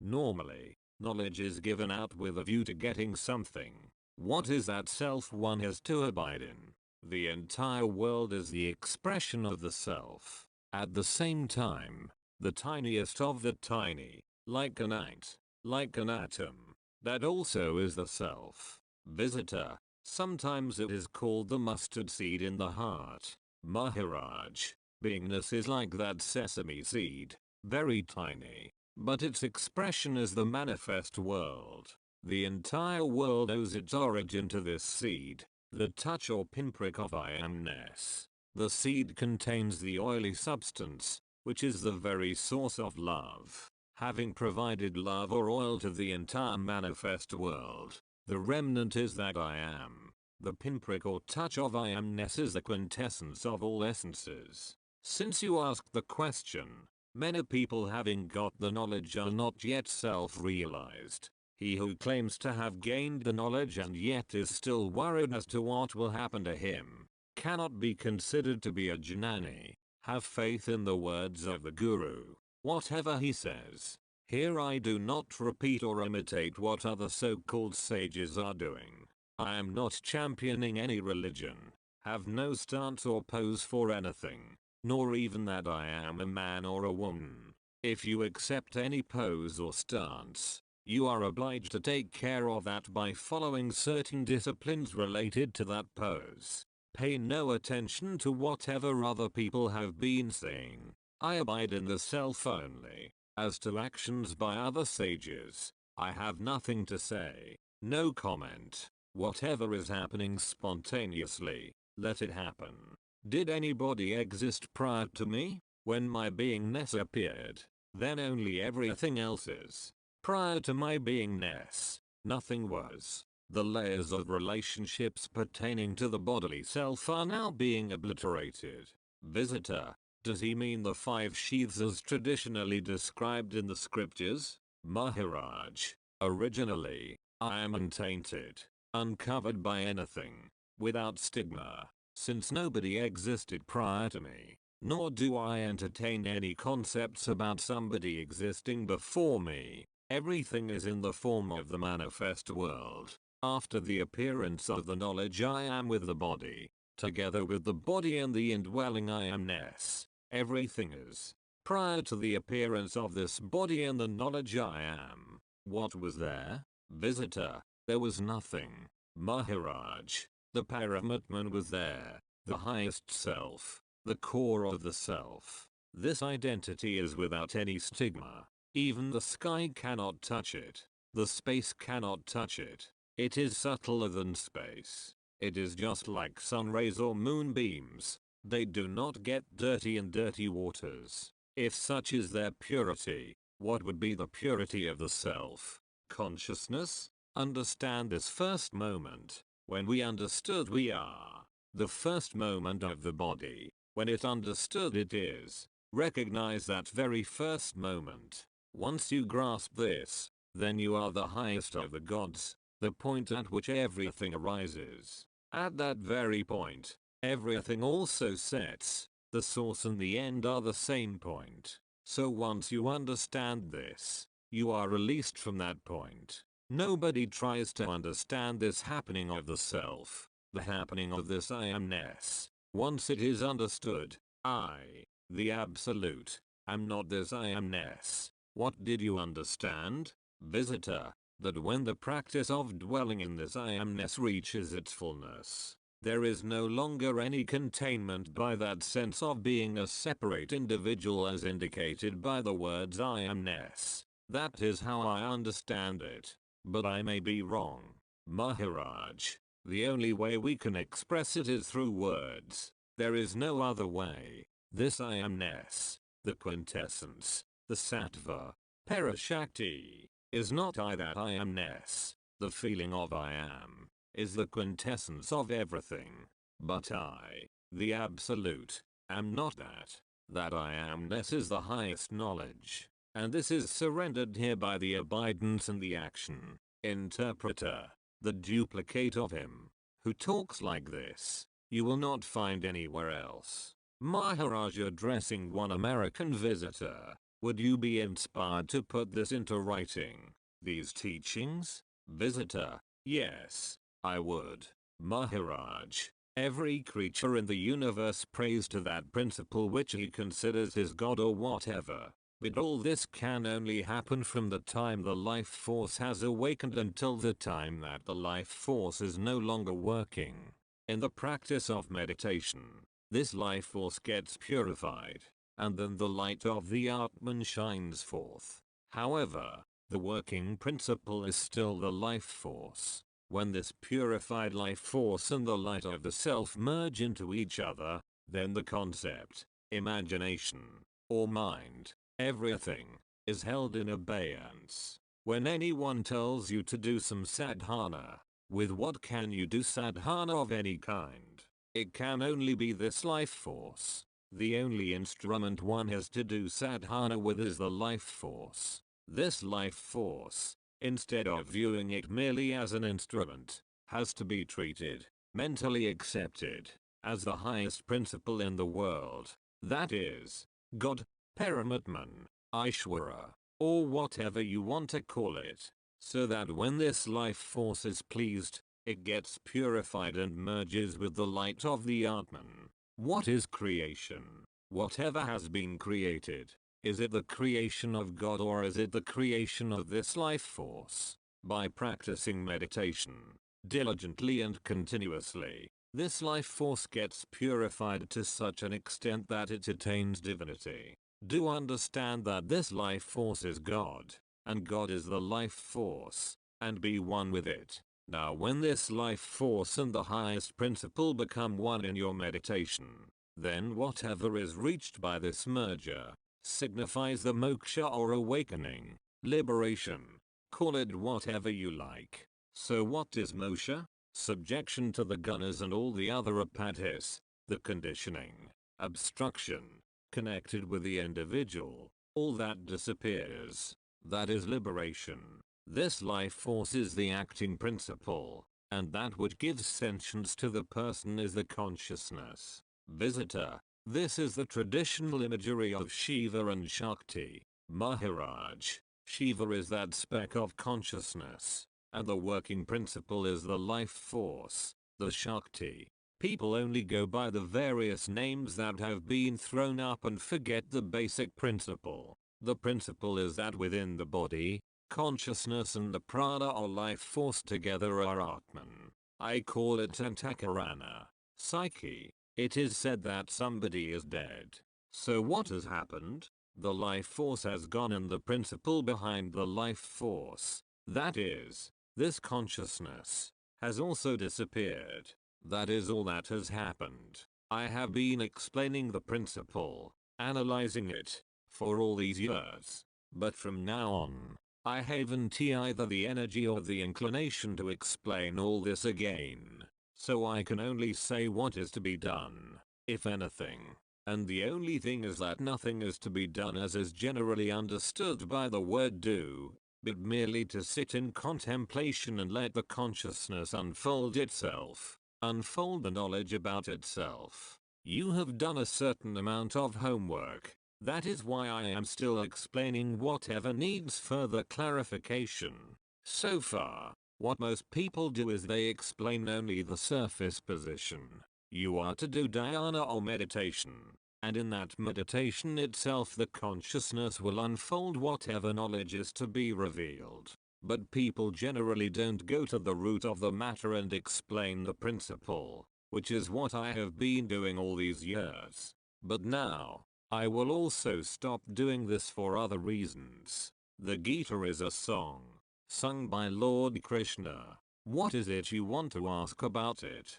Visitor, I don't have a lot of questions about the Gita. It seems that it epitomizes some of the things that Maharaj has been saying to me very graciously over the past few days. I just wanted to hear his comments on that. Maharaj, what meaning did you gather? What have you understood?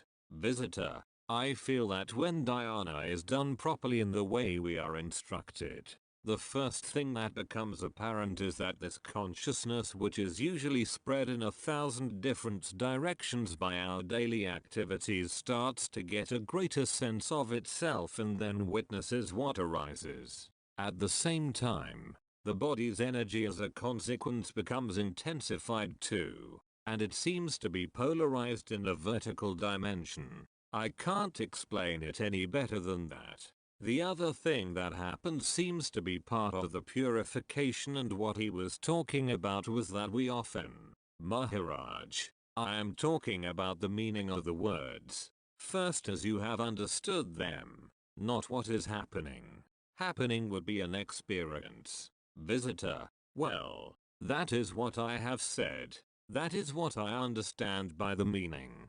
I also feel that many of the Upanishads and the Gita talk about the heart as the seat of the soul, or where the soul enters this body, and beingness as something that is prior to this whole vertical dimension in which the life force moves, and even the life force gets eventually resolved in the center. It is like Maharaj's description of consciousness as a tiny seed, and in that seed not only our body being, but the world which we perceive, even the whole universe, has its seat. When dhyana is directed, the tendency of consciousness is reversed into the center. Then that knowledge becomes resolved, the life force becomes purified, and is once again reabsorbed in that center, and you are free of that tendency to play into the world all the time. Maharaj, this consciousness and the life force, when they merge, they tend to become steady in the Brahmananda, and then all thoughts cease, even the thought that you are sitting in meditation, and that is the start of the samadhi.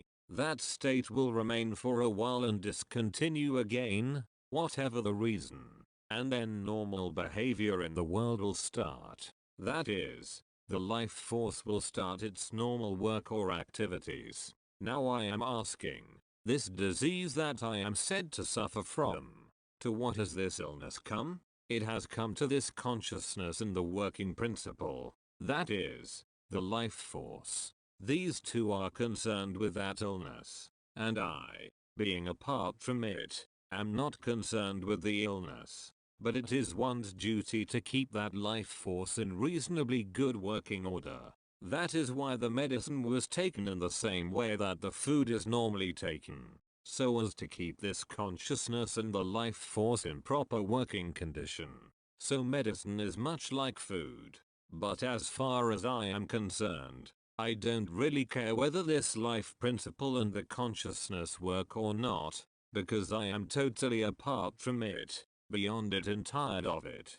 The life force and the consciousness are not really two. As a concept they are treated as such, but they are really one. As soon as a form is created, the life force is infused in that form and sentience is automatically present. There is a physical form and the life force, and in the absence of the consciousness there would only be a technically alive body, but merely that life force within the body. What is the use of it? It is like gas coming out of one's innards. No. It has no meaning, no function, unless consciousness is also present. So it is this consciousness which gives this life force, which would otherwise be merely air, the potency to create a sentient being. People write to me, thanking me for my guidance, and they say they now understand that although physically they and me are separate, we are actually one. All that, however, is still superficial knowledge which has been obtained by the consciousness upon its realization that it is not the body, but it is only at that stage that the knowledge has remained. On the level of words, they have not really gone beyond. Visitor, So they have just replaced certain concepts by other concepts. Maharaj, yes, you see, so long as that concept I am is still there, they have not gone beyond or prior to it, they have not gone beyond the total manifestation. So now when people come here, I talk with them. From what level am I talking? I am talking from the level that you are consciousness and not the body-mind. In my state, whatever comes out is from the total manifestation, not from the point of view of the absolute. Hang on to that consciousness, which is your only capital, and do dhyana, and let that unfold whatever knowledge has to be unfolded. Interpreter. Previously, he says, he had an intense desire to impart knowledge. So when people came and he found someone who was really interested, he even suggested that they stay 4 days, 5 days or a week longer, so that those who had made plans to leave would change their minds and stay on. But, he says, that was some time ago. Now if someone says he is going to leave in the evening, he will say leave now. He gives an example. At a traveler's bungalow, people will come and go. The bungalow itself is not concerned whether someone stays for an hour or 10 days. Earlier there was that little bit of desire left, not for himself but for imparting knowledge. But now even that little bit of desire which previously did not enter total manifestation, has gone and has become the total manifestation. That weak link between the total manifestation and the persons who came here has now snapped. Have you understood this? Now there is no mind left at all. The mind to create a link between him and anything else. That mind has totally disappeared. Maharaj, people come here. When someone goes to someone, there is a purpose. This may be for acquiring something worldly, or, as in this case, to acquire spiritual knowledge. So whatever the purpose, as far as I am concerned, they come, acquire something, the knowledge. Then, the person will say, I have got my knowledge now, thank you very much, and leaves. If I ask him to stay, it means I have some purpose in asking him. The purpose may be good, bad, worldly or unworldly, but there is bound to be some purpose. But I have no purpose. So if he goes, he goes, if he stays, he stays. Now the lady says, but what about the other person? I am not concerned with the other person. I am talking of one end of it, not the other. There is this Adhyatma Kendra, which is a foundation created for this person, for spreading knowledge given by me, but I have no interest in that center. What the center does, whether it exists or does not exist, does not concern me. So now they have accumulated some money, they are going to give it to my family to build a house. So whether they do so or not, and what the family does with it is of no interest to me. I don't need even a house to live in. What is more, I don't need God either. I have no need of any kind. 9/10, July, 1980, Chapter 8. To a Jnani, all is entertainment. Visitor, what counts only is what we do with the instruction received. The other day Maharaj was talking about Brahmananda and how during dhyana people get absorbed in that. There is something very different about a true sage compared with a yogin who becomes more and more absorbed and otherworldly. Somehow, Maharaj has broken through all that, and his presence seems very ordinary and normal, alert to the environment. At the same time you know he is constantly in a state of bliss, awareness, which is beyond our comprehension, and yet with this paradox of complete release and ordinary appearance. This does not seem explained at all by increasingly subtle absorption, where there is either consciousness of the world or absorption of consciousness. Maharaj, he has just received some medicine and a list of do's and don'ts from his doctor. I am not concerned in keeping this life force alive, because whatever disease has come, It has not come on me but on this beingness. So from now on these do's and don'ts will be only according to whatever that life force feels like doing. And I shall not accept either the do's or the don'ts from the doctor. So whatever the life force feels like doing, it will do. And whatever the beingness wants to do, it will do. Interpreter. This question of medicines is mentioned by a number of sages who suffered from the same disease, or rather whose bodies suffered from it. Visitor. The most famous ones in my galaxy all had cancer. Ramakrishna, Ramana Maharshi and Nisargadatta. Their devotees explained that the reason these sages got the disease was because of what they assumed in terms of karma. A very crude explanation. Does Maharaj place any credence in that at all? It seems a terrible burden to bear. Maharaj, as far as I am concerned, I have no experience of any kind of birth. Only at a certain stage I was told that this form had been born and this is me. That is what I have been told. Hearsay. The ignorant man will want to live as he can. He would like to postpone the moment of death as much as possible. But for a jnani, what benefit of any kind can he expect by existing in the world even one more minute? So the only thing that would be nice is for the vital breath to leave quietly and not make a fuss. The jnani is that principle which dismisses the life force and the consciousness. The consciousness and the life force together may be given the highest name and status. That is Atman, Aishwara, whatever.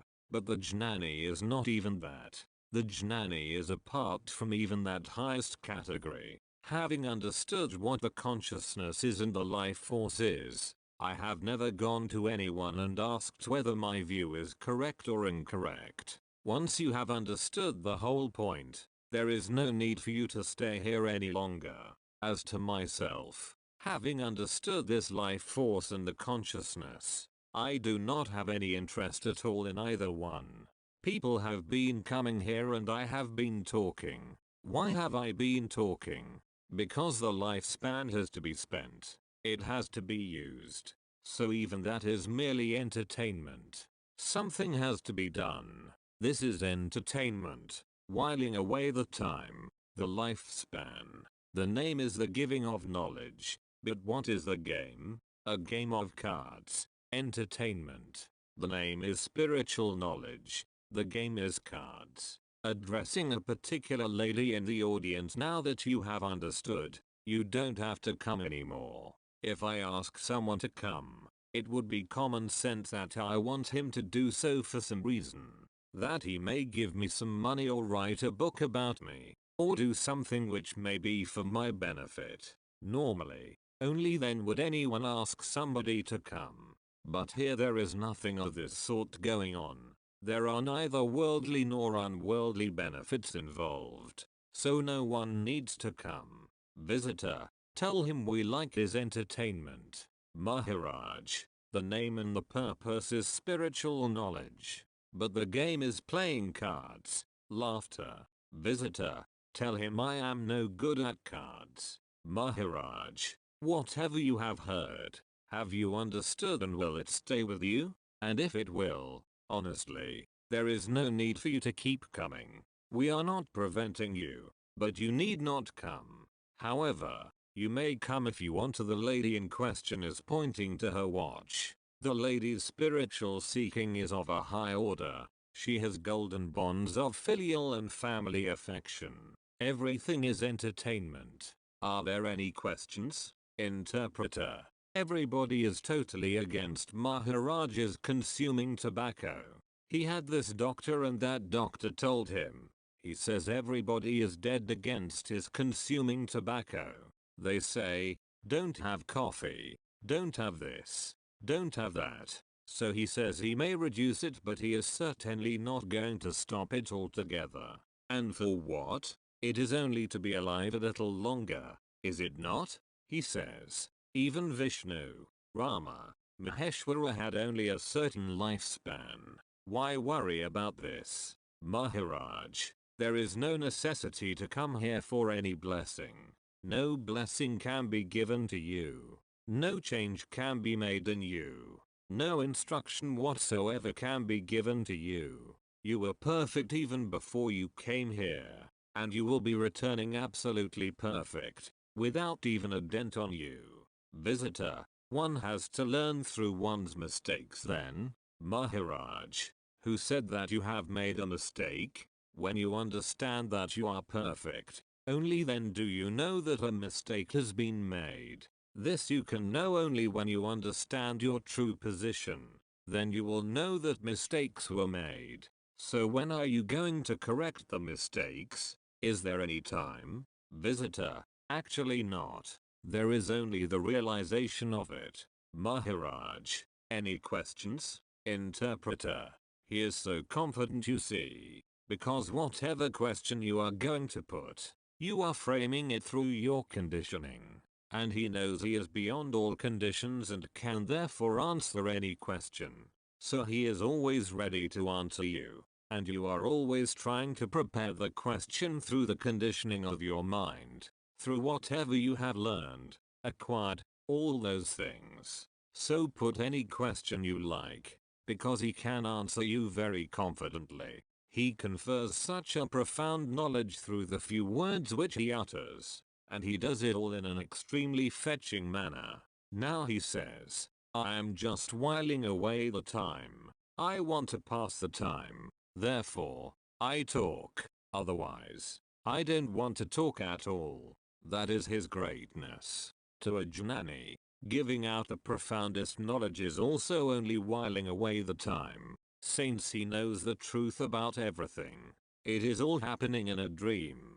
He is answering you in the dream. You are coming here in a dream. What is to be answered correctly in a dream? And what do you understand correctly in the dream? The moment the dream leaves, everything goes away. You see, he is absolutely certain about the true situation. That is all. Visitor, does this mean then that everything is preconditioned? Maharaj, did I suggest that everything is preconditioned? Nothing is happening. So where is the condition? Visitor, then things happen by themselves? Maharaj, yes. In the objective way, things are happening by themselves. In your dream, the things happen of themselves or you make them happen.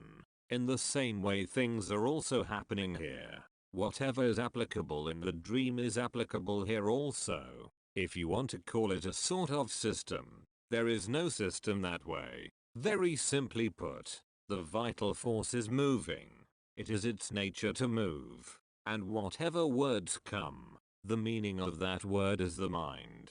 Unless and until you have a vital force, you cannot speak, you cannot do anything. The mind will work only if you have the vital force. Now take a scientific view. No work is necessary in order to initiate the state of knowledge. But when you are in a state of knowledge, you can do any work. You must not keep yourself idle.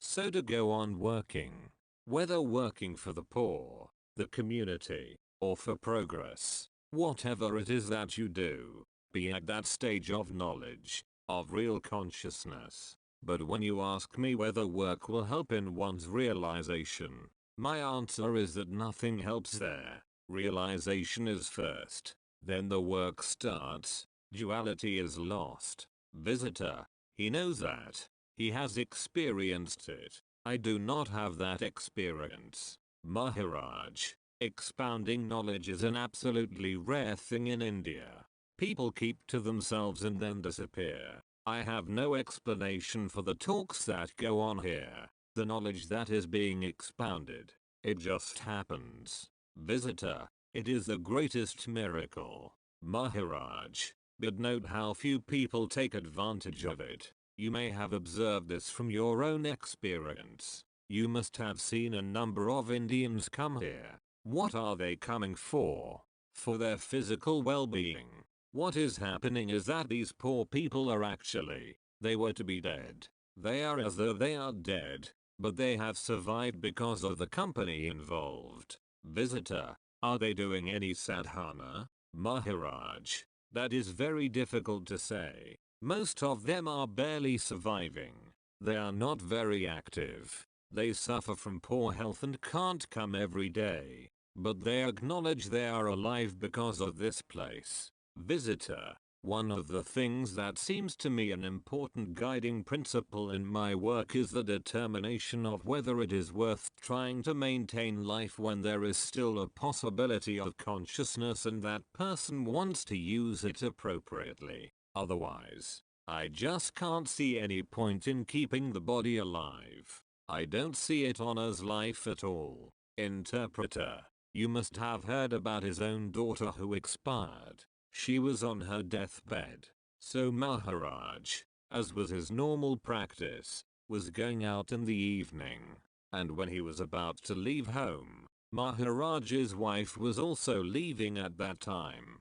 So she said, "Your daughter is almost dying. Why must you leave right now?" He said, "Don't worry. I will be back in a second. She wants something to drink. I shall bring her that drink.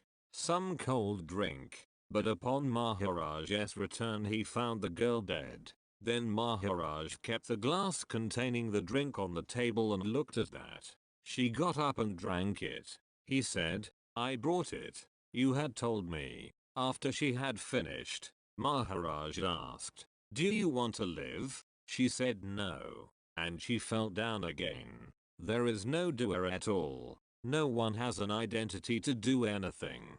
In the field of consciousness, everything just happens. Visitor. That is why it is so important that these teachings should become more widely known in the United States. For example, they are going to be very hard to swallow because there is such a strong sense of doership there and such a great deal of personal pride in achievement. The whole of society is structured around praising people and categorizing them in terms of what they have apparently achieved. Maharaj. Here in India it is said that 1 in 1,000 is desirous of knowing himself, and 1 in 1,000,000 actually knows. There is some saying of that kind. People who want only knowledge. I actually love such people, more than my own relatives. People who value self-knowledge. They are dearer to me than my own children. Visitor. And he looks after them pretty well, encouraging them and seeing that they are doing their lessons. They will be all right. Maharaj. Maharaj is addressing himself to a visitor in monastic garb. "I am telling you that if you receive knowledge from me, then this dress will be of no use to you. You will have a less common dress." Visitor. Does it mean that I will take off the robe? Maharaj. No, that will be your decision.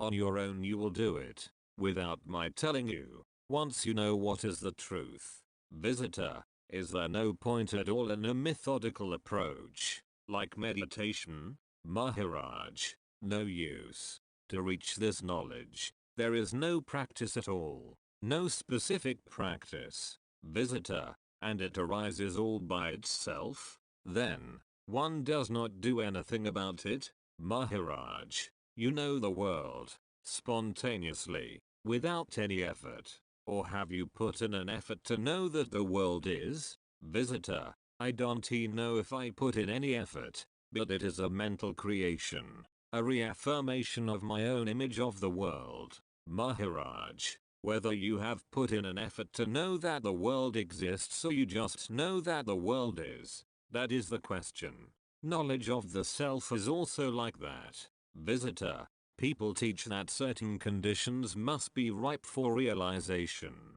but then that would mean there are no special requirements. Maharaj. Knowledge cannot be ripe or raw, like a fruit. You know that you are, that you have your I consciousness. At present you wrongly identify yourself as the body. Body is given a certain name. That is you consider it to be like that. But I say that in this body, consciousness is present. All the knowledge I am, as I call it, is there. You should identify yourself as this knowledge. That is all. Visitor. How about one's livelihood? Does it happen by itself or does one have to put in an effort to earn one's livelihood? Maharaj. It happens automatically, spontaneously, just as you wake up and go to sleep. Similarly, this also happens. Visitor, I have my robes on now, and if I decide to take them off,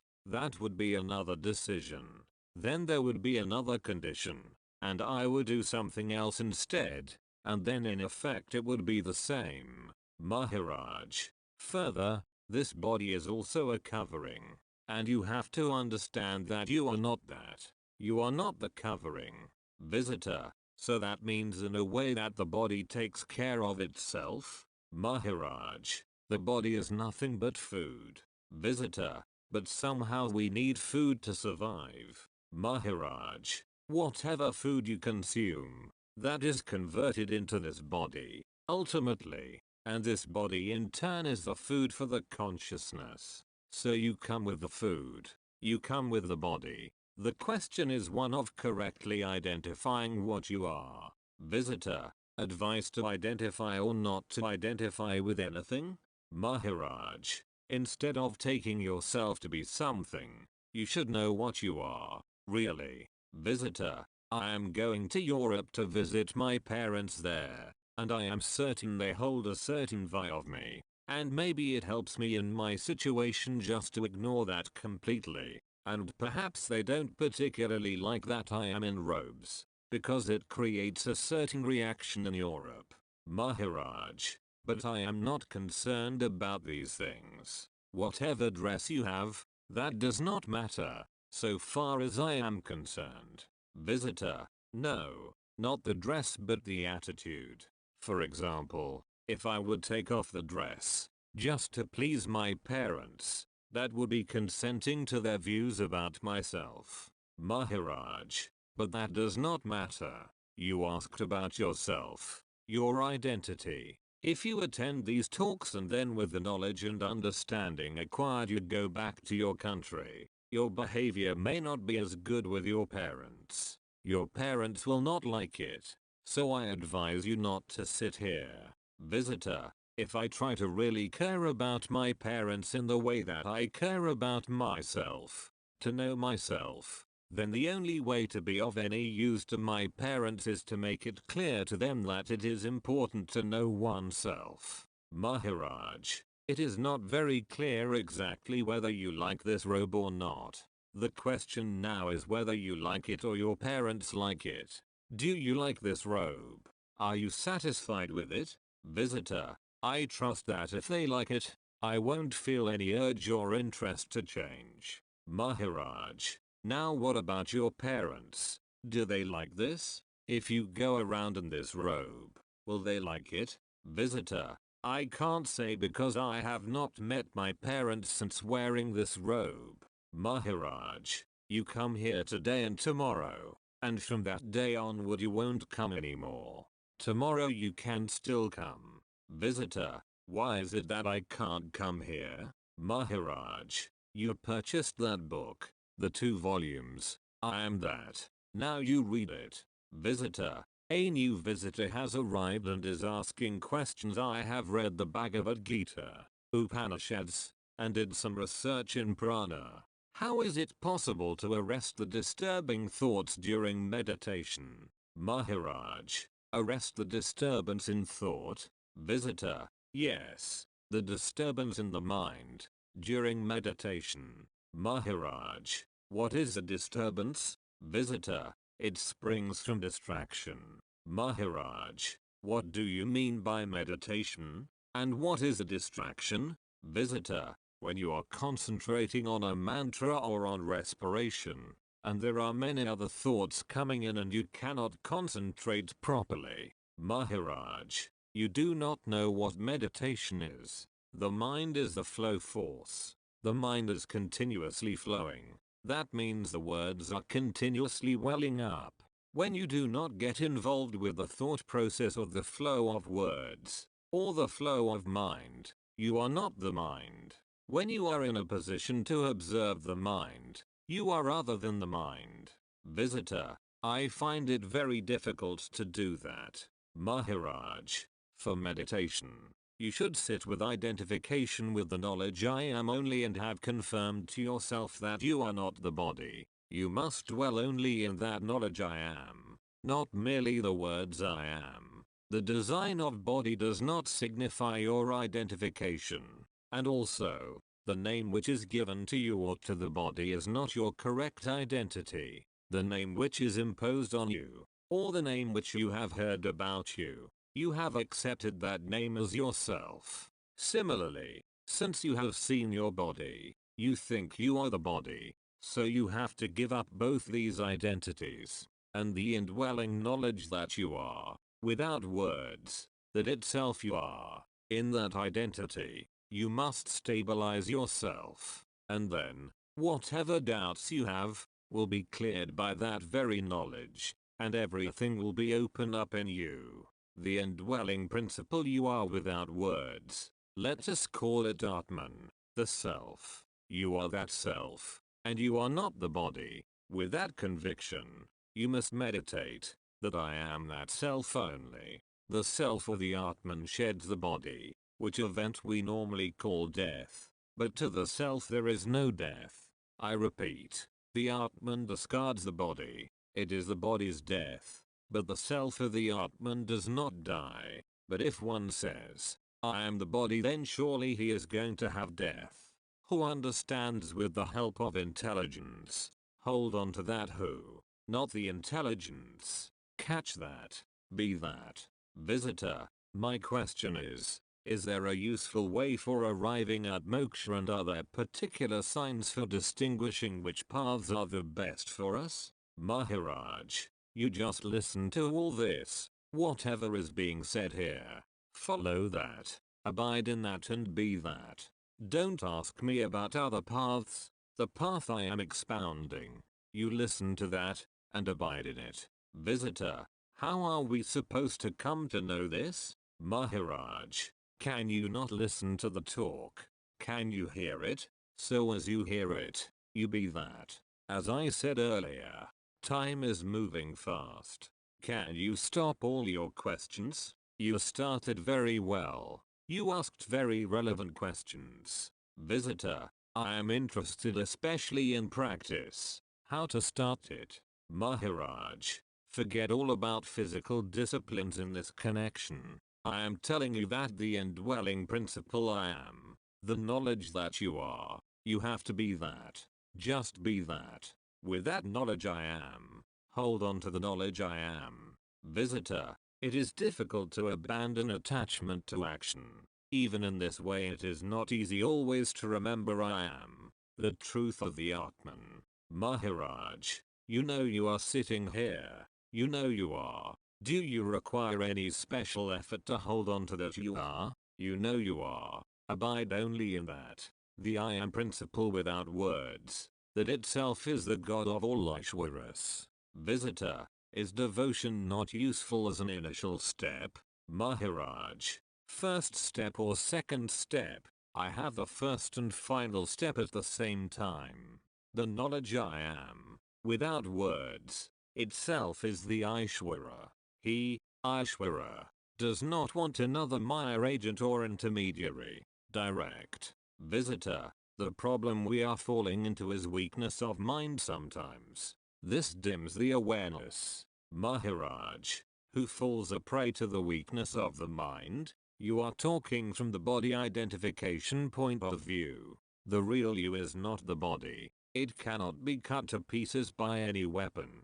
Visitor, it is always the false identification. Maharaj, if you identify yourself as the body, such an identity must be let go of, sacrificed. Your real identity has no body and no thought, and that self, the spontaneous knowledge I am, you are. Since the self is not the body, the self is neither male nor female. Thus, to understand correctly, you must be bodiless. You must be bereft of the body sense. It is no use trying to understand from the identity of body. You must fulfill this vow, that you are not the body but solely that indwelling principle I am. Visitor, so in staying with that principle, there is no effort involved? Maharaj, What do you mean by effort?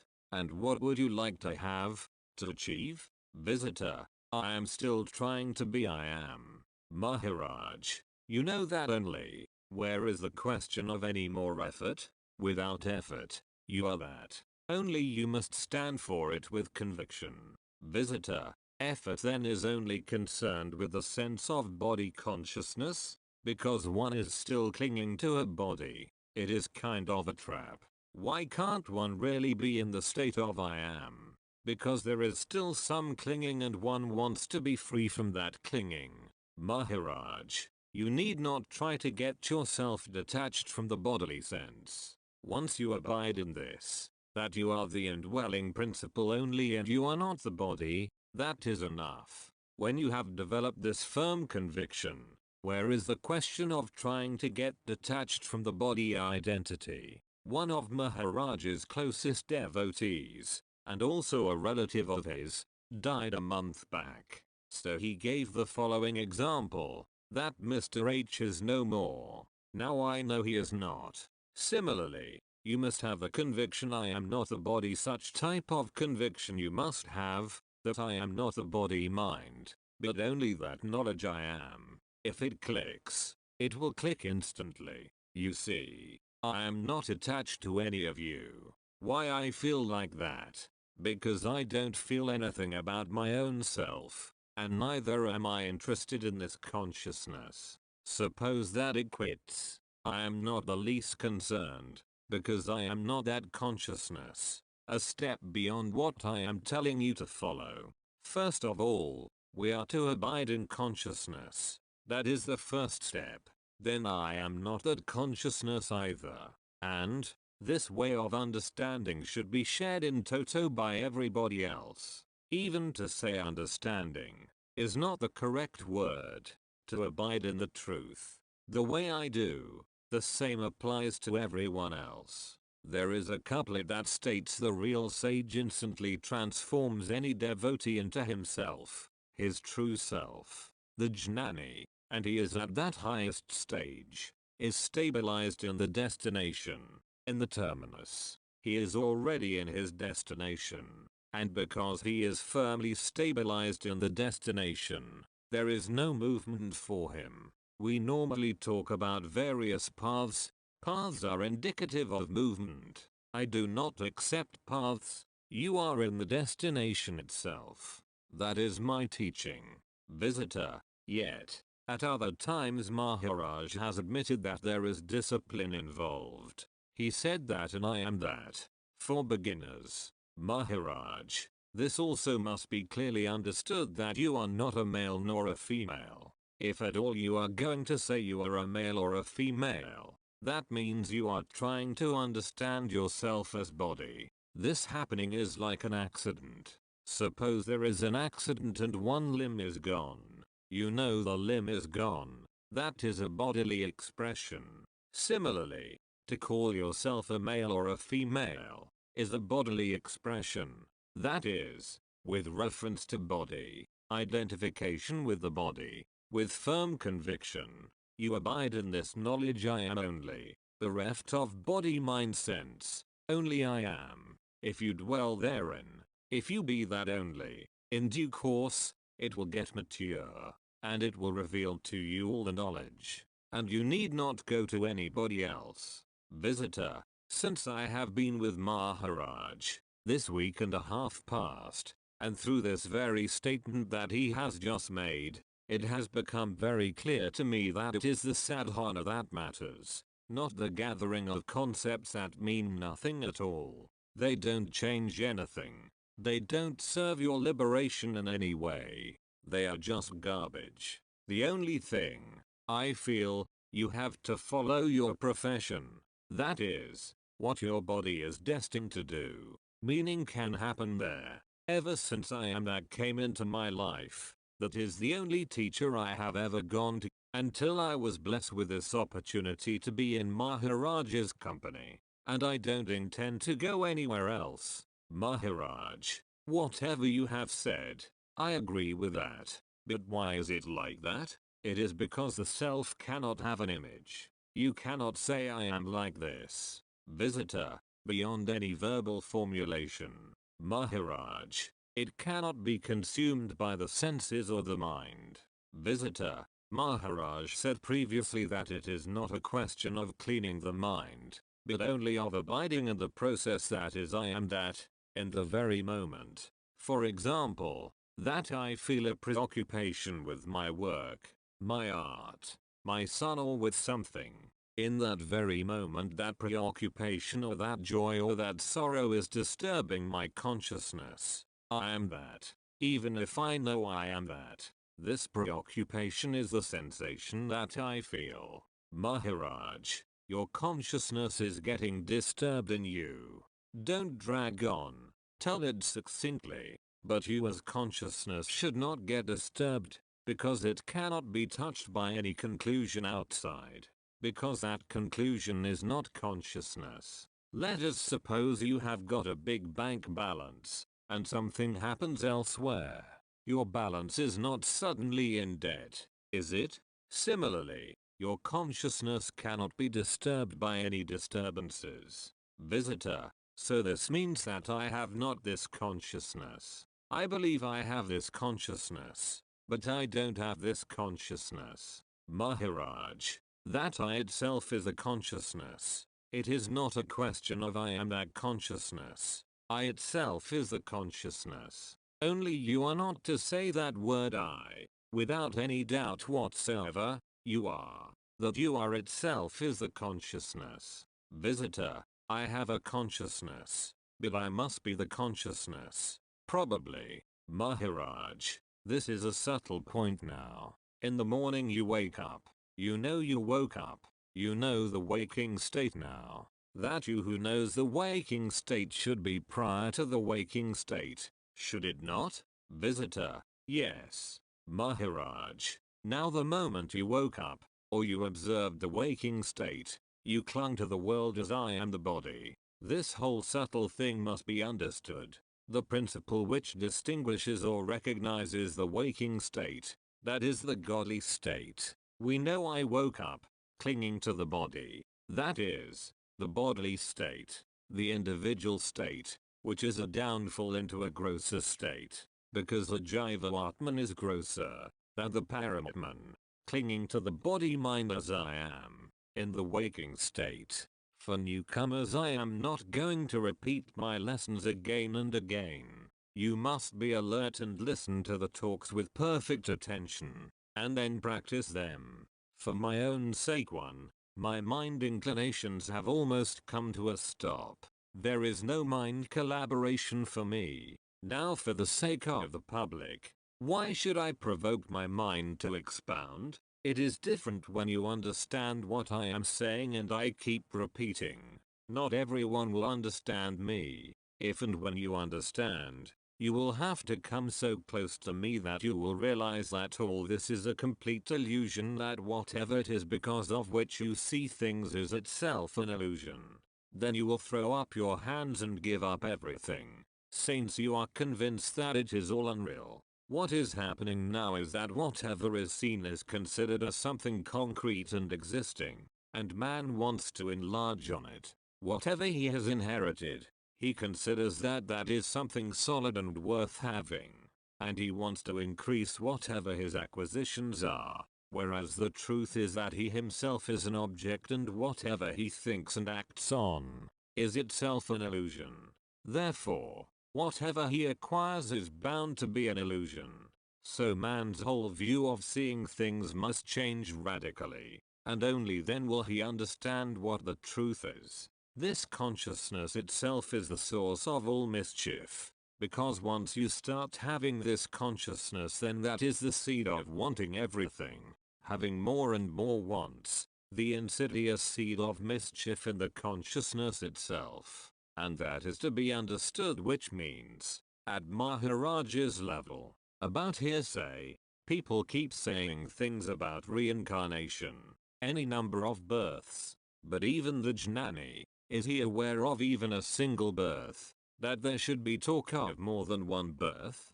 There will not be a single Jnani who can record his first birth. The concept I am is the primordial Maya, and that Maya, The primordial concept I am requires support, and therefore God and Ishvara have been born.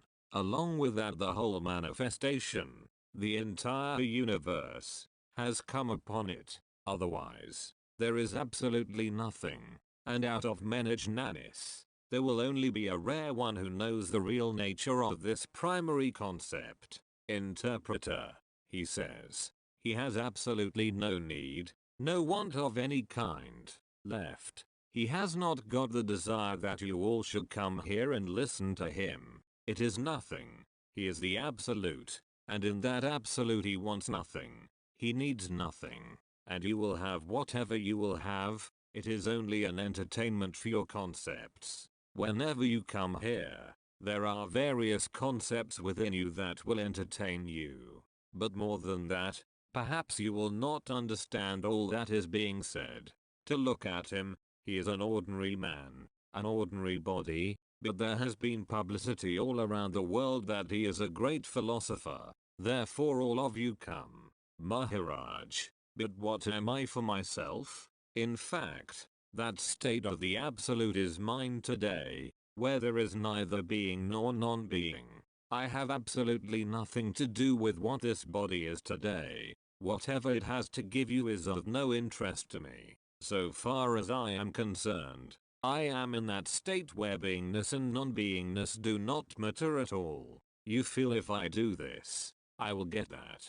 But when you understand the truth, you will realize that there is nothing. You are not. And so, whatever you get, what does it matter? One has accused me of a very grave illness, but whatever is apprehended and whatever is seen is absolutely futile. I have therefore nothing to do with this. I show you this truth, but you cannot catch it. Nobody can. Visitor, today, Maharaj has been stressing more the non-being of even himself. So I am asking, while it is true that I amness or beingness might be a time-bound thing and the result of some kind of illusion, isn't there something more real and lasting prior to emergence of this I amness? Maharaj, whatever it was, that I amness has become naught. Now whatever is left, that is the solid thing and is called Parabrahman. What was naught but still is. Swartha. Swa is self and Artha is meaning, is a pun on the Marathi word, which means selfishness, and also meaning of the self. So, how did the selfishness come in? That Swartha means I want something for myself. As soon as this consciousness comes on, all kinds of needs and wants start. Now, before that, what was the position? Before this consciousness came in, I had no needs. No wants. I was whole, without any needs. The needs and wanting started only when this consciousness came upon me. Once I knew the meaning of the self, I realized there is no such thing as I as an entity. Therefore, who is to want anything? It is only while I thought I was an entity, because of this consciousness, that I wanted something. My needs were there. Thus, the meaning is twofold. The first is wanting something, and the second, subsequently, is not wanting anything because there is no entity to want anything. Interpreter, what he is telling us is from his own intuitive experience. So what he says is the truth. But in the same breath he is telling us that what he states about himself applies to every one of us. So if he says, as he often does, something has happened to me, or as far as I am concerned, he tries to keep us out, but at the same time is telling us that whatever his intuitive experience is, it can be the intuitive experience of every one of us. Can be the potential visitor. That is why we are here and not with any philosophers. Maharaj, talking about philosophers, all these philosophers, what are they doing? They are only acting philosophy. And all those concepts which are most dear to you are images of yourself. Your image of yourself is that concept which is dearest to you. Referring to one of the visitors, now he puts on these Buddha robes. What is this but concept? There is nothing else there but concept. When you go to pictures, cinemas and dramas, what are you seeing? Are you seeing any original self anywhere? Acting, acting, acting. And it goes on endlessly. All playing their roles. Sometime, I am like this. The other time I am like that. And is any of it true? Nothing. That which has appeared unknowingly has been taking on an infinite number of roles on itself and is moving about in the world like Brahman, Ishvara. But remember that this knowingness I am is not going to last. I keep asking you to do meditation. Why? Because then that knowledge which is consciousness will unfold to us the mystery of the infant Lord Krishna. And what is this mystery? That infant Lord Krishna is this consciousness which is manifesting itself in the millions of forms. And it will come to us. All the knowledge will unfold to us. The fact that that which assumes all these forms in the world is itself really formless, spaceless and timeless. That because of which the consciousness is able to assume these various forms is itself timeless, spaceless, without identity, unconditioned, and original. About the infant Lord Krishna, it will tell you how and why the infant body came into being, how the consciousness came into being, the illusory nature of this body in the consciousness, and that the original state is timeless, formless, and that what has come about is merely an illusion. Once you realize the truth that consciousness has come over you, you will need nothing anymore.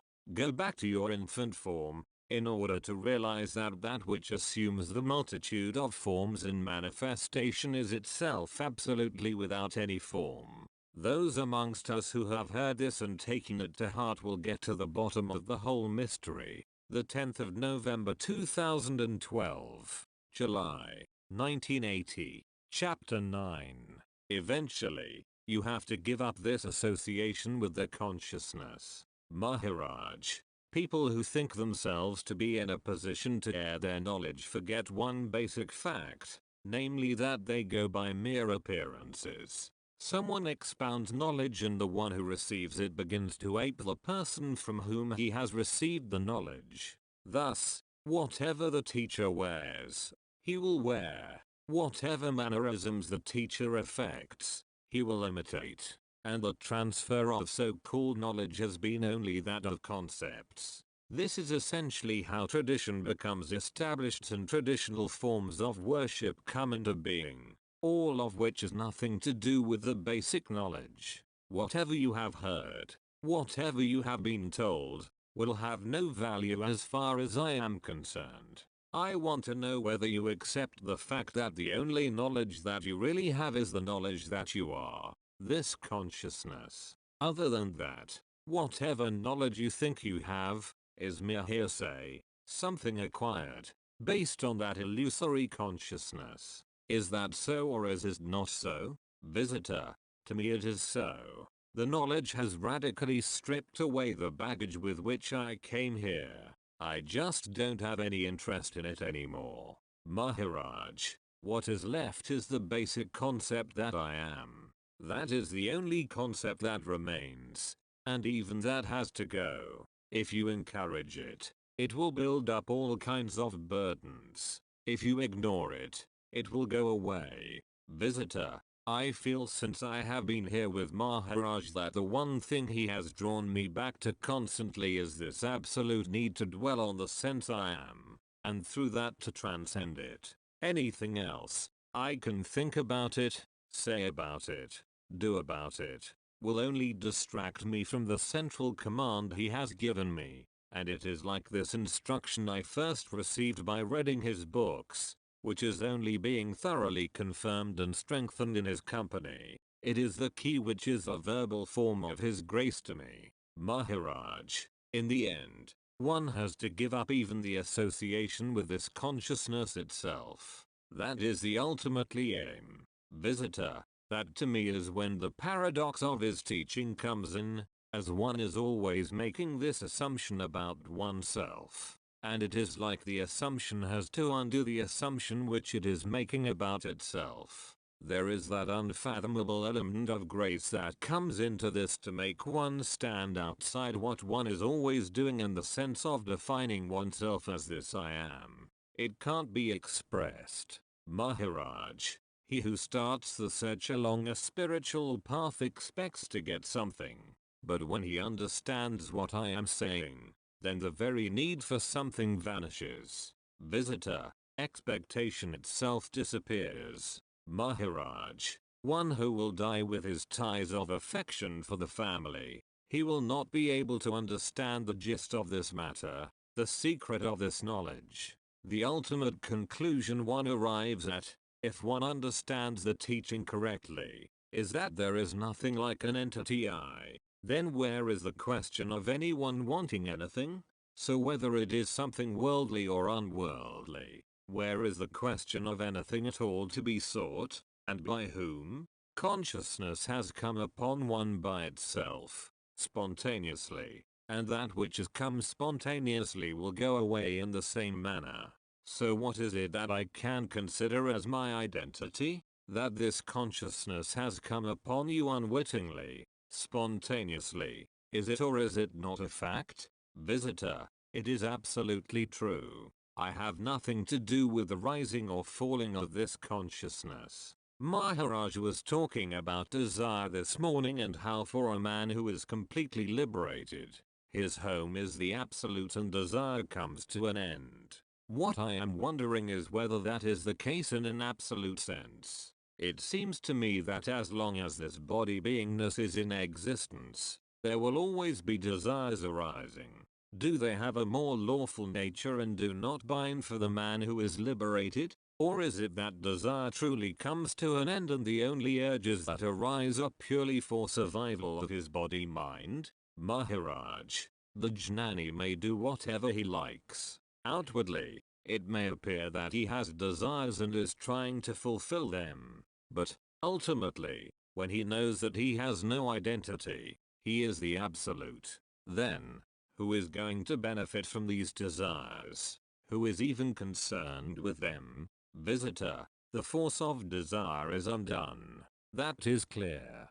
Maharaj, after listening to this talk, what do you feel about yourself? Visitor, there are still desires arising in me that I am not free from. That is very clear. And also that this body-mind has its destiny. The main message to me of his teaching is that a life in the world and a life of service are perfectly compatible with the spiritual practice which he recommends, and the desires that still arise will lose their force, not because of any manipulation on my part but simply because I turn to this practice instead of the desires. Maharaj, if you consider yourself to have a name and form, to have an identity, then the desires will have an effect on you. But when you know that you really do not have any design, no color, no name, no form, then on whom will these desires have an effect? Visitor, so often people when they begin a spiritual practice get very upset. It is commonly reported when you come in the graceful company of a spiritual master that these desires seem to get intensified rather than magically dissipated. And it is like Maharaj 2 or 3 days ago was talking about the life force being intensified in this purification taking place. What he was saying to me was that there is nothing you can do about those desires. This is what I have understood from his teaching.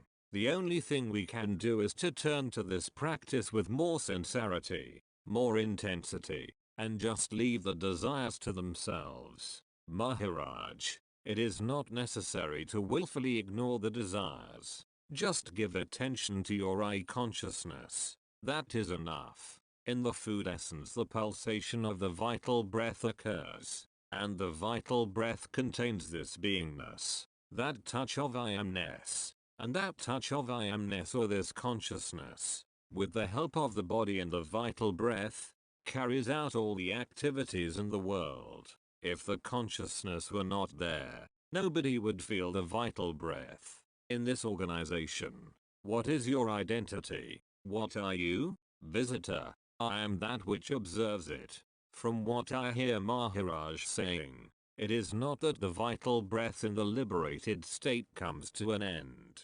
Obviously, its play is still present in Maharaj. Maharaj, you are observing what? Visitor, the play of the vital breath in the body. Maharaj, at the same time, do you not also observe the consciousness? When the vital breath is there, the consciousness is also there. That consciousness or that I amness is termed Aishwara godly. When the vital breath is gone, that godly principle is also gone. Visitor, the presence of the animating force that this vital breath represents to us. The time I most observe its action is when I am doing what Maharaj tells me. In that sense of I am, one feels all sorts of things happening in the body that are not normally noticed. I am not sure if that is what he is asking. Maharaj, I am asking whether you are observing consciousness also. You say you are in a position to observe the vital breath and its actions through the body, the bodily activities. Visitor, I feel it can't be observed. The consciousness. Maharaj, can you observe consciousness also? How do you know that you are? The consciousness knows. The body does not know. Visitor, I think consciousness gets used in many different ways. To me, consciousness is awareness itself. I know you use it, the word, in a different, more specific sense, but this is the way it is for me. No, I don't feel consciousness is like a thing you can observe. I think this type of definition of I amness is a gift you want to know. Maharaj, do you observe consciousness? Do you observe I amness? Visitor, I amness. Yes, sometimes. Maharaj, for many hours you are witnessing the consciousness, that I amness. What this means is that you know that you are. That is all. Witnessing means just that. Since you know you are, you know all other things. First, the knowingness knows itself, knowing that I am, and in the illumination by that I amness, or that consciousness, everything else is observed. I have had to repeat the same lesson again and again, and I do not want to run kindergarten classes of spirituality. Interpreter. People go to visit and just have a look at sages. They are not interested in getting any knowledge, especially not this kind of profound spiritual knowledge. So Maharaj is saying, since most of our people are like that, you can just tell them you have seen me and you better go now. He will not presently invite any newcomers. Previously, out of sheer exuberance, he used to invite people and say, come on, you receive this. Those days are gone. He is in the state now in which there is no question of a god and a devotee, a jnani and people wanting to listen to him. That difference is already gone. So why should he bother about anything?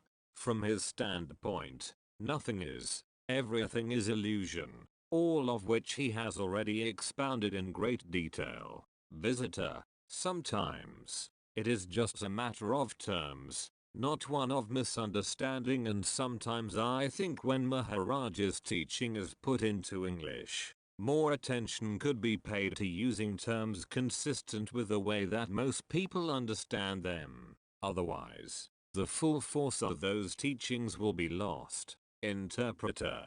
These translations are in his own vocabulary of spirituality. Visitor. People have had to revert completely to using the Sanskrit words, and then spending pages trying to explain them. There just are not that many words in English to explain what Maharaj is expounding. Interpreter. English is different from American English. Visitor. That I know, because I was brought up with English. Interpreter.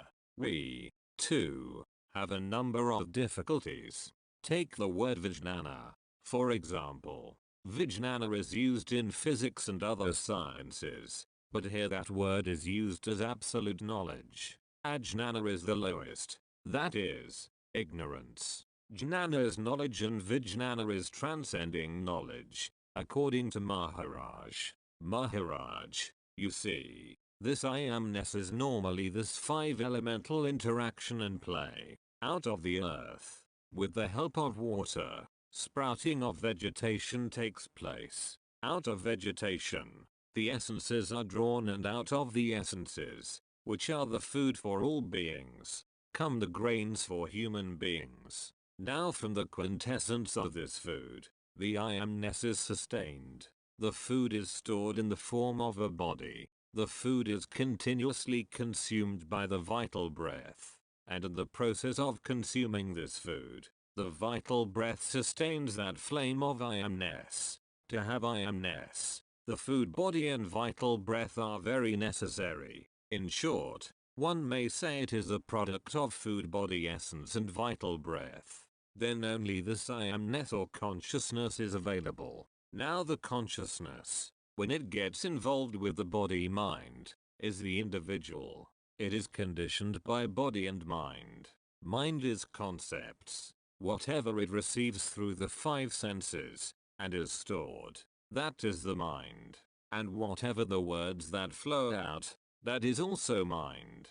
So when that consciousness is conditioned by the body and the mind, it is individualistic, a personality. I always tell people, you depersonify yourself by not identifying with the body mind.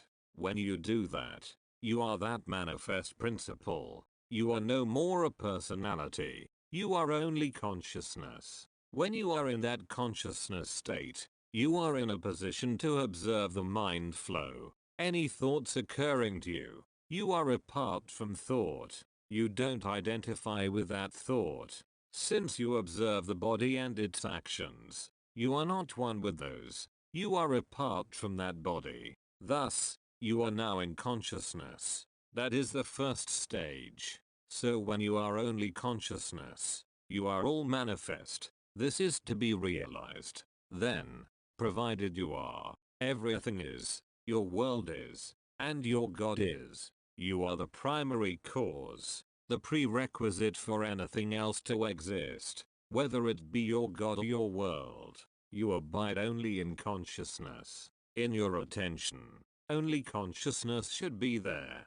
That is the meditation. Now the next step is, the question raised in the morning, are you in a position to observe consciousness? This is also the final step. When you are in a position to observe or witness consciousness, and, of course, the vital breath, body and its actions, then by virtue of that very observation, you are apart from the consciousness. Visitor, Maharaj has mentioned this on other days. Like the first step is getting established in this awareness of I am, and being confirmed, strengthened and stabilized in that condition. Then one is in a position to witness what one always assumes oneself to be, Maharaj. So when you are in a position to observe consciousness, you are out of consciousness. Then you are what we call the awareness state, the vijnana or jnana state. Is it firmly stabilized in you, or are you still wavering, vacillating? Visitor, this central sense of I amness has become much firmer since I have been here, without me having to go home, get my book out twice a day, read it, and then remember what I should be doing.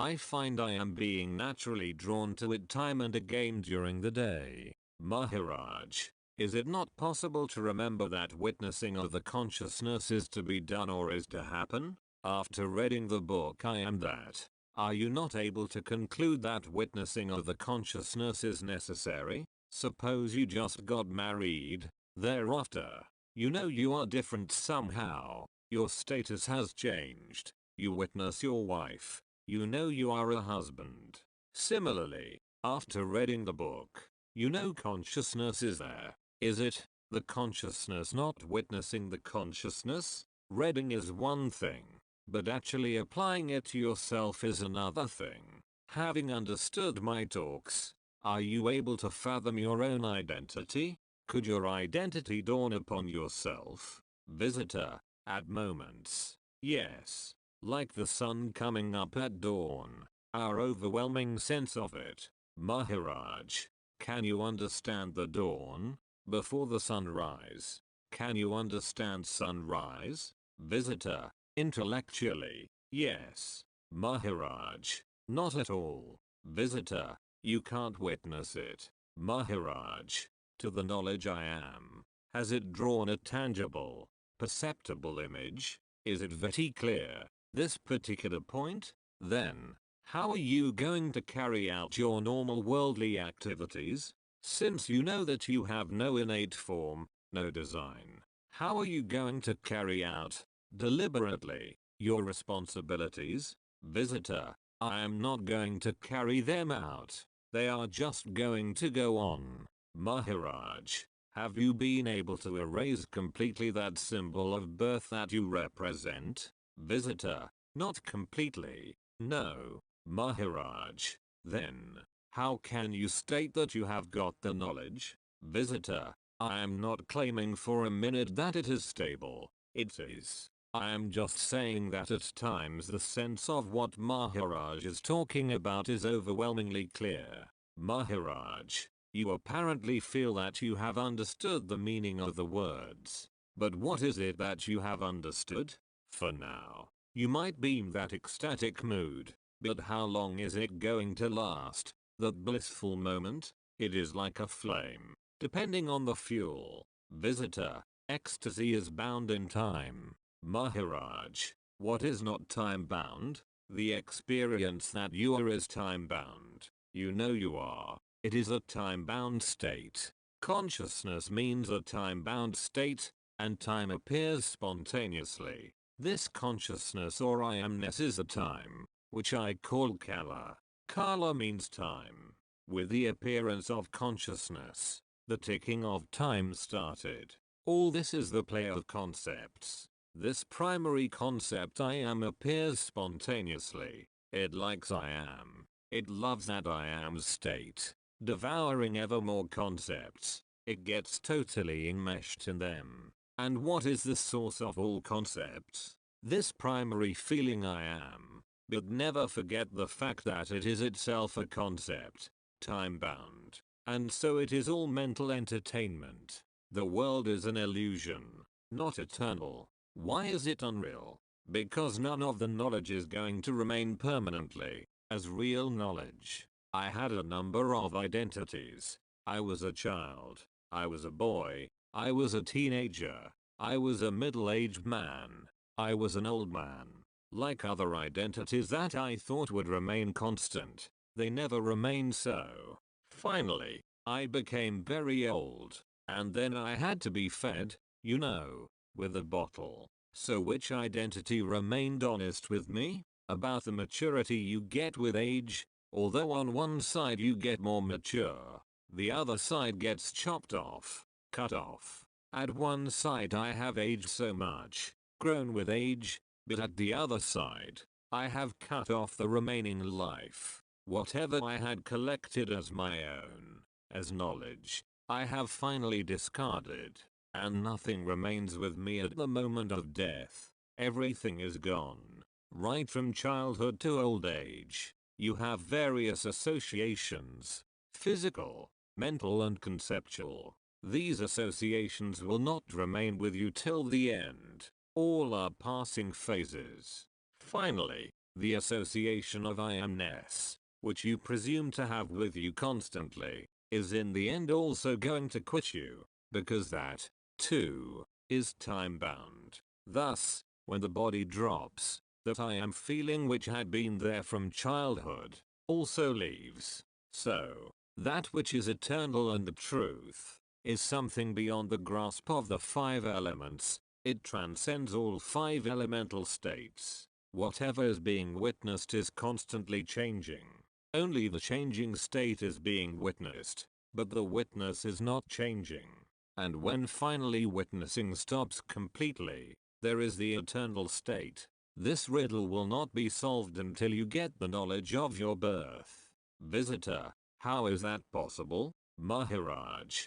Don't ask me. Inquire within yourself. That knowledge about your birth you must definitely have. Visitor. True. But in this world, even if you are on the right path, Or if you do good, you never get what you deserve. Maharaj, what you think proper in the morning, becomes improper in the evening. The principle which knows that is not even contained in the book I Am That. It does not have that information. What is that principle? Visitor, no book can contain it. No words can describe it. Maharaj, if you understand that it is beyond all words, then would you have that pride or ego that you are realized? If you are realized, visitor, there will be no room for it. Interpreter, to drive home that point, he does not just go along with the questioner, but takes an opposite line of argument, playing as it were, a special kind of devil's advocate. Visitor, that is his great service to us. If we still have an image that we want to present to him, we need to see that he makes us feel it very strongly. If we truly heard and realized what he was saying, there would be no insecurity. There would be nothing in us that he could threaten. And yet there is. If that happiness in which there is no room for ego were truly ours, there would be no insecurity left in us, no fear, no anxiety. What I feel we have to pray for from His grace is to have the same impatience with ourselves as He sometimes shows us. And yet, great patience is there at the same time. Maharaj, that will depend on your sense of urgency, your earnestness. Without the vital breath, Ishvara or God has no soul, and without God, the vital breath has no existence. Whenever man limits his consciousness to body and mind, he is called jiva. Otherwise, he is absolutely independent of these two, which are acting and reacting. Consciousness, which expresses itself in various shapes and forms, is all one, whether it be an insect, a big boar, or a big man. There is no difference whatsoever. Without the vital force, nobody can worship God. Actually, it is the vital breath, the life force, which is worshipping God. And without God, there is no existence of the vital breath. And without vital breath, there is no expression to God. Without this vital force, would there be even a reference to God? When this life force seeks the consciousness as God itself, then dawns the light of the consciousness with which the life force works and achieves what it wants to achieve, that is, oneness with God. Even if you take the life force as God itself, the result will be the same, because the working principle is the life force. The consciousness is merely the witnessing process. When the life force carries on without any obstacles, then one is not even aware of this life force since it moves so freely, and therefore, you have a sense of well-being. You are happy. If there is an obstruction, you become aware of a disturbance in the working of the life force, and you have a feeling of unwellness and you are unhappy. People are generally asked to do a certain sadhana, and as part of that go somewhere, visit this or that temple, or climb such and such a mountain. But what is really the working principle is the life force. And when you treat the life force as God itself, there cannot be consciousness without life force. So consciousness and life force are two components, inextricably woven together, of one principle. But consciousness is only the witnessing principle or the static aspect. The dynamic aspect or the working principle is the life force. Once you consider that life force as God itself, and that no other God exists, then you raise the life force to a status enabling it, together with consciousness, to give you an understanding of the working of the whole principle. But if you demote that life principle to mere self-identification with the body, then the life principle is not given the status which enables it to unfold itself. It depends entirely on you. If I identify this life principle with my body, then I make it work according to the body. But if I raise it to a godly status, and treat it as such, then that life principle will unfold itself and give me the necessary spiritual knowledge. Earlier I had asked, what is mind? Mind is only the outflow in words of this life principle, the prana. And how does the mind work? The mind is limited to the conditioning to which it has been exposed. Therefore, the mind cannot go beyond the specific molding it has undergone in the individual. Thus, the working of the mind differs from case to case. And about this prana, you have been asked to pray to such and such a god. So what does one really have in mind? Only the words, the designation, allotted to that god. But one forgets the principle and sticks merely to the words. But without the life force and consciousness, the words themselves would not come. Therefore, instead of identifying oneself with, and praying to, some word which has been given to denote the life principle, pray to that life principle itself. Earlier I had quoted a couplet in Marathi, which says that that which is one's constant companion every moment of the day is the consciousness. Can anyone think of a single moment without this consciousness? So this is our friend which is with us for 24 hours a day. So pray to that constant companion of yours and not to some imaginary, conceptual god. In my own case, with the life force not working so smoothly, what can anybody's medicine do? All that it can do is to try to make that life force work more smoothly. Now, going back to that old couplet, which says that this companion of mine, friend, philosopher and guide, who takes me by the hand every moment of my existence is this very life force. Other than God, what companion can it be? Although the one who wrote it is probably thinking in terms of some conceptual God. Think for yourself. Who is this God who is your companion every moment of your existence? What can it be other than this life force and the consciousness? People pray to God, and when they think they do so, what are they praying to? Is it some idol, made of a material, maybe gold, maybe silver, maybe something else? But have you come across anyone praying to an idol representing the life force? This physical body, this apparatus, is generally regarded very highly. The doctors will say, anyone will say, that this physical body is a marvel. But can the body, however good, however pure, be as pure as the life force? If you make a friend of this life force, that is, if you identify yourself not with the body but with this life force, then will one need help from any other source? That is, from any source other than the life force? Is there anything more essential than this life force? If you have a choice by which you could have the life force or anything else, is there anything that you would give preference over the life force?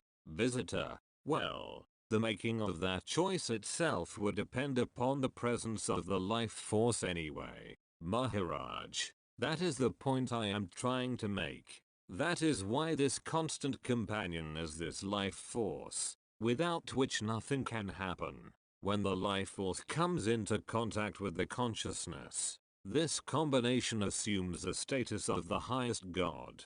That is, for one who has identified himself not with the body, but with this life force, can there be the need for anything else from any source? Has anyone been advising people along those lines? The life force plus consciousness, which has assumed any number of forms, is that meant for any one particular form, or is it for the total manifestation, the totality of sentient beings? In other words, I don't have the life force, but the life force has this one form along with millions of others. Has anyone made any capital of any kind in order to pray to and please this life force? You don't need anything to pray to this life force. This principle has, deliberately or otherwise, generally been kept a secret from people who seek spiritual knowledge.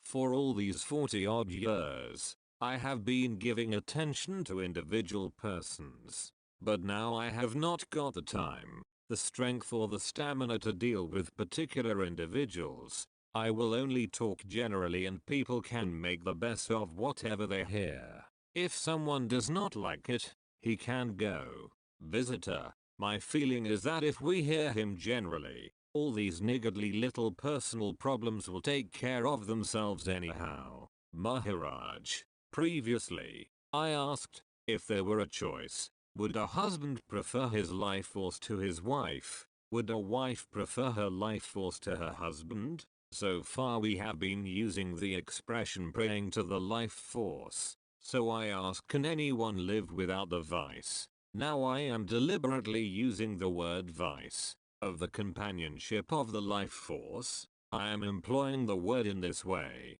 The life force is the yoking, like of a bullock or a horse. In the absence of this joining with the life force, can anyone act at all in any way? If I decide to go somewhere, but my life force is not functioning too well, and therefore I am ill, then will I be able to go even with all the determination in the world? So, ultimately, even though I may think I am acting or doing something, it is the life force within which is driving me to, or preventing me from, doing something. Millions of rupees have been spent in preparing an idol of gold, or whatever, the most precious metal. But if I don't have the life force, does it matter to me whether the idol is made of earth or gold, or that there is even an idol at all? So long as the life force is there, whether in a fit working condition or not, whether well or unwell, the body is alive.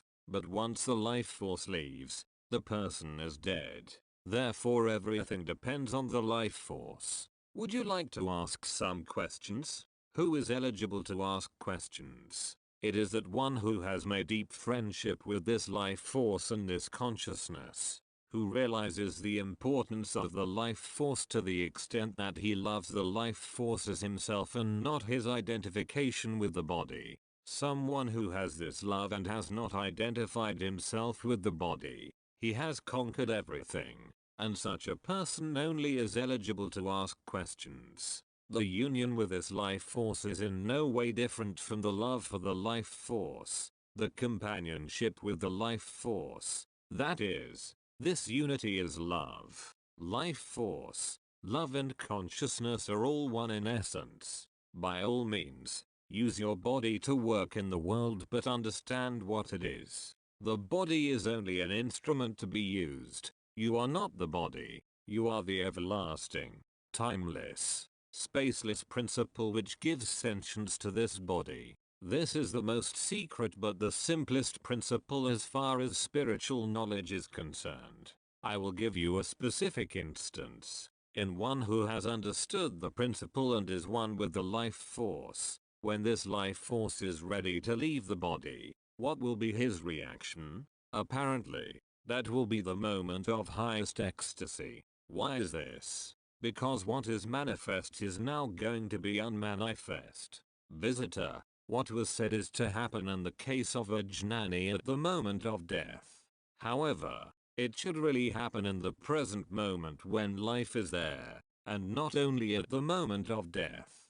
Maharaj, that is extraordinarily difficult because a very slight identification with the body remains. It is extremely hard to get rid of that remnant of identification. Words are used only as a means of communication at any particular moment, time, space, whatever objects in the manifestation. Are they not there because of the same principle? Manifestation is possible only if the life force is there. Then only is its sin so really perceptible. If the life force is not there, as far as that particular individual is concerned, there is no manifestation, there is no earth, there is no love, there is nothing. The concepts we have carefully accumulated over a period of time will all be useless. It is this life force's conscious presence, without any form, which has been called God in various names. We have to repeat the fact to ourselves that I am not the body but the life force and consciousness. That is my nature. In order to know that, one does not have to practice anything. It is there, as an innate fact. Only after this consciousness has come upon me, I am aware of various kinds of needs and wishes and ambitions, happiness and unhappiness, pain and lack of pain, Everything is only subsequent to the appearance of this consciousness. Before that, there was nothing. The gentleman says he has come here to seek exactly what I am talking about. Of course, who will come for any other purpose to me? Self-identification. That is, identification with the body, is so powerful that I wonder how much of what I say will have any effect. And I do not blame you either. There is no limit to the extent of worldly knowledge that can be acquired. But all that is traditional knowledge which refers only to the world. To collect all that knowledge which has come down from the ages, one forgets who or what is really at the root of all this knowledge, the principle because of which knowledge of any kind can be acquired. If one travels in the world, one must have all kinds of knowledge to make that travel pleasant and successful. But if one is not a traveler but merely a witness of the travel that takes place, why do I need knowledge of any kind? The physical construct which has been created as a protection for the life force, one accepts that as oneself. That is the whole difficulty. Knowledge in the world is helpful only to the traveler. If there is any unworldly knowledge, it must be of one's true nature. Coming to the theoretical knowledge that I am Brahmin is possible only if one would stick to the much easier and simpler practice of making friendship with this life force itself. In saying I am the life force, progress would be very much faster. Falls, accidents happen, bodies get crushed, there is loss of life and limb, but the life force is unaffected. Whoever has made this world and is concerned with its working is not worried about it, because there are innumerable forms which are ever created for the life force to work in. So if a few of them get crushed, the creator is not worried. Laughter. Visitor. Are pranayama and this making friendship with the life force the same thing? Maharaj. Pranayama is a practice for achieving this goal. The son of a guru is not a proper son if he gives more importance to what somebody else says than what his own father says. In coming here, are you not belittling the status and importance of your own guru? Visitor. Is he angry about it? Interpreter. Not angry but clarifying the situation. If a pupil considers God to be higher than his guru, then again he is not a proper pupil. Not a proper seeker. Visitor. Who is conscious of this fear of death? Second visitor. The thoughts. Maharaj. Which are? Who understands the process of thought? Visitor. The mind. Maharaj. Who understands the mind? What is there prior to mind? Visitor. I don't know. There must be something, because it is holding the thoughts. Maharaj. Yes. Therefore I am asking you, what is it? That there is something. When do you have to say it? You know there is something, but you do not know what it is. You are able to say this or anything else only when you have the sense that you are, the consciousness that you exist. So stick to that consciousness which tells you that you are. Give up your identity with the body and concentrate your thoughts on the self. That consciousness which gives sentience to the body. Visitor. He means we are not body and mind? Maharaj. Who has heard this? You're saying that you are not the body? You have said that you are not the body, so who is it that has heard this and understood it? Visitor. I have heard it but not understood it. Maharaj. You say, I have heard it, but who is this I? Who is it that has heard this? Visitor. Here, I am, sitting. Maharaj. Now you are sitting here. You know that you are sitting here. So who or what principle is it that knows and understands you are sitting here? For a confirmed fact, there is no doubt about it. The answer is that the ego is this identification with your body. But I want to go prior to that. Visitor. How can I lose the identification with my body and mind? Maharaj. What is the principle because of which you know that you exist and because of which you see the body and the world? What is it in the absence of which you would not be able to see your body in the world outside? Visitor: but I am still doing it here. Maharaj: I will not insult your guru, because this is the basic question, and the answer to this question must come from your guru. Put this question to him. Visitor: it must come from the guru, or must it come out from myself? Maharaj: whatever the guru will tell you is the same as that which comes out of your own self. That which you are seeking within you is the same as your guru. Visitor: it means the guru and myself is existence itself? Maharaj: the difficulty with you is that you consider yourself as your body, and you consider the guru's body as guru. Visitor: that depends on my eyes. I can see only the outside. Maharaj: unless you recognize and understand that principle which enables you to see the world, how can you understand anything? It is the same basic question. Giving you the answer will mean insulting your guru, which I do not intend to do. Visitor: did Maharaj get the answer from his guru? Maharaj: do I have to give you the answer to the question whether my mother had a husband? How are you concerned? Laughter: you can't get knowledge by seeking answers to such questions. What equipment you are having is that prana. Upasana means worship. Worship of prana. For doing that, what equipment do you possess? It is prana itself. Along with prana, there is that knowledge I am, or the consciousness. These two things are available to you to do anything. Nothing more than that. Visitor: what I understood was that we honor, we worship that life force by giving attention to the consciousness. Maharaj: that is okay. That is the way. I consciousness, or that knowledge I am, is great God, the Aishwara principle, and that prana, vital force, is great power or great energy, the kinetic principle without which there cannot be consciousness. Then that knowledge I am, or the consciousness, is the most needed, the most coveted thing. Everybody wants to sustain that, hence, all the efforts. That is the first thing. Along with that, you need so many other things. But the first requirement is that consciousness itself, the self-love. As long as you don't have the understanding of what you are, all the efforts and trouble are inevitable. They are automatically there. But once you get an inkling of what it is that you really are, there is no need for any effort, or for any trouble to arise. In the earlier stages, there is self-love, but that love is formless. In the later stages, even that self-love goes. Then witnessing occurs of the self-love being absent. I am describing my state. It is something like a hollow stick, a hollow tube. No self-love being present.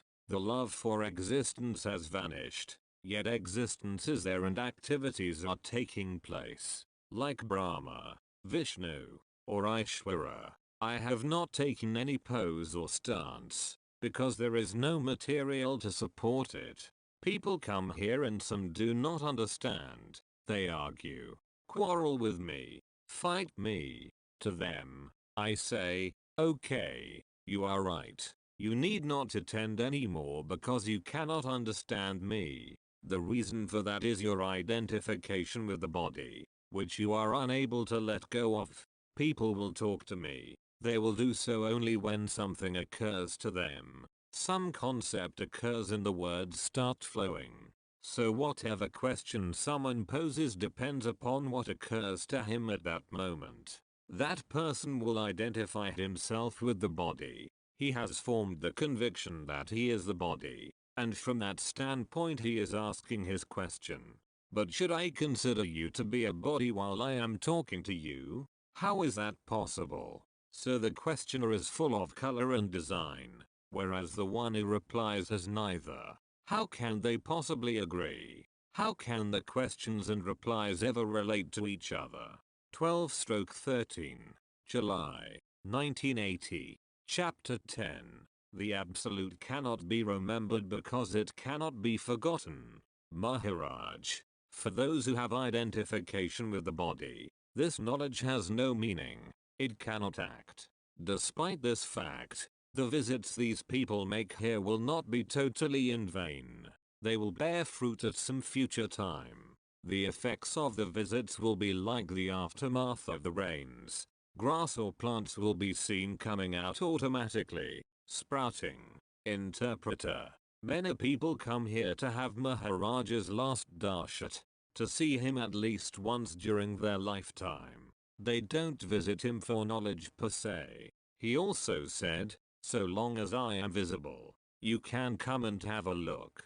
Visitor, it is what we cannot see that is more important. Laughter. Maharaj, when somebody puts a question, he does not know to whom I am talking.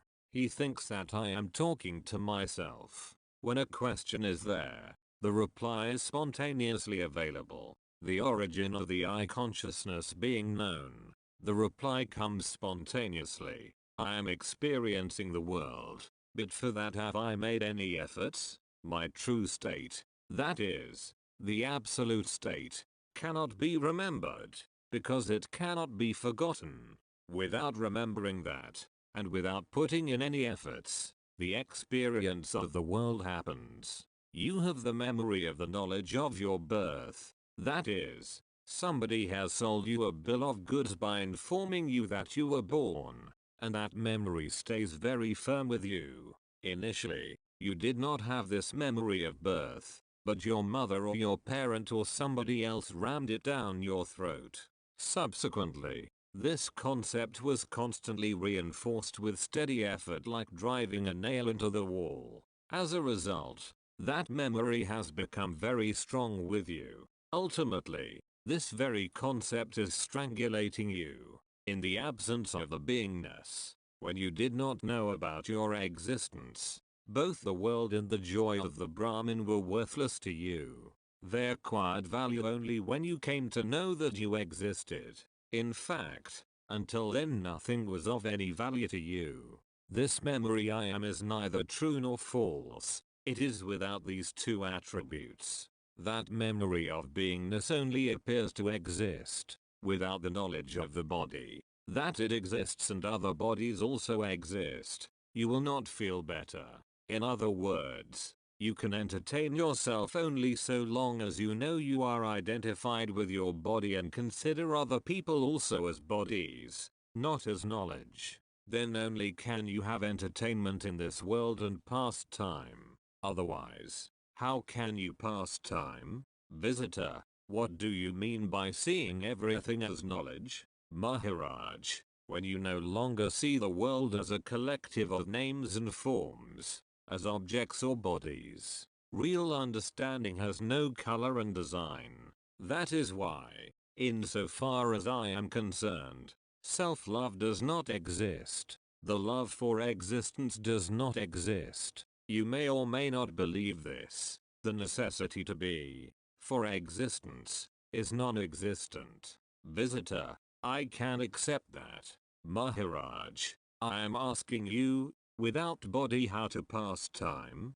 For a sage is that principle which is prior to body, timeless. How did he pass time? When the body was not there, that is, when the consciousness was not there. How many years passed by without knowledge of existence? It is a timeless state. When you witness, only then there is time.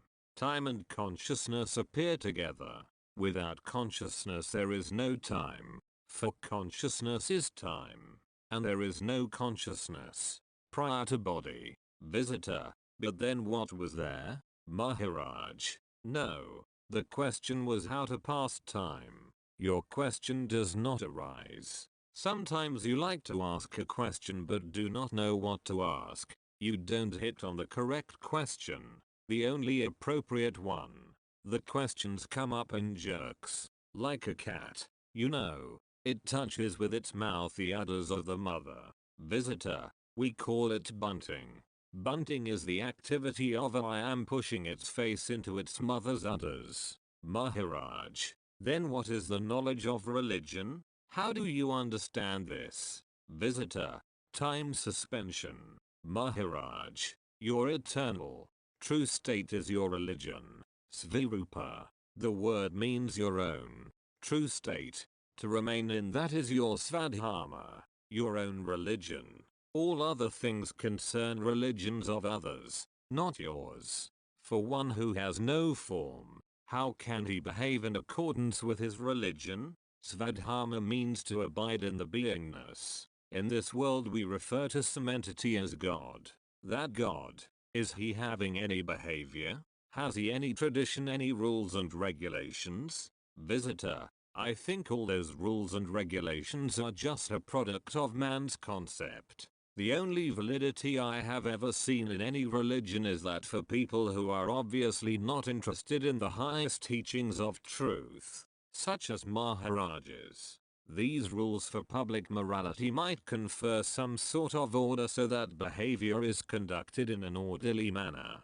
Then, society becomes more cohesive than it would otherwise be, with everybody selfishly going for what he wants, although that is what usually happens anyway. I suppose, ideally, it creates a platform of stability so that we may truly hear what Maharaj has to say to us. Other than that, I don't know. Maharaj, for eternal peace you must dwell in yourself. Know how this touch of I am has appeared. All other knowledge is of no use in this connection. Visitor, certainly, organizing a religion is of no use. Maharaj, when you listen to these talks for yourself, will you have any advantage? Visitor, it depends on what you mean by self. Well, the answer will have to be no, because this self is to be undone, forgotten. To the true self nothing can be added anyhow, so where could there be any benefits to it? Maharaj, you feel like listening to the talks presented, although there is no advantage to it, right? Visitor, that is putting it in absolute terms. I am listening because I have a lot to learn. We all want the state Maharaj enjoys. So in that sense, his talks are of great benefit. Maharaj, I am trying to tell you, give up all this trash, whatever you are studying in the name of religion, in the name of spirituality. Understand only one thing, that godly principle is there. That I amness or consciousness, that is the godliest of principles. It is there only so long as the vital breath or life force is there. This vital breath has 5 aspects and is called Panchaprana. It is the motive force for all activities. When the 5-aspected vital force is there, then only this quality of beingness is there, which is called guna. This beingness at present is your nature. You are that only. So worship that principle, that quality. The touch of I amness or consciousness is something like the sweetness of the sugar cane.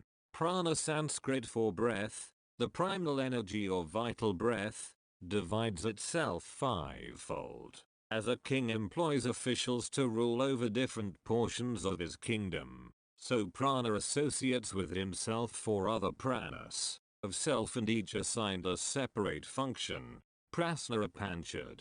The other 4 pranas are Apana, Samana, Vyana, and Udana. The pranas are the essential energy component in such physiological functions as breathing, digestion and assimilation of food, excretion, and procreation. The sugar cane is there, the inside fibrous material is there, the juice is there, and the sweetness is the ultimate. Similarly in this case, the final thing is that quality or the touch of beingness, that is the Aishwara principle. You are that, abide in it and worship that only. Then only will you reach and abide in the eternal peace, and not by discussing any other precepts regarding spirituality. A person got a baby, the baby was delivered to the mother. Unfortunately, the vital breath had left the body, the child was dead, and the body was disposed of. The question now is, what exactly did leave the body? The vital breath. But suppose the vital breath were there, then that touch of I amness would have been present in the child, and that consciousness would have been there. the parents would have fondled that body, a live baby. But since the vital breath was gone, that life is gone, the beingness is no more there, and therefore it is just a dead body. Where there is vital breath, the knowledge I am is present. There being no vital breath, the knowledge of I amness is absent. Take full advantage of the naturally available capital with you. That is, your life force and the knowledge I am. They always go hand in hand. Right now, exploited to the utmost. All worldly activities are going on only because of the knowledge I am together with that motive force which is the life force, the vital breath. And that is not something apart from you. You are that only. Investigate and study this exclusively. Pranashwar means the god of the vital breath. Now this breath or life force and the knowledge, that quality of beingness both together are myself. Fortunately, you have both these aspects together with you. You are that only. Therefore, abide in that. Worship that only. After some pause, what concept is bunting at you now? Laughter. Addressing a new visitor, who announces he has practiced Patanjali Yoga for 20 years. In your study of yoga over the past 20 years, what identity have you found? What image have you formed about yourself? What is your true nature? Have you come upon that? What do you earn your living by? Visitor, interior decorator, furniture design, Maharaj. With all your study of yoga, Patanjali, and Sutra for 20 years, have you achieved whatever you set out to achieve? Visitor, I am enjoying permanent happiness. 24 hours, non-stop, since 20 long years. Maharaj, for what purpose have you come here? Visitor, just to hear.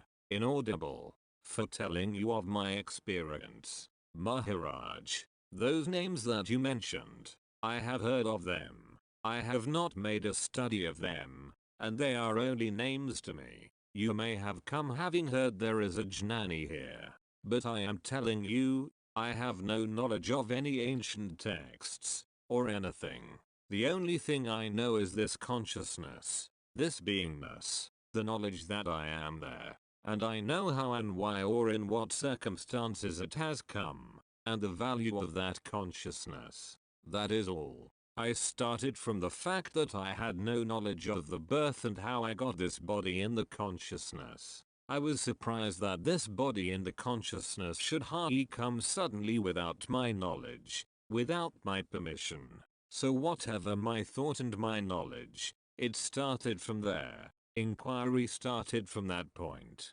But Patanjali and Pranayama and Kundalini, all these are only names to me. I have never practiced anything of that sort. Visitor, I also feel it is not necessary. This Patanjali system I also tried, studying it from 1973 to 1976 without the help of any books or anything. I was trying to achieve mental concentration, since I felt most miserable. Physically and mentally I was so disturbed that I wanted peace more than anything else. So that was my training. To achieve mental concentration, I went through a lot of trouble, went into seclusion, in one room, where I sat for about 1.5 months. Maharaj, how am I concerned with your whole history? It is nobody's business. With all your study for 20 years, and having reached such a high standard, there was no need for you to come here. Visitor, maybe I'll come once or twice. That is all. 3 times. Maximum. That is enough. Maharaj, everybody is equal here. We are not concerned with the knowledge that you have acquired. Visitor, this is my existence. Interpreter, Maharaj is speaking for himself. The other day, you may remember, he was talking about the resolution of his original inquiry, when he reached the conclusion that whatever knowledge he had acquired was all ignorance. Then he got the final satisfaction and peace. A man with a keen intellect who comes here, within a very short time, say 10, 15 minutes, should be able to arrive at the conclusion that all knowledge is ignorance and that the personality is a fraud.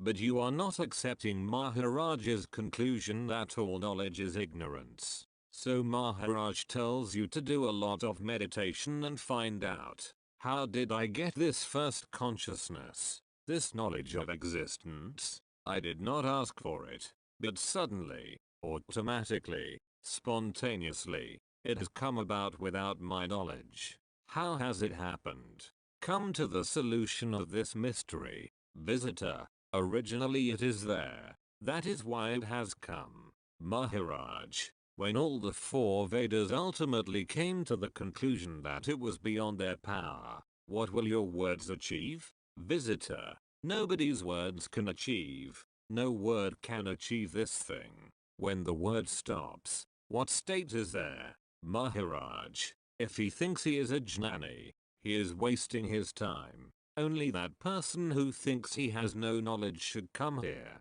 But people like you who think they have knowledge, there is no use in your coming here. You are wasting your time. Visitor, no, I don't think I have knowledge. Maharaj, no use you're coming here. You are wasting your time. Visitor, I don't think anything like that. If somebody thinks it is a problem, I don't think. Interpreter, please, we come here to listen to his words, and we don't intend to make any comments that are irrelevant. Therefore, whatever he says and that is being translated, if you have a question on that, Maharaj, what happens to the people who come here? They come because they consider themselves ignorant and want knowledge. So when they listen, they get knowledge and ultimately they give it up again as being unnecessary. But those who consider themselves to be a jnani, who consider that they have knowledge, they are wasting their time by coming here.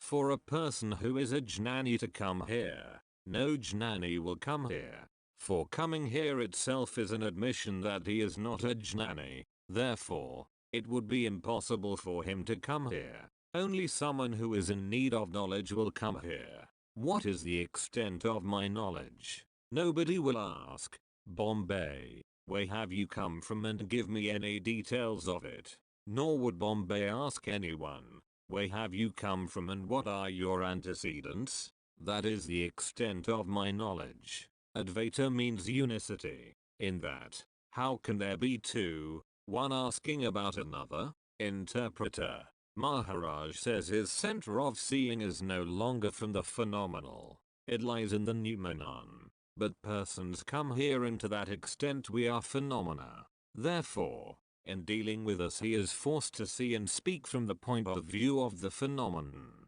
Otherwise, as far as he is concerned, he is totally in the noumenon. And so whatever happens in the phenomenal realm cannot and does not affect him. People call to invite him and he appreciates that, but he says, what is the use? I don't have an instrument with which to enjoy that hospitality or whatever is being offered. The instrument no longer functions. Anything considered eminently acceptable cannot be accepted because it has no effect on me, since there is nothing with which I can enjoy it. But that is a position which I am unable to express, or is not to be expressed to others. All worldly wisdom and activities are directed toward acquiring worldly happiness. Whatever one sees, one gets interested in. Maharaj, there is a couplet which says that to anyone who is so interested in worldly activities and pleasures, how can unworldly wisdom even come near him? A person may read religious books and get interested in them, but for what purpose? Reading them gives him a sense of satisfaction, a feeling that he has done something worthwhile. He has done his duty as far as spiritual matters are concerned. That is all right so far as it goes. But what have you done to see your true nature? The 5 kinds of sensory perception. Anything perceived by the senses, all that is only concerned with worldly pleasures. Sensory perception can give only pleasures of these 5 senses. There is no 6th kind of pleasure which sensory perception can give you. One who has not realized the nature of the five elements in the five senses of perception will get himself involved and remain involved. But the one who has seen their nature and the way they work will remain aloof and apart from them. I repeat, what is this state? Before this knowledge I am came upon me, when the knowledge I am came, the one who is satisfied with that will reach the state where he considers himself God and Brahman. But he does not go beyond it or prior to it. In the ultimate state lies the prior state, that is, the state before this knowledge I am ever dawned on me, the highest state, the best state, the original state. Consider the concept that the five elements and the three gunas are the lotus with these leaves, the little petals. When you remove its petals, then what remains? The Marathi word for lotus is kamala, and the last two syllables mala means impurity. So you remove the impurity and then what remains? Unless there is impurity, how can you see the purity? In pure purity, you will not see either purity or anything. Only through the impurity can you perceive purity. Then you see both impurity and purity, seeing against the backdrop of purity. So here again is a further description of the one who has reached the delivered state, when everything has been given up, and nothing creates attachment any longer, neither knowledge nor worldly pleasures. Then one is in the state of deliverance. So that is as being the emperor of that original state. There is no attachment for that which is born. Not even for that consciousness which is there. When all impurity of any kind, everything, has disappeared, then the original state is reached. Consciousness cannot exist without the body, which is the result of procreation. So ultimately, is this consciousness itself not based upon impurity? Earlier I had asked, if anyone comes here who considers himself to be a jnani, we will ask him, what is your age? He is bound to say so many years. Now that calculation, is it not based on the start of that impurity? Or, rather, from the day of the manifestation of that impurity?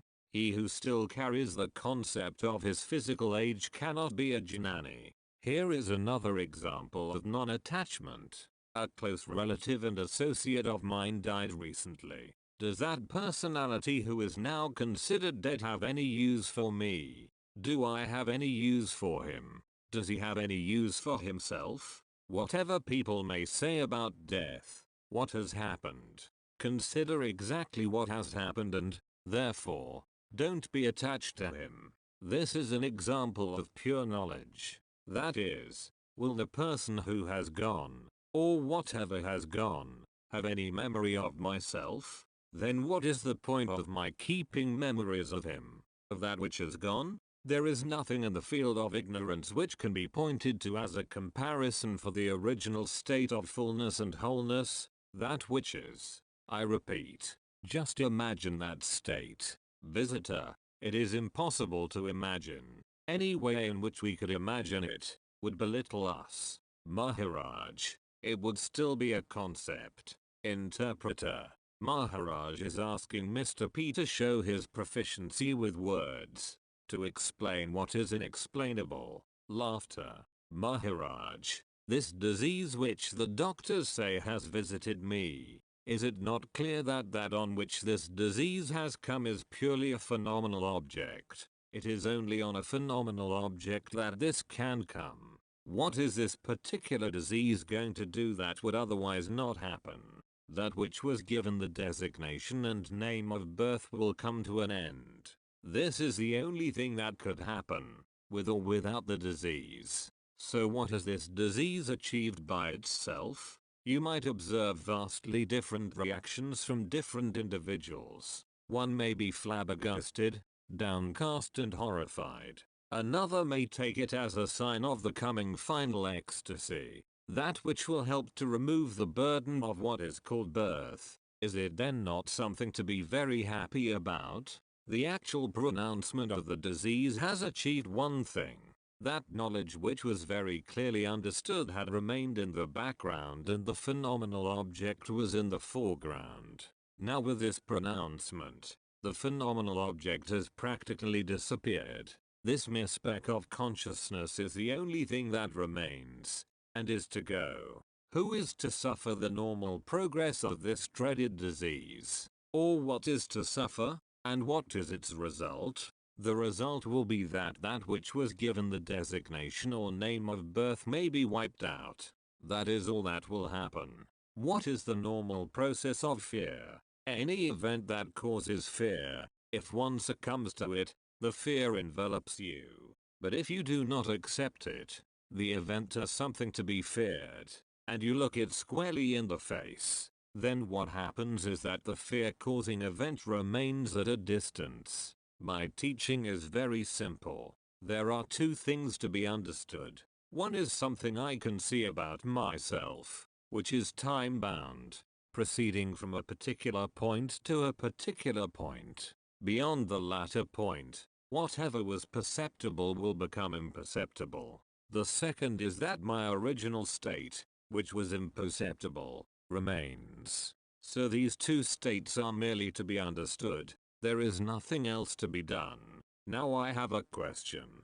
Through homeopathy, can you know the life force? Visitor: no, you cannot know the life force. The whole assumption by which one is able to get people well, and your experience proves it every day, is that a homeopathic remedy in and of itself cannot cure disease. We believe that what we do is just stimulate the life force to do a better job, or redirect what happens to it, and by making a slight change, in the same way a catalyst does in a chemical reaction, you are able to heal when nothing else would work. Maharaj, when you don't know that life force, how can you make any changes in it? Visitor: well, we can observe it. With the machines we use, that is how we observe it. That is how we believe we have made a great advance on the traditional ways of prescribing homeopathic remedies, which are much more hit and miss and time consuming in finding out what will work. But when Maharaj asks me, do I know the life force? I only feel it working in my own body in still very unrefined ways. That is all I can say. So it is not the sort of intimate, profound insight that he would have into its workings. Maharaj, you cannot clearly know the quality of the consciousness or the type of consciousness. Visitor: machines will never tell us that. Maharaj, in Hindustani music there are various ragas. The experts know the differences between these ragas and can teach accordingly. Similarly, the changes in this consciousness, the types or quality of consciousness, can they be detected and explained? Visitor: no, I don't believe they can. Bodily changes, yes. Maharaj, changes in the body substance, that you can detect, but not in the consciousness. Visitor: and at a subtle energy level, relative to the body, but nothing more than that. I believe it can be known through experience consciously, but it cannot be measured by machines. The only time we can see it, upsets on an emotional level hampering us, is when people don't respond. You just develop an intuition about what is happening with a certain patient, but you are not able to measure it directly. You just see their lack of response and know there is a tremendous stress input from those levels in their lives. Maharaj, whatever changes take place in the body substance, the consciousness is similarly affected. The emotions are also affected. Visitor: I believe that is so. Maharaj, the entity of which this pulsation manifested itself, has vanished. People have tried to explain it by saying that H has gone to heaven, he will again be incarnated, and so on. Now, what is that thing that is responsible for the incarnation? There must be something, mustn't there, because of which the pulsations happen? The pulsation itself is a life force, but then we identify that as some individual. This primary concept is the knowledge I am. It is the mother of all other concepts. When this concept is there, then so many other concepts also appear. Now whatever religions there are, they are only full of concepts. Somebody likes a particular concept and passes it on to his disciples, and he gets a following. But with that, they cannot get eternal peace or satisfaction. In order to get that satisfaction, you must find the source of this primary concept I am. And once you know that, you can transcend it. Then you do not have anything to tell the world, because the world wants only fragmentary modifications. They want activities. So this knowledge will remain only with yourself, and there will not be any customers for it. Pulsation means movement. Movement means air, the vital breath. Outside the body it is called air. Within the body it is called the vital force. One who knows that state prior to the pulsation, he is the sage. When people come to me, I only tell them that you can meditate on Brahma, Krishna and all this, but instead of doing that, you should give attention to the knowledge I am, and meditate on that by itself. Knowledge is to be got hold of by knowledge only. This will produce the seed which, through this process of meditation, slowly grows into a big tree, and that itself will give you all the knowledge. It will not be necessary for you to ask anyone what is what. These two entities are available to you, the vital force and the knowledge I am, the consciousness. They appear without any effort. They are there. Now, in order to be one with Ishvara, to understand the non-duality, you must worship the vital force. Then that knowledge, which is in seed form, slowly grows, and the seeker becomes full of knowledge. In the process he transcends that, and the ultimate state is achieved. Visitor, what do you mean by full of knowledge? Maharaj, it is the conviction about your true self, intent and direct abidance in the self. 13/14. July, 1980. Chapter 11. Understand your own incarnation. Maharaj, at the moment you know that you exist, you are in the seed of the beingness. Although ultimately even this very beingness is to be transcended, everything is enfolded in that seed, just like a whole oak tree is contained in an acorn. Similarly, everything is contained in that consciousness. The whole world is there, and that body is also present. I am itself is the world. It contains the entire world. That should be your conviction. Just as in a dream, when you feel that you are awake, but actually you are not, and your world at that time is the dream world. Similarly, this knowingness, in the waking state, contains this so-called real world. That conviction must come. The truth is that there is no difference between dream consciousness and waking consciousness. Although they appear to be greatly different, all consciousness is one. Your consciousness itself gives rise to this world, which is a unified field, a unicity. But, it may be objected, there is such an infinite variety of shapes and colors in that world. How can reality then be said to be not two? Advaita. It is because all these differences exist only in your consciousness as appearances. The source is the same consciousness, but the manifestation exhibits so much variety. The conviction that this world never existed can happen only to the Parabrahman. If this is indeed your conviction, then you are the Parabrahman. This thing aside, you should discover how this news I am the knowledge of your existence appeared and at what moment. Go to the source of it and find out, by looking up to others, to so-called experts, and following them, or arguing with them. You will not get anywhere. Thus, only you yourself can find out the truth about yourself. You will come with me wherever I go. In saying that, I am referring to the vital force, prana. Make friends with prana, and the prana will help you to know God. The mind is only a witness. Your real friend is the prana, because it does everything. Waking, sleeping, digesting food, all these activities are done by the vital force. Atman is only a witness, so give importance to this vital force and worship it, and you will be able to know God. In order to do any meditation, you should make friendship with the vital force. It is readily available without any effort. Because of the prana, there is mind, and because of the mind, there are the Vedas. So ultimately, the source of this whole scripture is the vital force. That is why I give full homage to the vital force. Without it, what would be your value? Your body would collapse. Only when the vital force is present do you know the world. The world has value, and God has value. You can know about God and world only when the vital force is there. Who knows the greatness of this prana? That itself is God.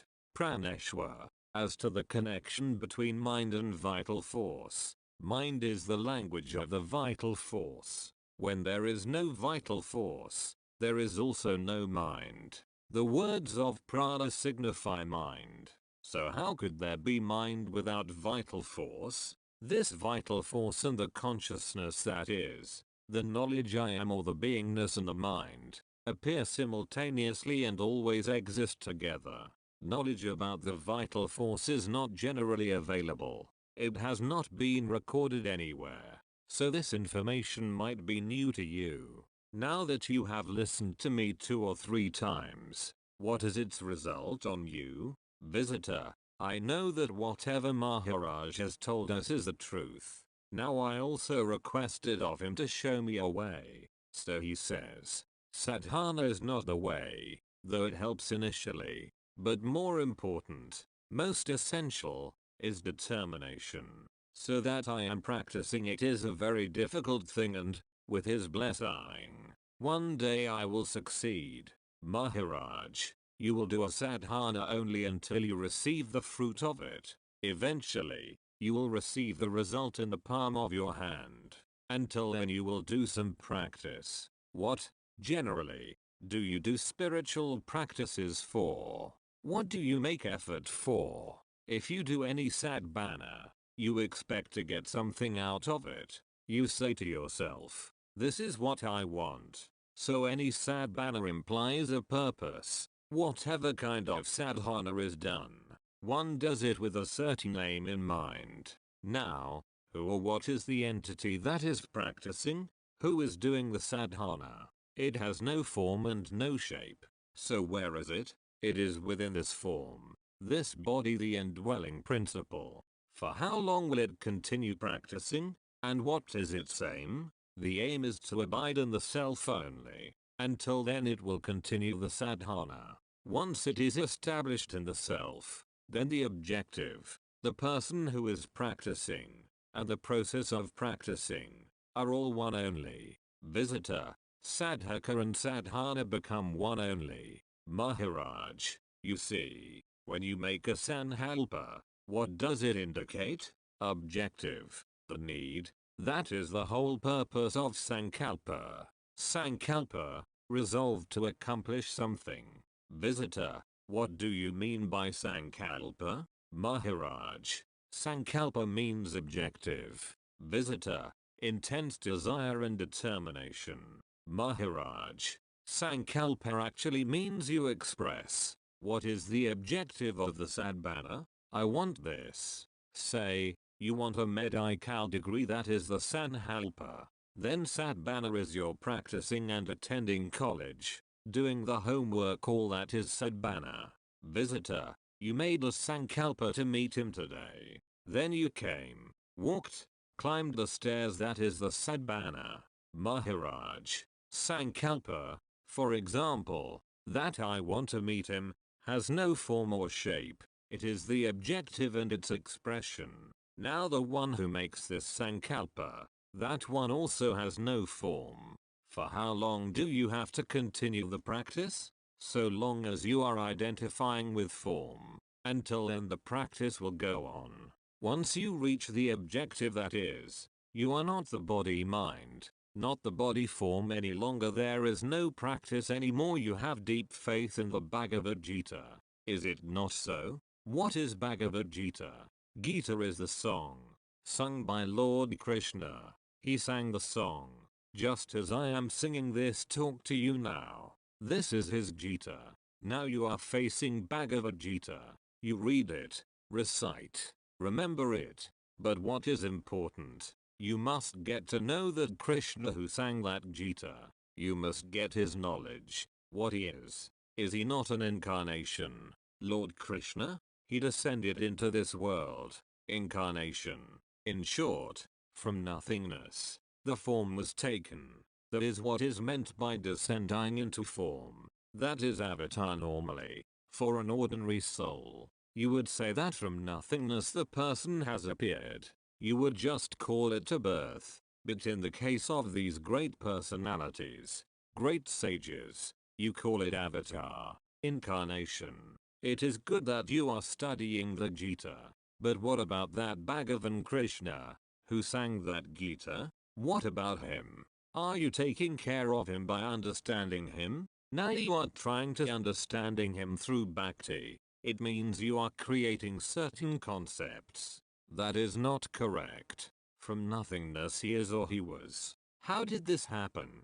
What was it that descended? It is this incarnation that you must understand, the descent into avatar, into a form, attendance of this beingness. Avatar, what is this? That is to be studied and understood. Prior to incarnation, whatever that personality, he had no knowledge about himself. After descending into this incarnation, he started to deliver himself. Prior to that, there was no knowledge about himself. Before avatar, was he not Brahman, Paramatman, Maharaj? Before descending into this avatar, this knowledge quality was not present. Knowingness was not there. The I am was absent, not available. It is a non-knowing state. But afterwards, the state comprises all conceptual titles and names, and they are a person's shackles. Suppose some convicted person is at large, and the government wants to apprehend him. So how will the government arrest him? Through the shackles of his name. If he did not have those shackles on him, would he have been caught? In the core of yourself there is no imposition of any title or name, but, externally, on the surface, you accept it. Therefore, that internal core, which has no name, how can you arrest that? What is the leash each man has? What are the shackles he wears? It is only the name. Any person, any embodied person, with that knowledge I am, carries on his activities in the world with the shacklet of name only. If he had no name, it would not be possible to carry on with the activities. In that inner core, that knowingness or LMness, there are no shackles. Once it is understood that I am is purely I am, formless and not that shackled body form, then no liberation is called for. To be stabilized in that beingness, which has no name and form, that itself is liberation. What I am driving at is the following. You are a devotee of Krishna and Bhagavad Gita, but do you have the knowledge of Lord Krishna? You know the historical facts about his birth, and so on. All that you know by heart, but you must know what this incarnation is. After this process of incarnation, that is, forming as the body is over, then only this knowledge I am dawns in him. Then he knows he is, but in that prior process he does not. All the beings, all the personalities are hauled into court, and I am introducing this Lord Krishna as the chief accused, representing all. So I am talking about him. What is this incarnation? He represents all humanity. Visitor, if he was the Lord Krishna, what was he before he took avatar? Maharaj. He, or it, was a state of peace, bereft of 5 elemental play, without the 5 elements. Visitor, what we will be after death. Interpreter, whatever he is telling you relates to the self, the Atman. Atman, when he uses that word, is not that I, the individualistic or personified I. He sometimes says we. Normally, he uses the term apan, which means not conditioned by body-mind, something like we. Visitor, I am that, Maharaj. No, not that. That core, without form and name. About that I talk. You asked me whether it applies to you. What I say applies to the Atman. Understanding what that avatar is, the Lord Krishna avatar, means in essence abiding in that only. Then one is not the body. And what is the body? It is a mere aid for the sustenance or endurance of that LM principle. To prepare the reception of this avatar, that is, the consciousness is body principle, which is actually only an aid, an instrument or container, got ready first. Then, once it is understood, that is, when there is abidance in the consciousness only, this thing gets purified and also reaches the status of Brahman. Now look at this example. You collected various types of vegetation. You started boiling this mixture, this essence. Finally, it got concentrated and solidified, assuming a form, vegetable. Now the taste of that is something like the LMNS taste. This is all vegetable matter, the quintessence of all vegetation. Out of that, this body is formed, which is the food, and this food sustains that taste of one amness. Visitor, who started mixing and who started boiling? Some power, some Shakti, Maharaj. Who made those flowers? What is that unknown power? That alone is the Lord Krishna principle. So after incarnation, he got the form of Krishna, and that Krishna name, that particular personality started moving about and working in the world. But in the formation of this incarnation, what form was there? Or what was the agent? What was the aid?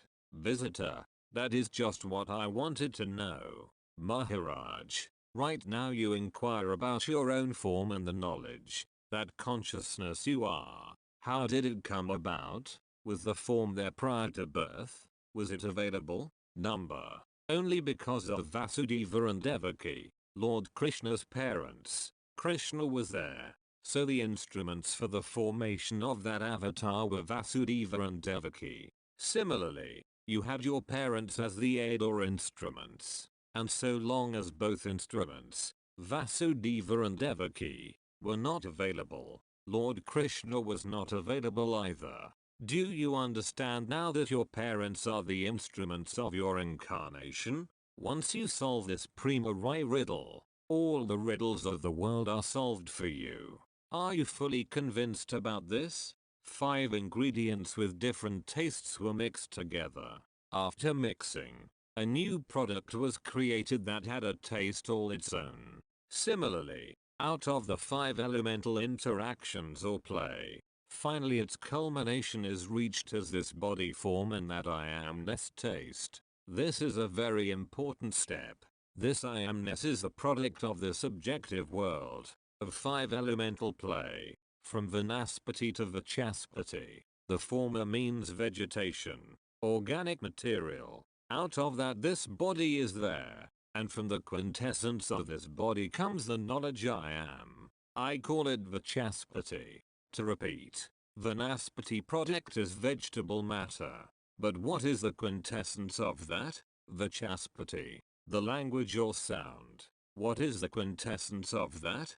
Brihaspati, that most knowledgeable consciousness manifest. There only a human being reaches that highest state of Brihaspati, not other animals. They have no scope, there is no opportunity for them. One who understands this process of incarnation will have gone through the entire thing. He will have studied all the instruments and everything. In this process he escapes or transcends that. And he is beyond that. He is free from everything. The I taste represents my father mother. The quality of the quintessence of my parents. I am. The juices or secretions of the parents got mingled together. And the taste of that I am.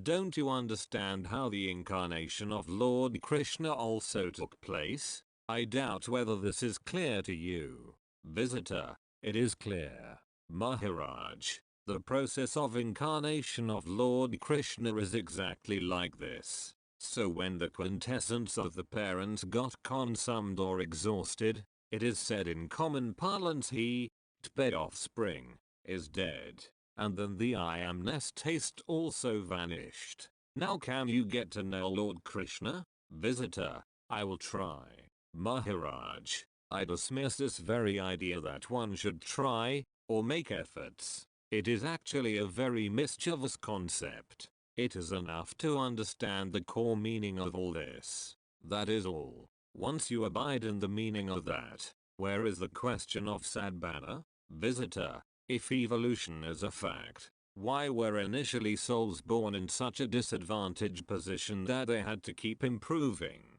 Birth after birth? You see, this is the counter question I normally put. If your next birth is decided because of your past actions, then what about your very first birth? I do not believe in reincarnation. However, I do not want to discuss that either, but if one insists and says the Shastra says so, I will say yes. The Shastras, the scriptures state it like that. I do not want to discuss further on that point, because it is adding to your concepts. Right here and now, I want you to understand what is what. That knowledge I am is not there after death. So where is any individuality left? So how can there be any question of further births? The fact is that nothing is born. There is no world. The world appears but it is not there. So you are talking about the next birth. But there is no birth at all. Even now there is no birth. Understand Krishna. Krishna or any of the avatars is merely a happening, which has come and gone. You are not affected. So who is it that needs enlightenment? There is no entity that needs enlightenment. There is no such thing as enlightenment. After the body's death, there is Vijnana, the absolute state. In spite of the body, I am in the Vijnana state. Worlds come and go. I am the original being. Inquire only about your own self. When your very birth is disproved, non-existent, where is the question of rebirth? Don't worry about the world. Worry about your own self, about your own birth. These concepts, reincarnation, etc., are meant for the ignorant. Once you settle this issue of the incarnation of Lord Krishna and yourself, everything is over. For a number of years you have been studying. You have been active in this field of spirituality. But who is doing all this? That you are not taught. Whatever spirituality you may be practicing is full of concepts only. But actually who is doing all the studies? That you have not understood. The reason that there is no realization in spite of all your trouble is that you are trying to identify with the body. You don't give up that identification. If you do not consider yourself as anything else, then at least consider yourself as the vital force. Identify yourself as the vital force and be like that. Other than the vital force, what is the most important thing in your body? Nothing. The vital force is the most important. I will again give you a very good explanation of what is mind. Whatever impressions you receive through the five senses, whatever you see, hear, taste, etc., all these impressions are in that vital force itself. They are ultimately gathered in the vital force in the form of words. Language is the mind. Whatever you have never heard, you will never speak. Whatever happens through the five sense organs, whatever is known, is photographed and accumulated in the vital force. And the language of the vital force is the mind. Through the vital breath you perceive the world. And when you perceive the world, you perceive the five dimensions, or rather the five aspects, of whatever you observe through your five senses, and then it is recorded.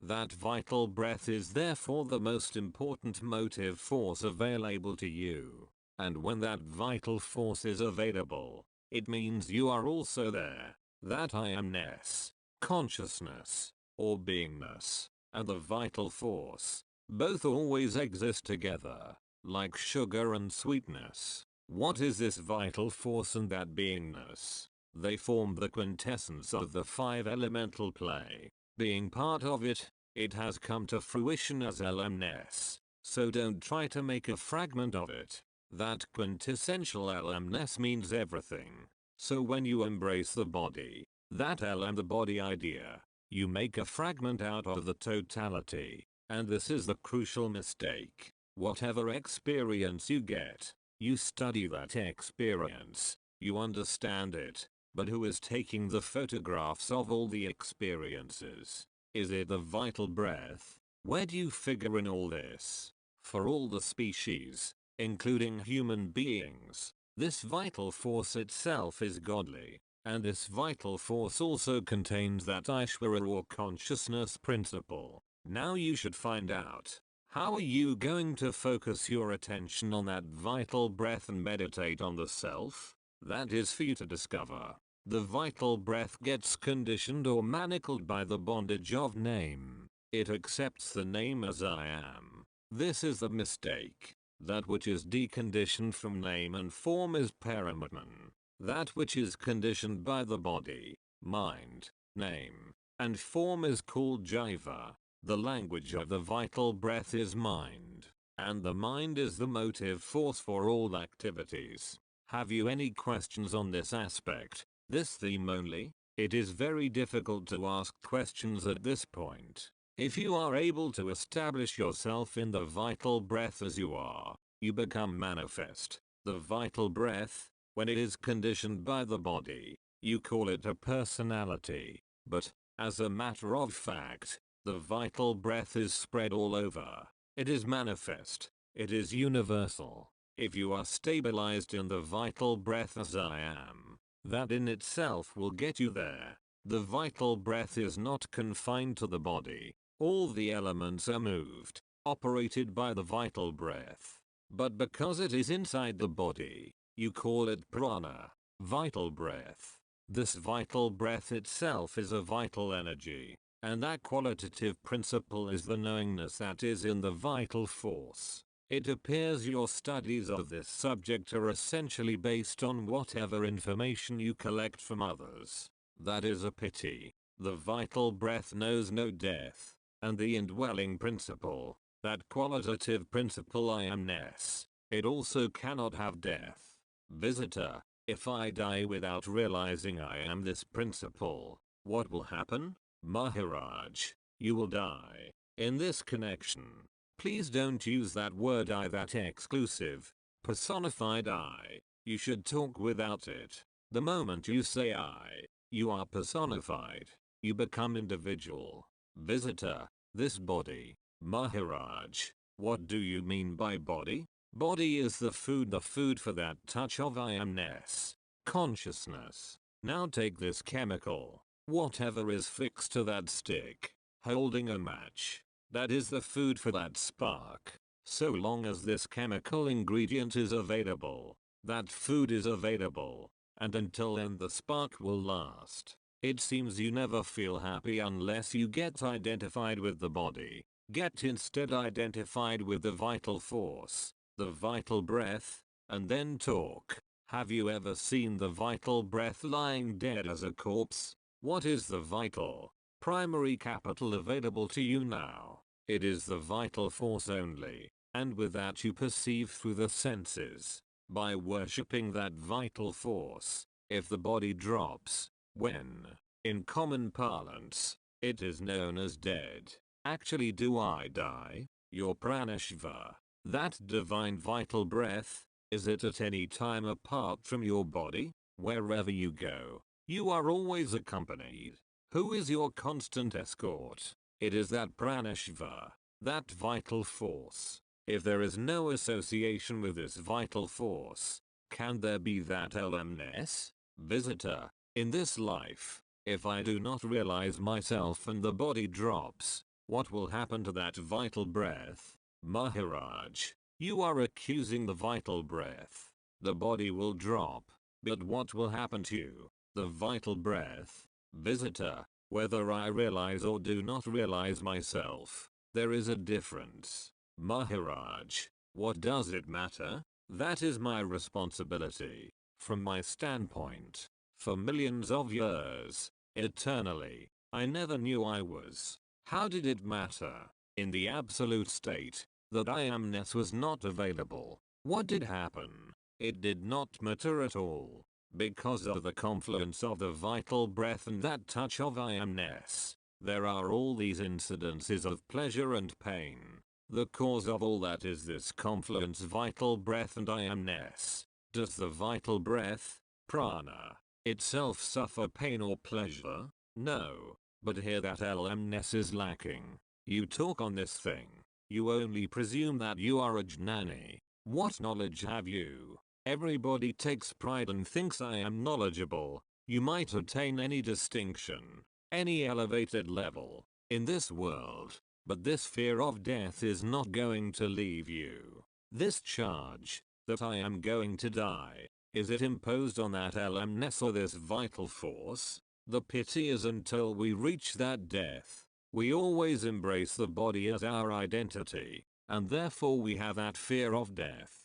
When the vital force operates through the body, the touch of LMness is felt. Now I am not going to talk anymore, unless you raise some questions. Visitor, let me digest first what I have heard. Maharaj, there is a simple fact. Where is the question of digesting my talk? You are the vital force, and the vital force is universal. That is all. When you thoroughly and truly understand anything without aberrations, where is the question of working toward further conviction? Visitor, what is coming between me and my enlightenment? When I have understood, I have faith in it. Maharaj, even between implies the idea that you are the body. That is the obstacle. Visitor, so I must practice to forget it. Maharaj, or visualize it, at once. Actually, it is not necessary for you to try to forget it. Once you say that you are the vital breath, where is the question of your trying to forget that you are the body? Let me make it very clear to you. This body is the food. It contains blood and bones. On that, this vital breath is sustained, or, the vital breath consumes this food. And with the vital breath, this touch of LMness, the beingness, comes about. Visitor, yes. In the morning Maharaj explained this very convincingly.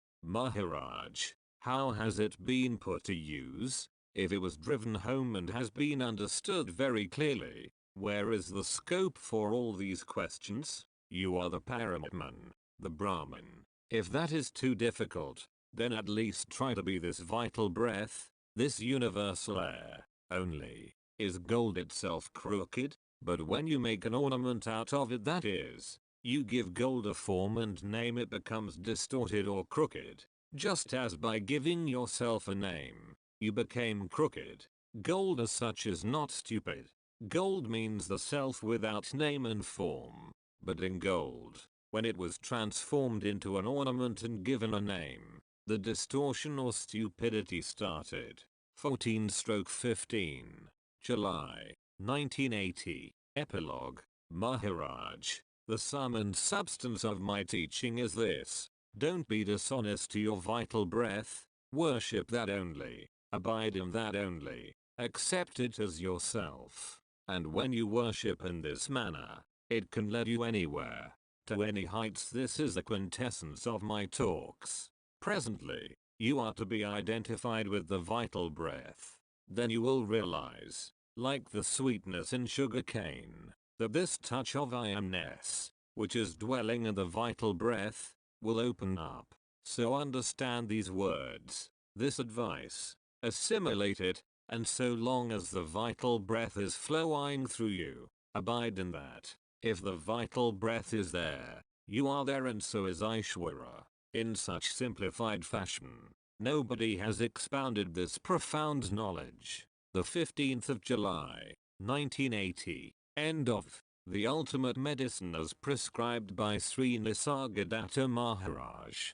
Dialogues with the Realized Master. A message and example that can awaken us to our original nature. Edited by Robert Powell, PhD. Thanks and gratitude to the editor, Robert Powell, PhD. The ultimate medicine, as prescribed by Sri Nisargadatta Maharaj. Thanks and gratitude to the website pdfdrive.com.